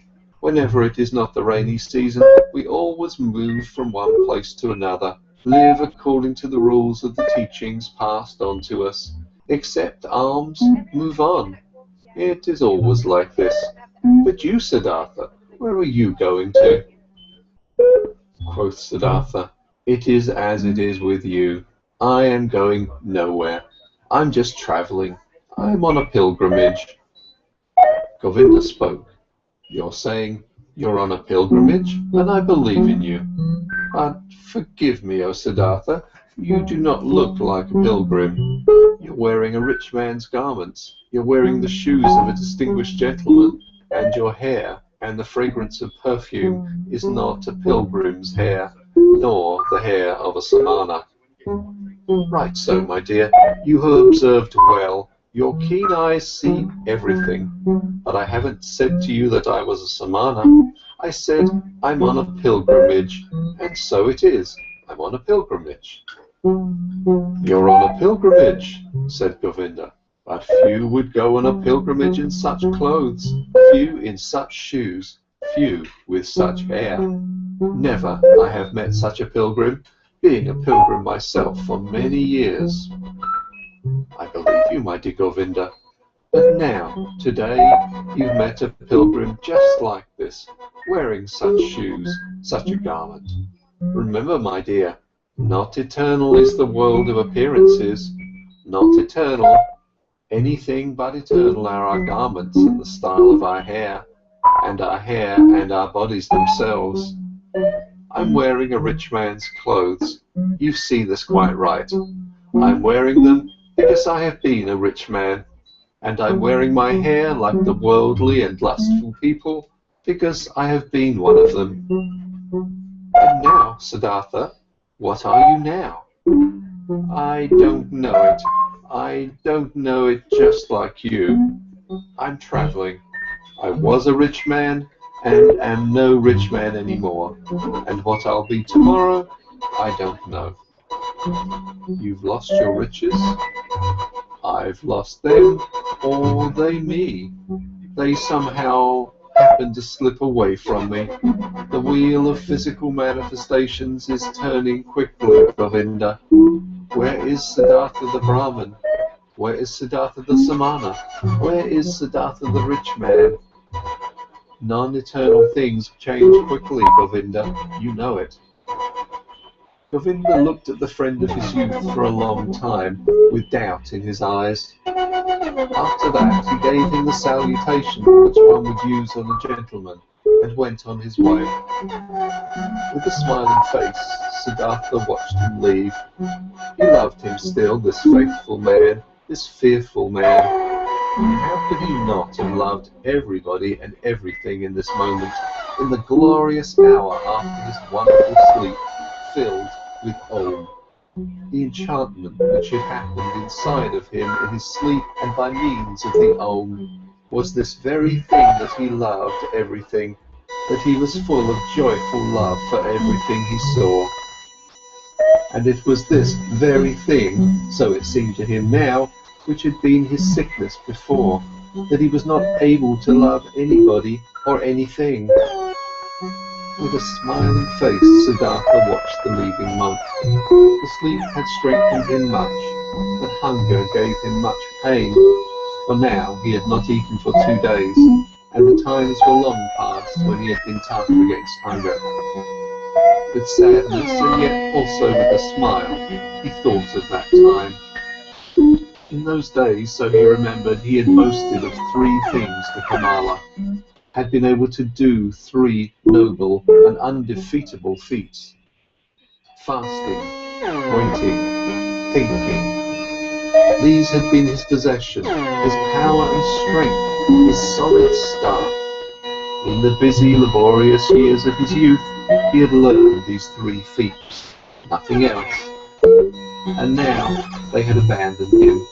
None of them was his any more, neither fasting, nor waiting, nor thinking. For the most wretched things he had given them up, for what fades most quickly, for sexual lust, for the good life, for riches. His life had indeed been strange, and now, so it seemed, now he had really become a childlike person. Siddhartha thought about his situation. Thinking was hard on him. He did not really feel like it, but he forced himself. Now, he thought, since all these most easily perishing things have slipped from me again, now I'm standing here under the sun again, just as I have been standing here a little child. Nothing is mine. I have no abilities. There is nothing I could bring about. I have learned nothing. How wondrous is this? Now that I am no longer young, that my hair is already half grey, my strength is fading. Now I'm starting again at the beginning, and as a child. Again he had to smile. Yes, his fate had been strange. Things were going downhill with him, and now he was again facing the world, void and naked and stupid. But he could not feel sad about this. No, he even felt a great urge to laugh about himself, to laugh about this strange, foolish world. Things are going downhill with you, he said to himself, and laughed about it. And as he was saying it, he happened to glance at the river, and he also saw the river was going downhill, always moving on downhill, and singing, and being happy through it all. He liked this well. Kindly, he smiled at the river. Was this not the river in which he had intended to drown himself in past times, 100 years ago, or had he dreamed this? Wondrous indeed was my life, so he thought, wondrous detours has it taken. As a boy, I had only to do with gods and offerings. As a youth, I had only to do with asceticism, with thinking and meditation, was searching for Brahman, worshipped the eternal in the Atman. But as a young man, I followed the penitents, lived in the forest, suffered of heat and frost, learned to hunger, taught my body to become dead. Wonderfully, soon afterwards, insight came towards me in the form of the great Buddha's teachings. I felt the knowledge of the oneness of the world circling in me like my own blood. But I also had to leave Buddha and the great knowledge. I went and learned the art of love with Kamala, learned trading with Kamaswami, piled up money, wasted money, learned to love my stomach, learned to please my senses. I had to spend many years losing my spirit, to unlearn thinking again, to forget the oneness. Isn't it just as if I had turned, slowly, and on a long detour, from a man into a child, from a thinker into a childlike person? And yet, this path has been very good, and yet the bird in my chest has not died. What a path has this been! I had to pass through so much stupidity, through so much vices, through so many errors, through so much disgust and disappointments and woe, just to become a child again, and to be able to start over. But it was right so. My heart says yes to it. My eyes smile to it. I've had to experience despair. I've had to sink down to the most foolish one of all thoughts, to the thought of suicide, in order to be able to experience divine grace, to hear Om again, to be able to sleep properly, and to awake properly again. I had to become a fool to find Atman in me again. I had to sin to be able to live again. Where else might my path lead me to? It is foolish, this path. It moves in loops. Perhaps it is going around in a circle. Let it go as it likes. I want to take it. Wonderfully, he felt joy rolling like waves in his chest. Wherever from, he asked his heart, where did you get this happiness? Might it come from that long good sleep which has done me so good, or from the word Om, which I said, or from the fact that I have escaped, that I have completely fled, that I am finally free again, and am standing like a child under the sky? Oh, how good it is to have fled, to have become free. How clean and beautiful is the air here, how good to breathe. There, where I ran away from, there everything smelled of ointment, of spices, of wine, of excess, of sloth. How did I hate this world of the rich, of those who revel in fine food, of the gamblers? How did I hate myself for staying in this terrible world for so long? How did I hate myself, have deprived, poisoned, tortured myself, have made myself old and evil? No, never again I will, as I used to like doing so much, delude myself into thinking that Siddhartha was wise. But this one thing I have done well. This I like. This I must praise. But there is now an end to that hatred against myself, to that foolish and dreary life. I praise you, Siddhartha, after so many years of foolishness. You have once again had an idea, have done something, have heard the bird in your chest singing, and have followed it. Thus he praised himself, found joy in himself, listened curiously to his stomach, which was rumbling with hunger. He had now, so he felt, in those recent times and days, completely tasted and spit out, devoured up to the point of desperation and death, a piece of suffering, a piece of misery. Like this, it was good. For much longer he could have stayed with Kamaswami, made money, wasted money, filled his stomach, and let his soul die of thirst. For much longer he could have lived in this soft, well-upholstered hell if this had not happened. The moment of complete hopelessness and despair, that most extreme moment when he hung over the rushing waters and was ready to destroy himself. That he had felt this despair, this deep disgust, that he had not succumbed to it, that the bird, the joyful source and voice in him, was still alive after all. This was why he felt joy. This was why he laughed. This was why his face was smiling brightly under his hair, which had turned grey.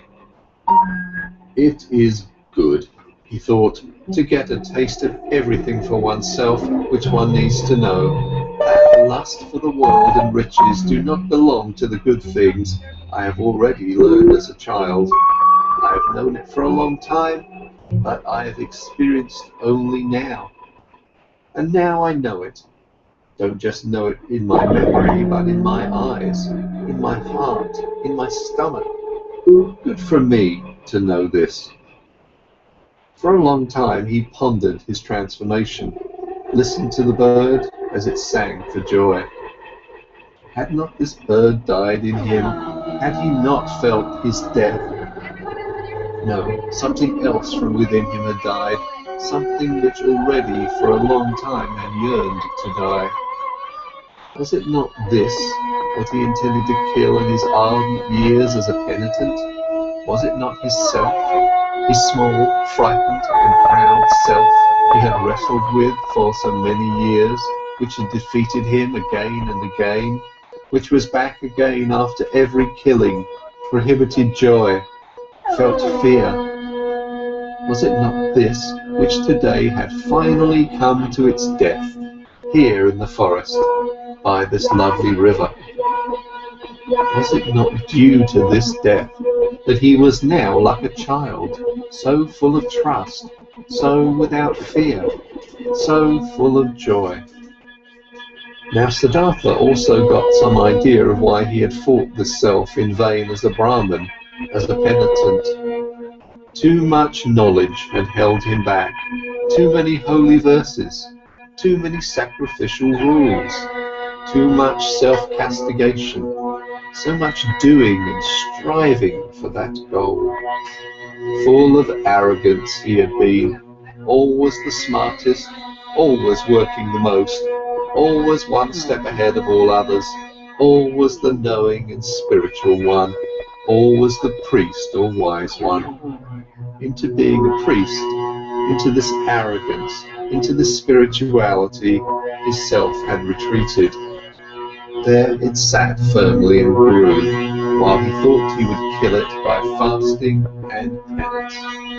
Now he saw it, and saw the secret voice had been right, that no teacher would ever have been able to bring about his salvation.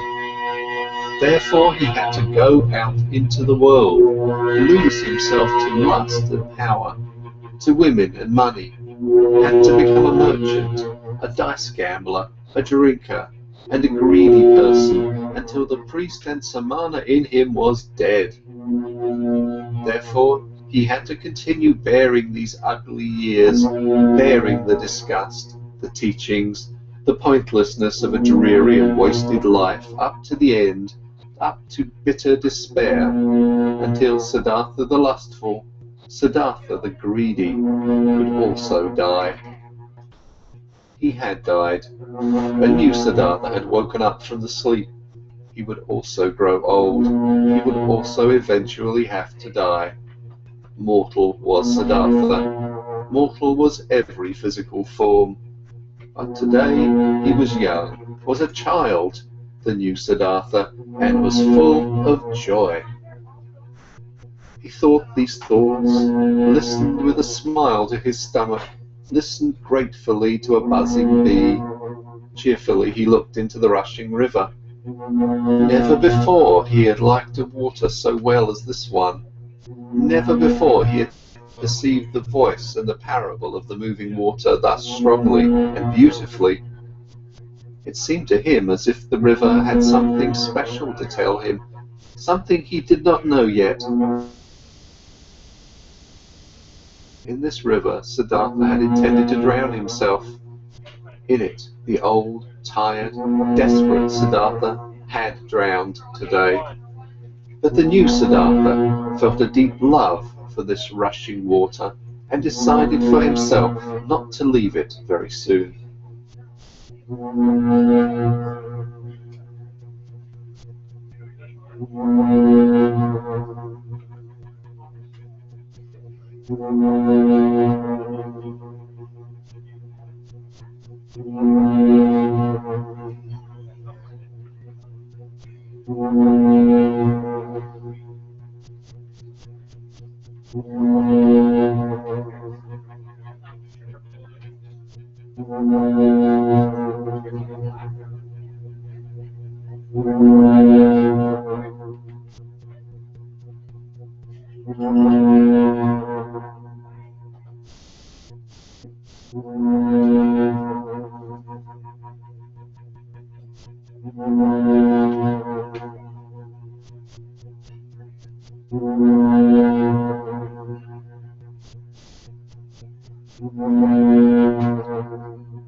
By this river I want to stay, thought Siddhartha. It is the same which I have crossed a long time ago on my way to the childlike people. A friendly ferryman had guided me then. He is the one I want to go to. Starting out from his hut, my path had led me at that time into a new life, which had now grown old and is dead. My present path, my present new life, shall also take its start there. Tenderly he looked into the rushing water, into the transparent green, into the crystal lines of its drawing, so rich in secrets. Bright pearls he saw rising from the deep, quiet bubbles of air floating on the reflecting surface, the blue of the sky being depicted in it. With 1,000 eyes the river looked at him, with green ones, with white ones, with crystal ones, with sky blue ones. How did he love this water? How did it delight him? How grateful was he to it? In his heart he heard the water talking, which was newly awakening, and it told him, love this water, stay near it, learn from it. Oh yes, he wanted to learn from it. He wanted to listen to it. He who would understand this water and its secrets, so it seemed to him, would also understand many other things, many secrets, all secrets. But out of all secrets of the river, he today only saw one. This one touched his soul. He saw this water ran and ran, incessantly it ran, and was nevertheless always there, was always at all times the same, and yet new in every moment. Great be he who would grasp this, understand this. He understood and grasped it not, only felt some idea of it stirring, a distant memory, divine voices. Siddhartha rose. The workings of hunger in his body became unbearable. In a daze he walked on, up the path by the river, upriver, listened to the current, listened to the rumbling hunger in his body. When he reached the ferry, the boat was just ready, and the same ferryman who had once transported the young Samana across the river stood in the boat. Siddhartha recognized him. He had also aged very much. "Would you like to ferry me over?" he asked. The ferryman, being astonished to see such an elegant man walking along and on foot, took him into his boat and pushed it off the bank. "It is a beautiful life you have chosen for yourself," the passenger spoke. "It must be beautiful to live by this water every day and to cruise on it." With a smile, the man at the oar moved from side to side. "It is beautiful, sir. It is as you say. But isn't every life, isn't every work beautiful? This may be true, but I envy you yours." "Ah, you would soon stop enjoying it. This is nothing for people wearing fine clothes." Siddhartha laughed. "Once before I have been looked upon today because of my clothes. I have been looked upon with distrust. Wouldn't you, ferryman, like to accept these clothes, which are a nuisance to me, from me? For you must know I have no money to pay your fare." "You are joking, sir," the ferryman laughed. "I'm not joking, friend. Behold, once before you have ferried me across this water in your boat for the immaterial reward of a good deed. Thus, do it today as well, and accept my clothes for it." "And do you, sir, intend to continue travelling without clothes?" "Most of all, I wouldn't want to continue travelling at all. Most of all, I would like you, ferryman, to give me an old loincloth and keep me as your assistant, or rather as your trainee, for I'll have to learn first how to handle the boat." For a long time the ferryman looked at the stranger, searching. "Now I recognize you," he finally said. "At one time you slept in my hut. This was a long time ago, possibly more than 20 years ago. And you've been ferried across the river by me, and we parted like good friends. Haven't you been a Samana? I can't think of your name anymore." "My name is Siddhartha, and I was a Samana when you last saw me." "So be welcome, Siddhartha. My name is Vasudeva. You will, so I hope, be my guest today as well and sleep in my hut, and tell me where you're coming from and why these beautiful clothes are such a nuisance to you." They had reached the middle of the river, and Vasudeva pushed the oar with more strength in order to overcome the current. He worked calmly, his eyes fixed on the front of the boat with brawny arms. Siddhartha sat and watched him, and remembered how once before, on that last day of his time as a Samana, love for this man had stirred in his heart. Gratefully he accepted Vasudeva's invitation. When they had reached the bank, he helped him to tie the boat to the stakes. After this, the ferryman asked him to enter the hut, offered him bread and water, and Siddhartha ate with eager pleasure, and also ate with eager pleasure of the mango fruits Vasudeva offered him. Afterwards, it was almost the time of the sunset.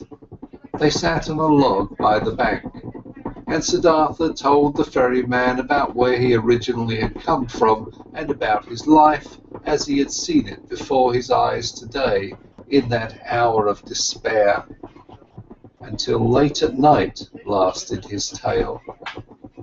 Vasudeva listened with great attention, listened carefully. He let everything into his mind, birthplace and childhood, all that learning, all that searching, all joy, all distress. This was among the ferryman's virtues, one of the greatest. Like only a few, he knew how to listen.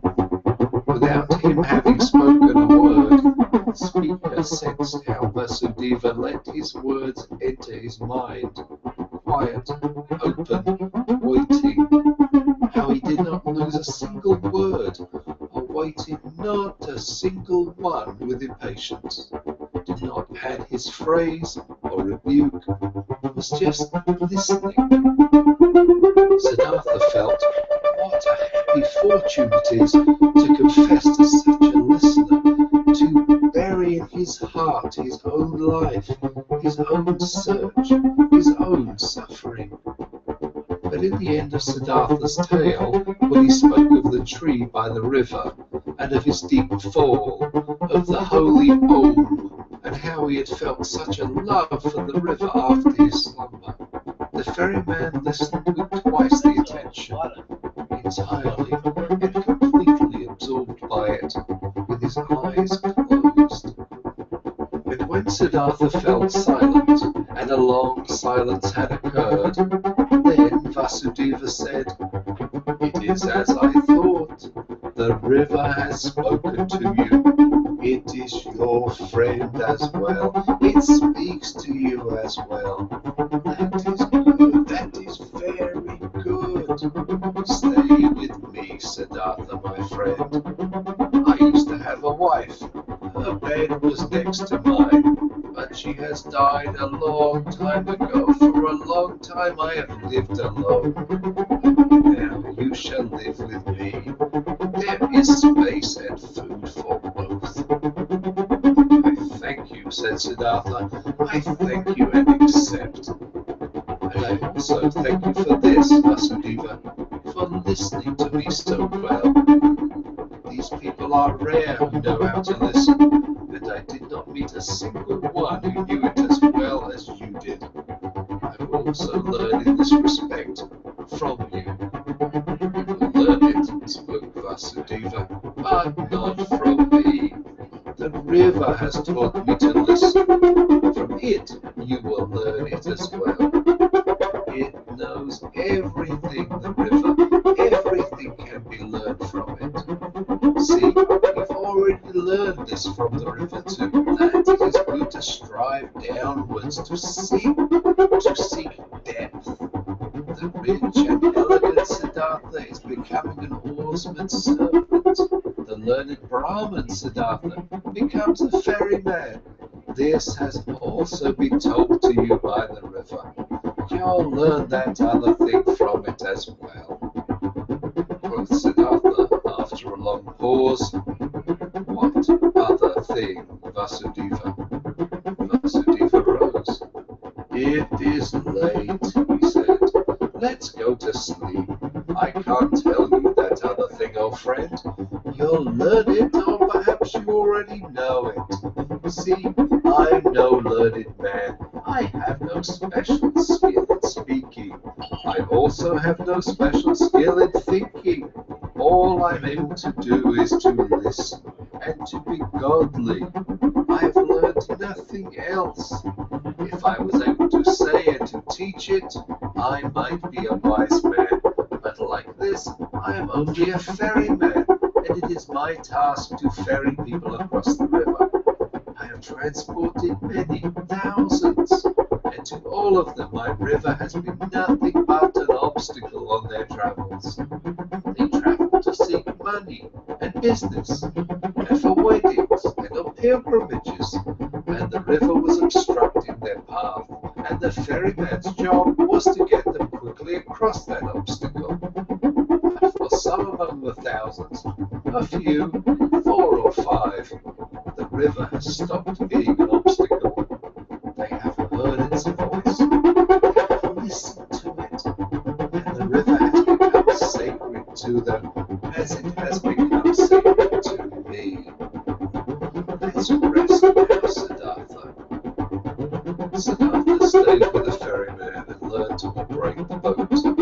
And when there was nothing to do at the ferry, he worked with Vasudeva in the rice field, gathered wood, gathered the fruit off the banana trees. He learned to build an oar, and learned to mend the boat, and to weave baskets, and was joyful because of everything he learned. And the days and months passed quickly. What Vasudeva could teach him, he was taught by the river.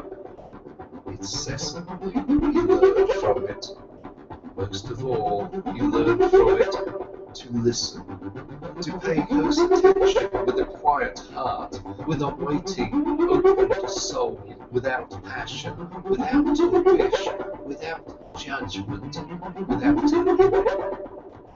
In a friendly manner, he lived side by side with Vasudeva, and occasionally they exchanged some words. Few had at length thought about words. Vasudeva was no friend to words. Rarely Siddhartha succeeded in persuading him to speak. Did you, so he asked him one time, did you too learn that secret from the river, that there is no time? Vasudeva's face was filled with a bright smile. Yes, Siddhartha, he spoke. It is this, what you mean, isn't it? That the river is everywhere at once, at the source and at the mouth, at the waterfall, at the ferry, at the rapids, in the sea, in the mountains, everywhere at once, and that there is only the present for it, not the shadow of the past, not the shadow of the future. This it is, said Siddhartha, and when I had learned it, I looked at my life, and it was also a river, and the boy Siddhartha was only separated from the man Siddhartha and from the old man Siddhartha by a shadow, not something real. Also, Siddhartha's previous births were no past, and his death and his return to Brahma was no future.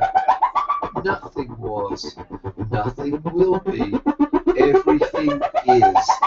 Everything has existence and is present. Siddhartha spoke with ecstasy. Deeply this enlightenment had delighted him.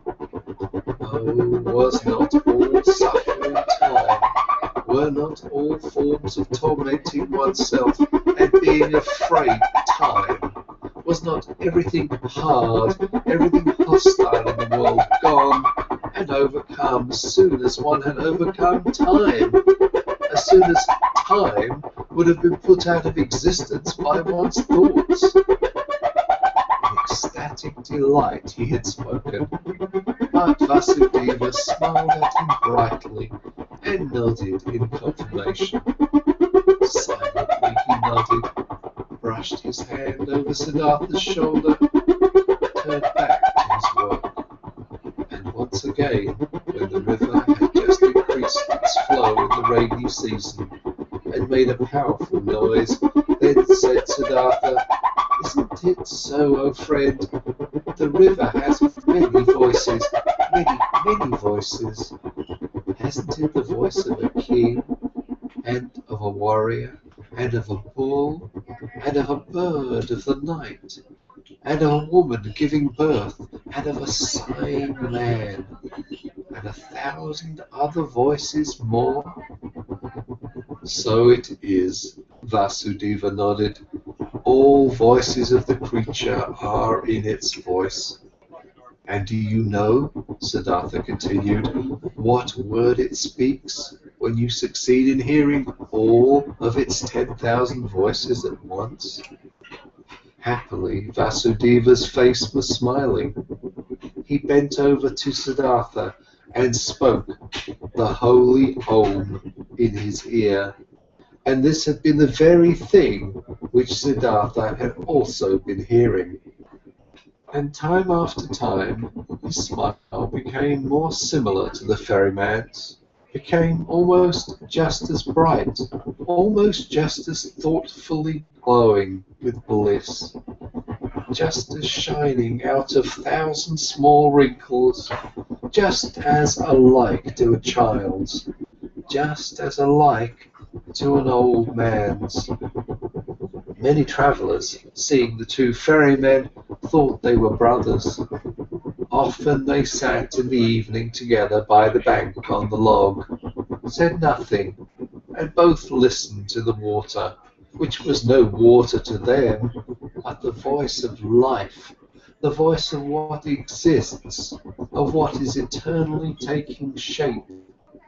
And it happened from time to time that both, when listening to the water, thought of the same things, of a conversation from the day before yesterday, of one of their travellers, the face and fate of whom had occupied their thoughts, of death, of their childhood, and that they both, in the same moment when the river had been saying something good to them, looked at each other, both thinking precisely the same thing, both delighted about the same answer to the same question. There was something about this ferry and the two ferrymen which was transmitted to others, which many of the travellers felt. It happened occasionally that a traveller, after having looked at the face of one of the ferrymen, started to tell the story of his life, told about pains, confessed evil things, asked for comfort and advice. It happened occasionally that someone asked for permission to stay for a night with them, to listen to the river. It also happened that curious people came who had been told that there were two wise men or sorcerers or holy men living by that ferry. The curious people asked many questions, but they got no answers, and they found neither sorcerers nor wise men. They only found two friendly little old men who seemed to be mute and to have become a bit strange and gaga. And the curious people laughed and were discussing how foolishly and gullibly the common people were spreading such empty rumours. The years passed by and nobody counted them. Then, at one time, monks came by on a pilgrimage, followers of Gotama the Buddha, who were asking to be ferried across the river. And by then the ferrymen were told that they were most hurriedly walking back to their great teacher, for the news had spread. The exalted one was deadly sick, and would soon die his last human death, in order to become one with the salvation. It was not long until a new flock of monks came along on their pilgrimage, and another one, and the monks, as well as most of the other travellers and people walking through the land, spoke of nothing else than of Gotama and his impending death. And as people are flocking from everywhere and from all sides when they are going to war or to the coronation of a king, and are gathering like ants in droves, thus they flocked, like being drawn on by a magic spell to where the great Buddha was awaiting his death, where the huge event was to take place, and the great perfected one of an era was to become one with the glory.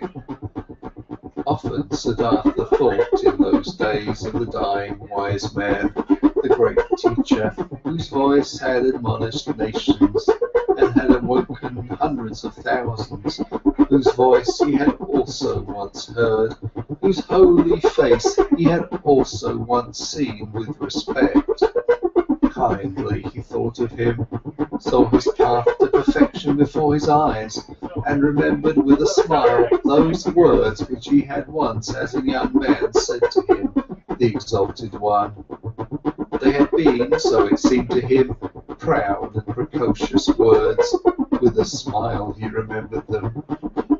For a long time he knew that there was nothing standing between Gotama and him any more, though he was still unable to accept his teachings.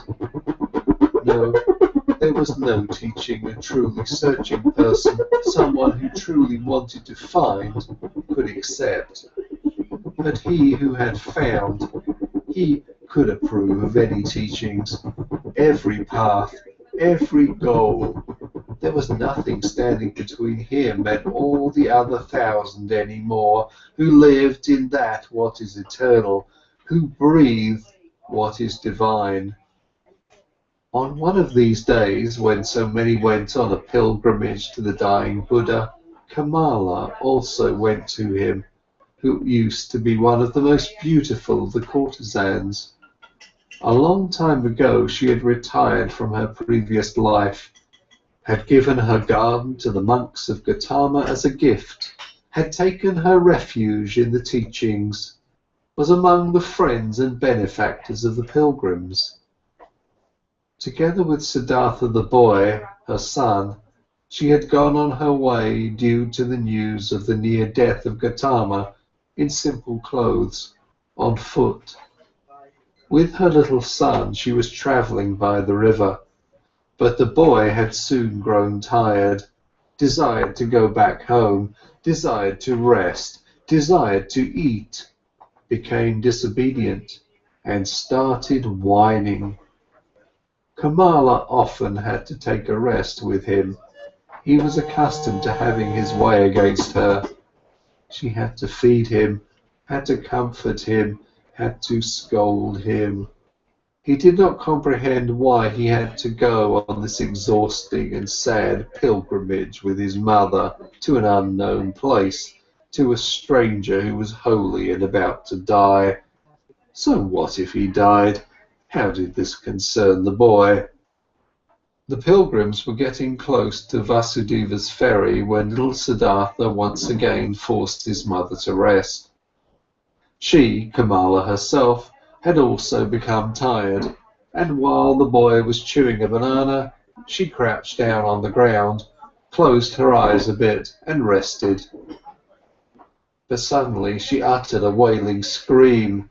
The boy looked at her in fear, and saw her face having grown pale from horror, and from under her dress a small black snake fled, by which Kamala had been bitten. Hurriedly they now both ran along the path in order to reach people, and got near the ferry. There Kamala collapsed, and was not able to go any further. But the boy started crying miserably, only interrupting it to kiss and hug his mother, and she also joined his loud screams for help, until the sound reached Vasudeva's ears, who stood at the ferry. Quickly he came walking, took the woman on his arms, carried her into the boat. The boy ran along, and soon they all reached the hut, where Siddhartha stood by the stove and was just lighting the fire. He looked up and first saw the boy's face, which wondrously reminded him of something, like a warning to remember something he had forgotten.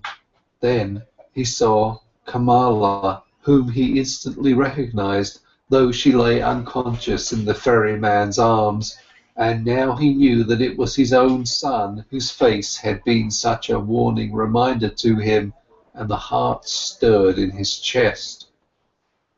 Kamala's wound was washed, but had already turned black, and her body was swollen. She was made to drink a healing potion. Her consciousness returned. She lay on Siddhartha's bed in the hut, and bent over her stood Siddhartha, who used to love her so much. It seemed like a dream to her. With a smile she looked at her friend's face. Just slowly she realized her situation, remembered the bite, called timidly for the boy. "He's with you, don't worry," said Siddhartha. Kamala looked into his eyes. She spoke with a heavy tongue, paralyzed by the poison. "You've become old, my dear," she said. "You've become grey, but you are like the young Samana, who at one time came without clothes, with dusty feet to me into the garden. You're much more like him than you were like him at the time when you had left me and Kamaswami. In the eyes you're like him, Siddhartha. Alas, I have also grown old. Oh, could you still recognize me?" Siddhartha smiled. "Instantly I recognized you, Kamala, my dear." Kamala pointed to her boy and said, "Did you recognize him as well? He is your son." Her eyes became confused and fell shut. The boy wept. Siddhartha took him on his knees, let him weep, petted his hair, and at the sight of the child's face, a Brahmin prayer came to his mind, which he had learned a long time ago, when he had been a little boy himself. Slowly, with a singing voice, he started to speak. From his past and childhood, the words came flowing to him. And with that sing-song, the boy became calm, was only now and then uttering a sob, and fell asleep. Siddhartha placed him on Vasudeva's bed. Vasudeva stood by the stove and cooked rice. Siddhartha gave him a look, which he returned with a smile. "She'll die," Siddhartha said quietly. Vasudeva nodded. Over his friendly face ran the light of the stove's fire. Once again, Kamala returned to consciousness. Pain distorted her face. Siddhartha's eyes read the suffering on her mouth, on her pale cheeks. Quietly he read it, attentively waiting, his mind becoming one with her suffering. Kamala felt it. Her gaze sought his eyes. Looking at him, she said, "Now I see that your eyes have changed as well. They've become completely different. But what do I still recognize that you're Siddhartha? It's you, and it's not you." Siddhartha said nothing. Quietly his eyes looked at hers. "You have achieved it?" she asked. "You have found peace?" He smiled and placed his hand on hers. "I'm seeing it," she said. "I'm seeing it. I too will find peace."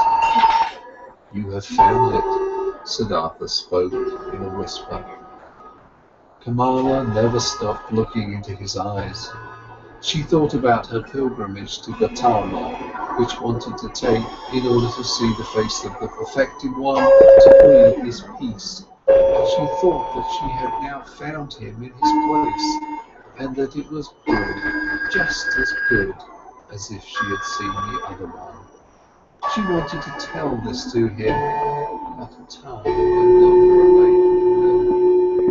Without speaking, she looked at him, and he saw the life fading from her eyes. When the final pain filled her eyes and made them grow dim, when the final shiver ran through her limbs, his finger closed her eyelids. For a long time he sat and looked at her peacefully dead face. For a long time he observed her mouth, her old, tired mouth, with those lips which had become thin. And he remembered that he used to, in the spring of his years, compare this mouth with a freshly cracked fig.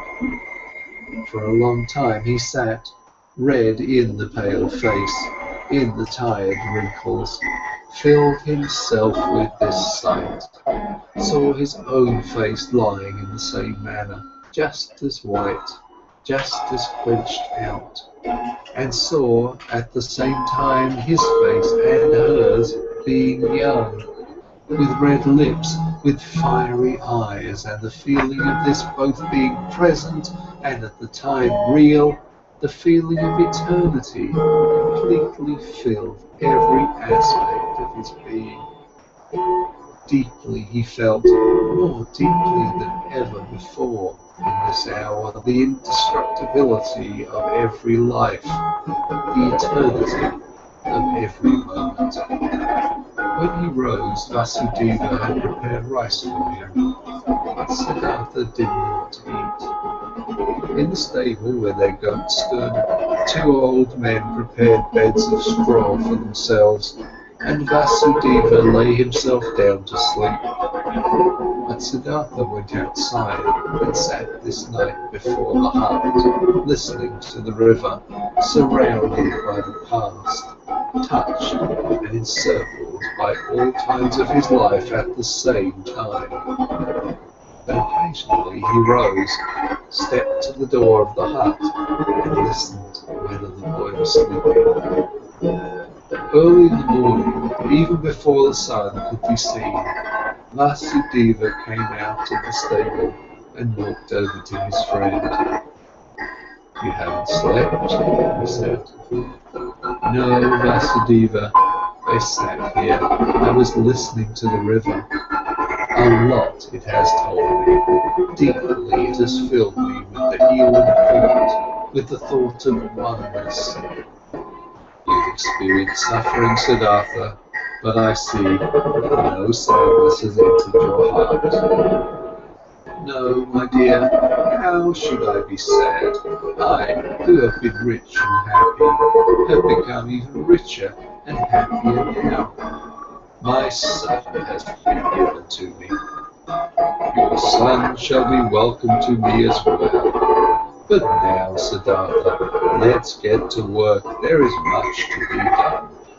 Kamala has died on the same bed on which my wife had died a long time ago. Let us also build Kamala's funeral pile on the same hill on which I had then built my wife's funeral pile. While the boy was still asleep, they built the funeral pile.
Timid and weeping, the boy had attended his mother's funeral. Gloomy and shy, he had listened to Siddhartha, who greeted him as his son and welcomed him at his place in Vasudeva's hut. Pale he sat for many days by the hill of the dead, did not want to eat, gave no open look, did not open his heart, met his fate with resistance and denial. Siddhartha spared him and let him do as he pleased. He honoured his mourning. Siddhartha understood that his son did not know him, that he could not love him like a father. Slowly he also saw and understood that the 11-year-old was a pampered boy, a mother's boy, and that he had grown up in the habits of rich people, accustomed to finer food, to a soft bed, accustomed to giving orders to servants. Siddhartha understood that the mourning, pampered child could not suddenly and willingly be content with a life among strangers and in poverty. He did not force him. He did many a chore for him, always picked the best piece of the meal for him. Slowly he hoped to win him over by friendly patience. Rich and happy he had called himself when the boy had come to him. Since time had passed on in the meanwhile, and the boy remained a stranger and in a gloomy disposition, since he displayed a proud and stubbornly disobedient heart, did not want to do any work, did not pay his respect to the old men, stole from Vasudeva's fruit trees. Then Siddhartha began to understand that his son had not brought him happiness and peace, but suffering and worry. But he loved him, and he preferred the suffering and worries of love over happiness and joy without the boy. Since young Siddhartha was in the hut, the old man had split the work. Vasudeva had again taken on the job of the ferryman all by himself, and Siddhartha, in order to be with his son, did the work in the hut and in the field. For a long time, for long months, Siddhartha waited for his son to understand him, to accept his love, to perhaps reciprocate it. For long months, Vasudeva waited, watching, waited, and said nothing. One day, when Siddhartha the younger had once again tormented his father very much with spite and an unsteadiness in his wishes, and had broken both of his wife's bones, Vasudeva took in the evening his friend aside and talked to him. "Pardon me," he said, "from a friendly heart I'm talking to you. I am seeing that you are tormenting yourself. I am seeing that you're in grief. Your son, my dear, is worrying you, and he's also worrying me. That young bird is accustomed to a different life, to a different nest. He has not, like you, run away from riches and the city, being disgusted and fed up with it. Against his will, he had to leave all this behind. I asked the river, O friend, many times I have asked it. But the river laughs. It laughs at me, it laughs at you and me, and is shaking with laughter at our foolishness. Water wants to join water. Youth wants to join youth.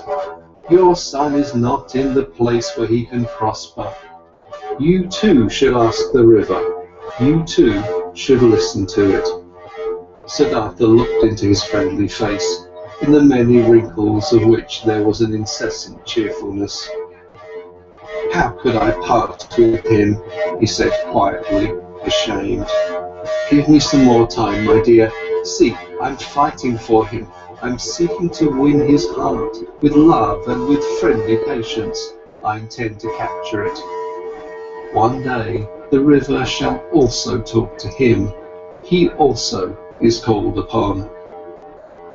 Vasudeva's smile flourished more warmly. "Oh yes, he too is called upon. He too is of the eternal life. But do we, you and me, know what he is called upon to do? What path to take? What actions to perform? What pain to endure? Not a small one his pain will be. After all, his heart is proud and hard. People like this have to suffer a lot, err a lot, do much injustice, burden themselves with much sin. Tell me, my dear, you're not taking control of your son's upbringing? You don't force him? You don't beat him? You don't punish him?" "No, Vasudeva, I don't do anything of this." "I knew it. You don't force him, don't beat him, don't give him orders, because you know that soft is stronger than hard. Water stronger than rocks. Love stronger than force. Very good. I praise you. Aren't you mistaken in thinking that you wouldn't force him, wouldn't punish him? Don't you shackle him with your love? Don't you make him feel inferior every day? And don't you make it even harder on him with your kindness and patience? Don't you force him, the arrogant and pampered boy, to live in a hut with 2 old banana eaters, to whom even rice is a delicacy, whose thoughts can't be his, whose hearts are old and quiet, and beats in a different pace than his? Isn't forced, isn't he punished by all this?" Troubled, Siddhartha looked to the ground. Quietly he asked, "What do you think I should do?" Quoth Vasudeva, "Bring him into the city, bring him into his mother's house. There'll still be servants around, give him to them. And when there aren't any around anymore, bring him to a teacher, not for the teaching's sake, but so that he shall be among other boys, and among girls, and in the world which is his own. Have you never thought of this?" "You're seeing into my heart." Siddhartha spoke sadly. "Often I have thought of this. But look, how shall I put him, who had no tender heart anyhow, into this world? Won't he become exuberant? Won't he lose himself to pleasure and power? Won't he repeat all of his father's mistakes? Won't he perhaps get entirely lost in samsara?" Brightly the ferryman's smile lit up. Softly he touched Siddhartha's arm and said, "Ask the river about it, my friend. Hear it laugh about it. Would you actually believe that you had committed your foolish acts in order to spare your son from committing them too? And could you in any way protect your son from samsara? How could you? By means of teachings, prayer, admonition? My dear, have you entirely forgotten that story? That story containing so many lessons. That story about Siddhartha, a Brahmin son, which you once told me here on this very spot. Who has kept the Samana Siddhartha safe from samsara, from sin, from greed, from foolishness? Were his father's religious devotion, his teacher's warnings, his own knowledge, his own search able to keep him safe? Which father, which teacher had been able to protect him from living his life for himself, from soiling himself with life, from burdening himself with guilt, from drinking the bitter drink for himself, from finding his path for himself? Would you think, my dear, anybody might perhaps be spared from taking this path? That perhaps your little son would be spared because you love him, because you would like to keep him safe, because you would like to keep him from suffering and pain and disappointment? But even if you would die 10 times for him, you would not be able to take the slightest part of his destiny upon yourself. Never before Vasudeva had spoken so many words. Kindly, Siddhartha thanked him, went troubled into the heart, could not sleep for a long time. Vasudeva had told him nothing he had not already thought and known for himself. But this was a knowledge he could not act upon. Stronger than the knowledge was his love for the boy. Stronger was his tenderness, his fear to lose him. Had he ever lost his heart so much to something? Had he ever loved any person thus blindly, thus sufferingly, thus unsuccessfully, and yet thus happily? Siddhartha could not heed his friend's advice. He could not give up the boy. He let the boy give him orders. He let him disregard him. He said nothing and waited. Daily he began the mute struggle of friendliness, the silent war of patience. Vasudeva said nothing and waited, friendly, knowing, patient. They were both masters of patience. At one time, when the boy's face reminded him very much of Kamala, Siddhartha suddenly had to think of a line which Kamala, a long time ago, in the days of their youth, had once said to him. "You cannot love," she had said to him, and he had agreed with her and had compared himself to a star, while comparing the childlike people with falling leaves. And nevertheless, he had also sensed an accusation in that line. Indeed, he had never been able to lose or devote himself completely to another person, to forget himself, to commit foolish acts for the love of another person. Never he had been able to do this, and this was, as it seemed to him at that time, the great distinction which set him apart from the childlike people. But now, since his son was here, now he, Siddhartha, had become completely a childlike person, suffering for the sake of another person, loving another person, lost to a love, having become a fool on account of love. Now he too felt, late, once in his lifetime, this strongest and strangest of all passions, suffered from it, suffered miserably, and was nevertheless in bliss, was nevertheless renewed in one respect, enriched by the one thing. He did sense very well that his love, this blind love for his son, was a passion, something very human, that it was samsara, a murky source, dark waters. Nevertheless, he felt at the same time it was not worthless, it was necessary, came from the essence of his own being. His pleasure, or this pain also had to be endured. These foolish acts also had to be committed. Through all this, the son let him commit his foolish acts, let him court for his affection, let him humiliate himself every day by giving in to his moods. This father had nothing which could have delighted him, and nothing which he would have feared. He was a good man, this father, a good, kind, soft man, perhaps a very devout man, perhaps a saint. All these were no attributes which could win the boy over. He was bored by his father, who kept him prisoner here in this miserable hut of his. He was bored by him, and for him to answer every naughtiness with a smile, every insult with friendliness, every viciousness with kindness, this very thing was the hated trick of this old sneak. Much more the boy would have liked it if he had been threatened by him, if he had been abused by him. A day came when what young Siddhartha had on his mind came bursting forth, and he openly turned against his father. The latter had given him a task. He had told him to gather brushwood, but the boy did not leave the hut. In stubborn disobedience and rage, he stayed where he was, thumped on the ground with his feet, clenched his fists, and screamed in a powerful outburst his hatred and contempt into his father's face. "Get the brushwood for yourself," he shouted, foaming at the mouth. "I'm not your servant.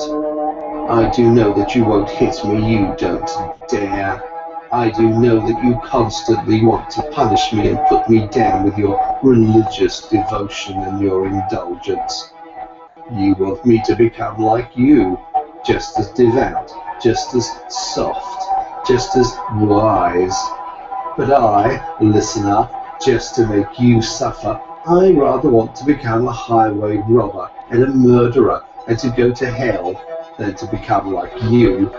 I hate you, you're not my father, and if you've been 10 times my mother's fornicator." Rage and grief boiled over in him, foamed at the father in 100 savage and evil words. Then the boy ran away, and only returned late at night. But the next morning he had disappeared. What had also disappeared was a small basket, woven out of bast of 2 colours, in which the ferrymen kept those copper and silver coins which they received as a fare. The boat had also disappeared. Siddhartha saw it lying by the opposite bank. The boy had run away. "I must follow him," said Siddhartha, who had been shivering with grief since those ranting speeches the boy had made yesterday. "A child can't go through the forest all alone. He'll perish. We must build a raft, Vasudeva, to get over the water." "We will build a raft," said Vasudeva, "to get our boat back, which the boy has taken away. But him you shall let run along, my friend. He is no child anymore. He knows how to get around. He's looking for the path to the city, and he is right, don't forget that. He's doing what you failed to do yourself. He's taking care of himself. He's taking his course. Alas, Siddhartha, I see you suffering, but you're suffering pain at which one would like to laugh, at which you'll soon laugh for yourself." Siddhartha did not answer. He already held the axe in his hands and began to make a raft of bamboo, and Vasudeva helped him to tie the canes together with ropes of grass.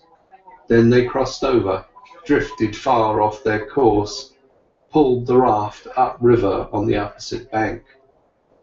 "Why did you take the axe along?" asked Siddhartha.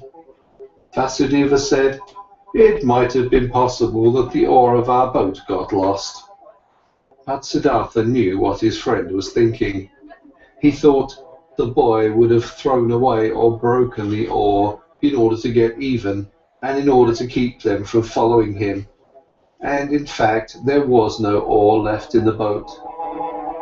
Vasudeva pointed at the bottom of the boat and looked at his friend with a smile, as if he wanted to say, Don't you see what your son is trying to tell you? Don't you see that he doesn't want to be followed? But he did not say this in words. He started making a new oar. But Siddhartha bid his farewell to look for the runaway. Vasudeva did not stop him. When Siddhartha had already been walking through the forest for a long time, the thought occurred to him that his search was useless. Either, so he thought, the boy was far ahead and had already reached the city, or, if he should still be on his way, he would conceal himself from him, the pursuer. As he continued thinking, he also found that he, on his part, was not worried for his son, for he knew deep inside that he had neither perished nor was in any danger in the forest. Nevertheless, he ran without stopping, no longer to save him, just to satisfy his desire, just to perhaps see him one more time. And he ran up to just outside the city. When, near the city, he reached a wide road, he stopped by the entrance of the beautiful pleasure garden which used to belong to Kamala, where he had seen her for the first time in her sedan chair. The past rose up in his soul. Again he saw himself standing there, young, a bearded, naked Samana, his hair full of dust. For a long time Siddhartha stood there and looked through the open gate into the garden, seeing monks in yellow robes walking among the beautiful trees.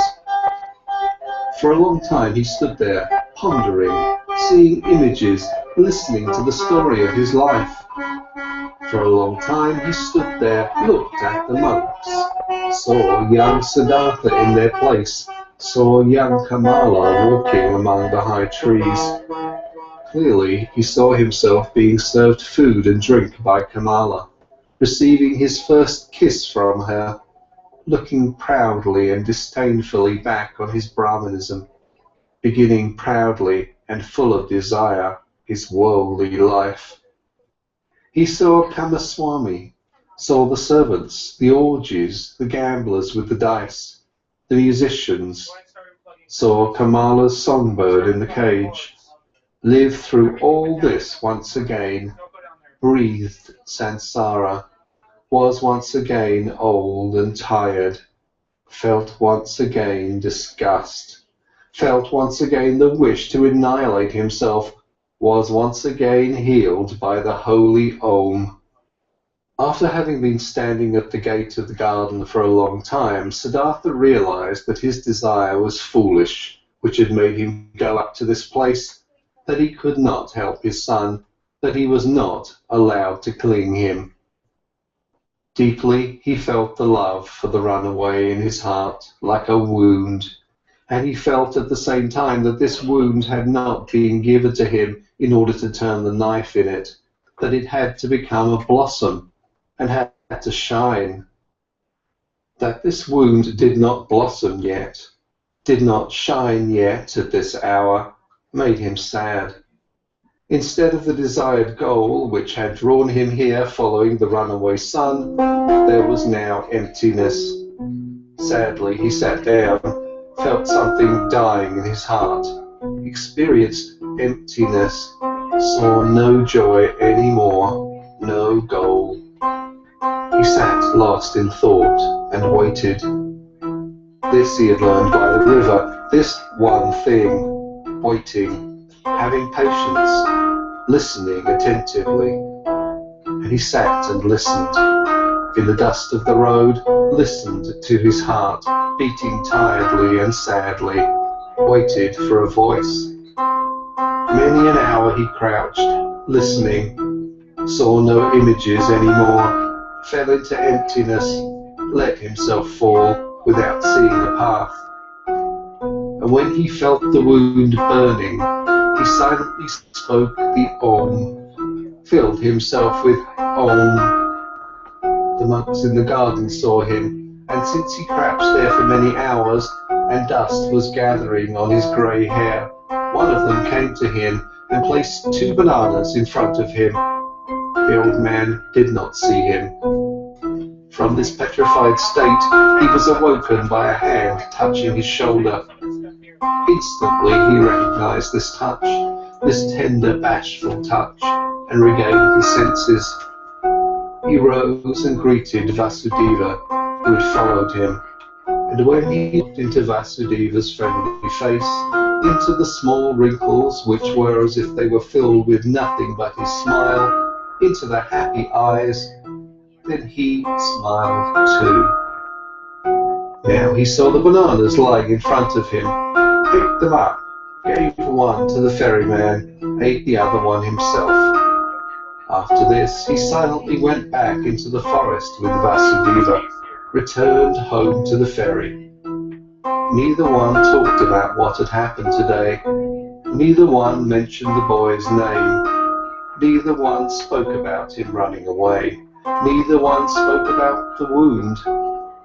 In the hut, Siddhartha lay down on his bed, and when, after a while, Vasudeva came to him to offer him a bowl of coconut milk, he already found him asleep.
time, the wound continued to burn. Many a traveller Siddhartha had to ferry across the river who was accompanied by a son or a daughter, and he saw none of them without envying him, without thinking, so many thousands possess the sweetest of good fortunes. Why don't I? Even bad people, even thieves and robbers have children and love them, and are being loved by them, all except for me.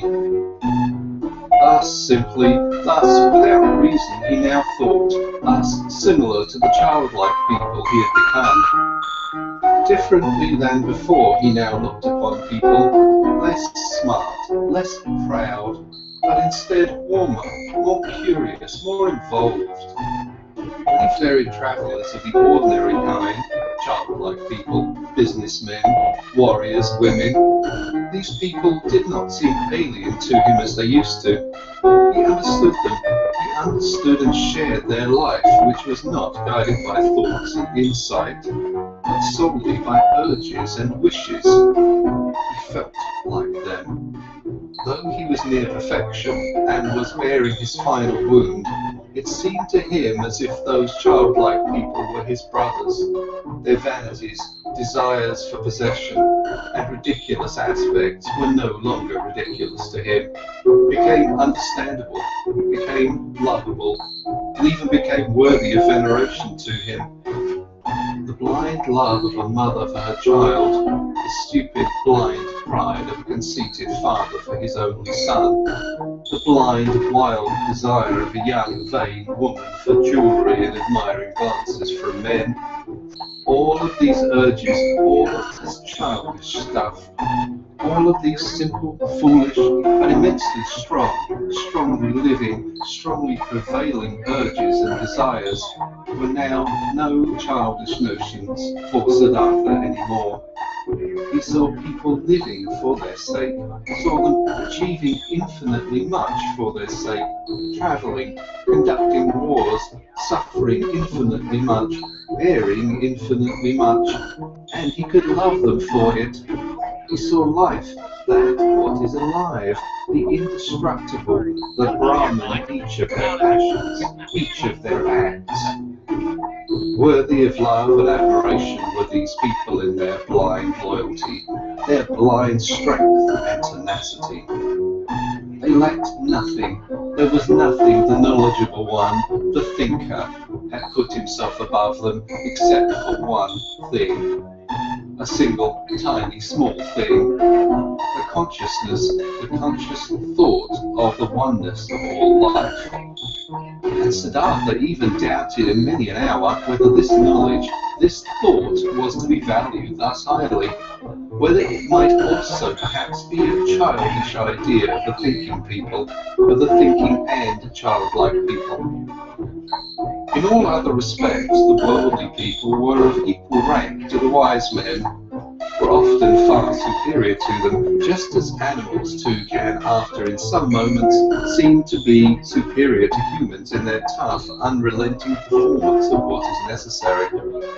Slowly blossomed, slowly ripened in Siddhartha, the realization, the knowledge, what wisdom actually was, what the goal of his long search was. It was nothing but a readiness of the soul, an ability, a secret art, to think every moment while living his life the thought of oneness, to be able to feel and inhale the oneness. Slowly this blossomed in him, was shining back at him from Vasudeva's old childlike face. Harmony, knowledge of the eternal perfection of the world, smiling oneness. But the wound still burned. Longingly and bitterly Siddhartha thought of his son, nurtured his love and tenderness in his heart, allowed the pain to gnaw at him, committed all foolish acts of love. Not by itself this flame would go out, and one day when the wound burned violently, Siddhartha ferried across the river, driven by a yearning, got off the boat and was willing to go to the city and to look for his son. The river flowed softly and quietly. It was the dry season, but its voice sounded strange. It laughed clearly. The river laughed. It laughed brightly and clearly at the old ferryman. Siddhartha stopped. He bent over the water in order to hear even better, and he saw his face reflected in the quietly moving waters. And in this reflected face there was something which reminded him something he had forgotten, and as he thought about it, he found it. His face resembled another face which he used to know and love and also fear. It resembled his father's face, the Brahmin. And he remembered how he, a long time ago, as a young man, had forced his father to let him go to the penitence, how he had bade his farewell to him, how he had gone and had never come back. Had his father not also suffered the same pain for him which he now suffered for his son? Had his father not long since died, alone, without having seen his son again? Did he not have to expect the same fate for himself? Was it not a comedy, a strange and stupid matter, this repetition, this running around in a fateful circle? The river laughed. Yes, so it was. Everything came back which had not been suffered and solved up to its end. The same pain was suffered over and over again. But Siddhartha went back into the boat and ferried back to the hut, thinking of his father, thinking of his son, laughed at by the river, at odds with himself, tending towards despair, and not less tending towards laughing along with himself and the entire world.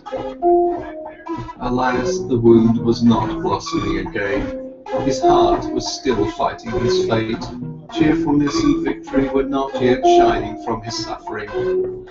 Nevertheless, he felt hope, and once he had returned to the hut, he felt an undefeatable desire to open up to Vasudeva, to show him everything, the master of listening, to say everything. Vasudeva was sitting in the hut and weaving a basket. He no longer used the ferry boat. His eyes were starting to get weak, and not just his eyes, his arms and hands as well. Unchanging and flourishing was only the joy and the cheerful benevolence of his face. Siddhartha sat down next to the old man. Slowly he started talking.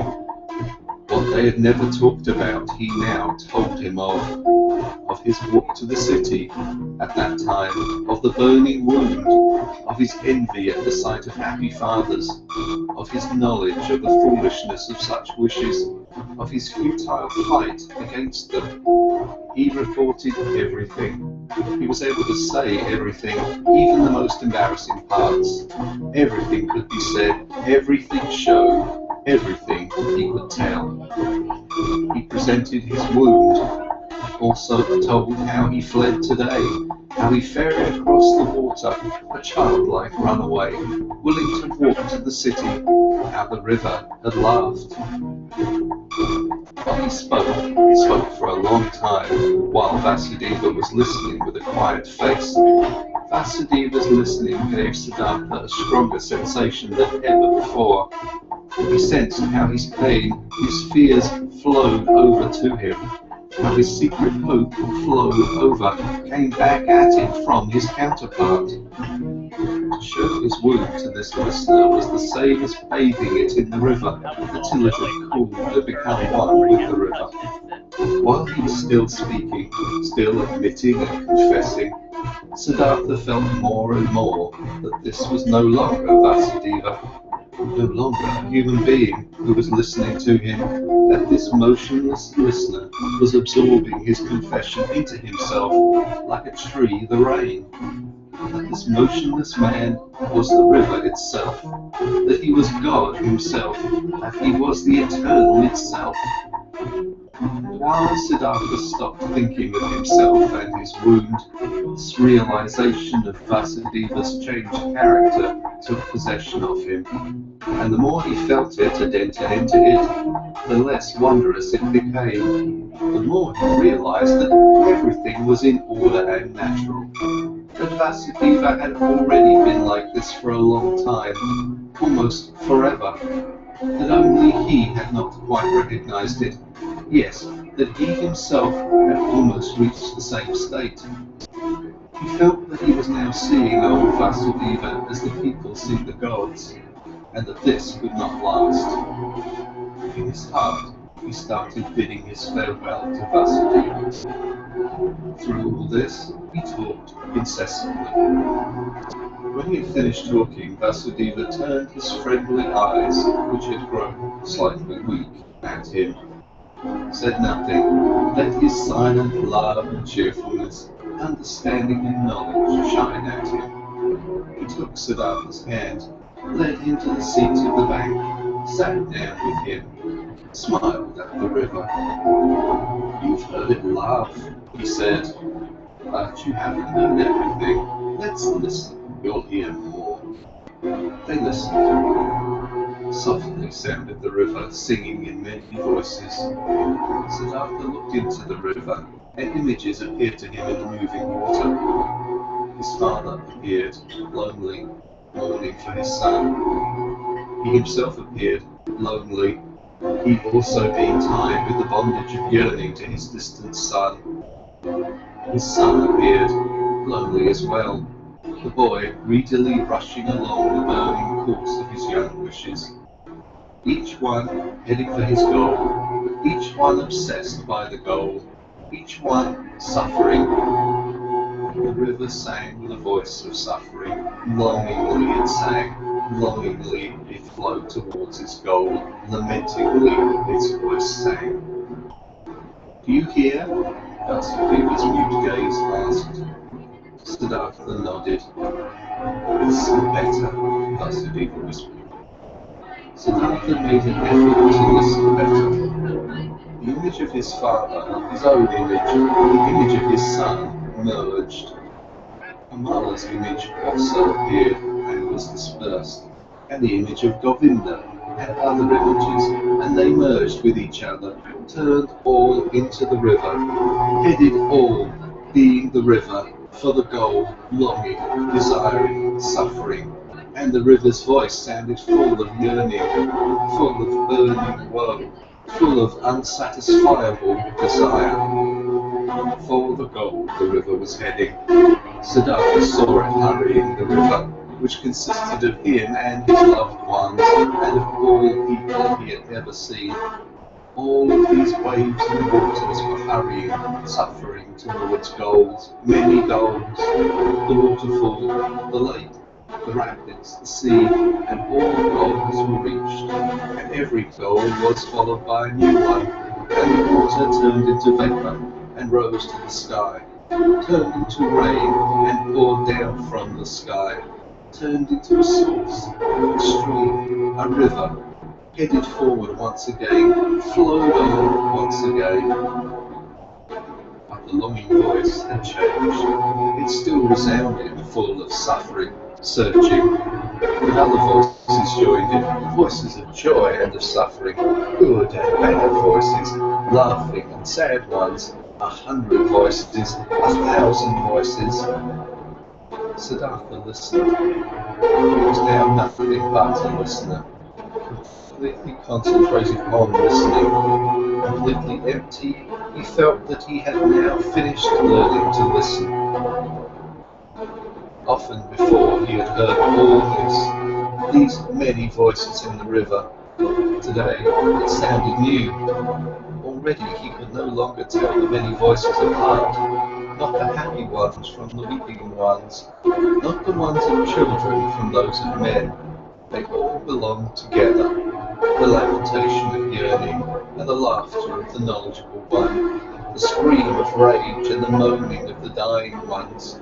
Everything was one. Everything was intertwined and connected, entangled 1,000 times. And everything all together. All voices, all goals, all yearning, all suffering, all pleasure, all that was good and evil. All of this together was the world.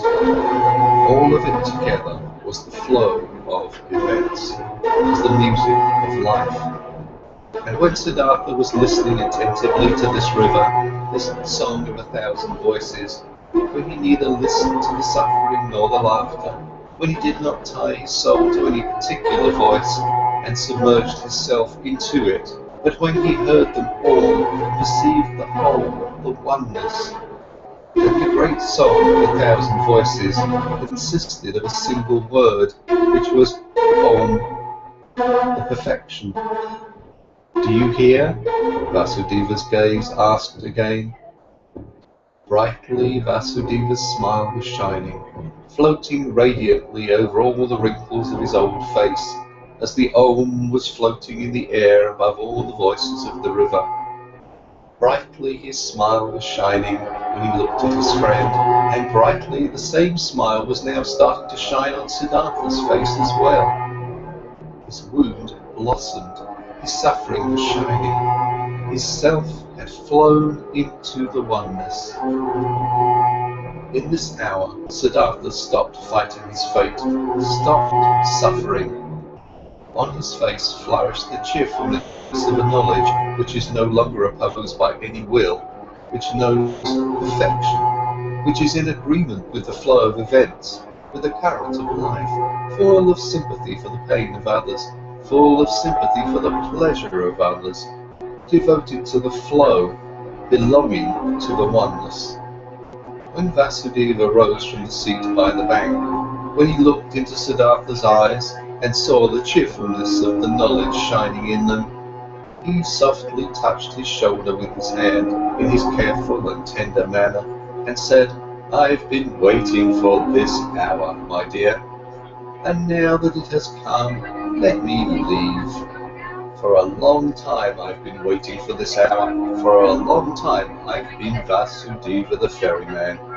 Now it's enough. Farewell hut. Farewell river. Farewell Siddhartha." Siddhartha made a deep bow before him and bid his farewell. "I've known it," he said quietly. "You're going to the forests?" "I am going into the forests. I am going into the oneness," spoke Vasudeva with a bright smile.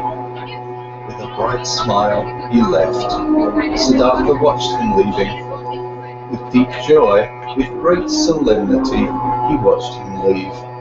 Saw his steps full of peace, saw his head full of luster, saw his body full of light.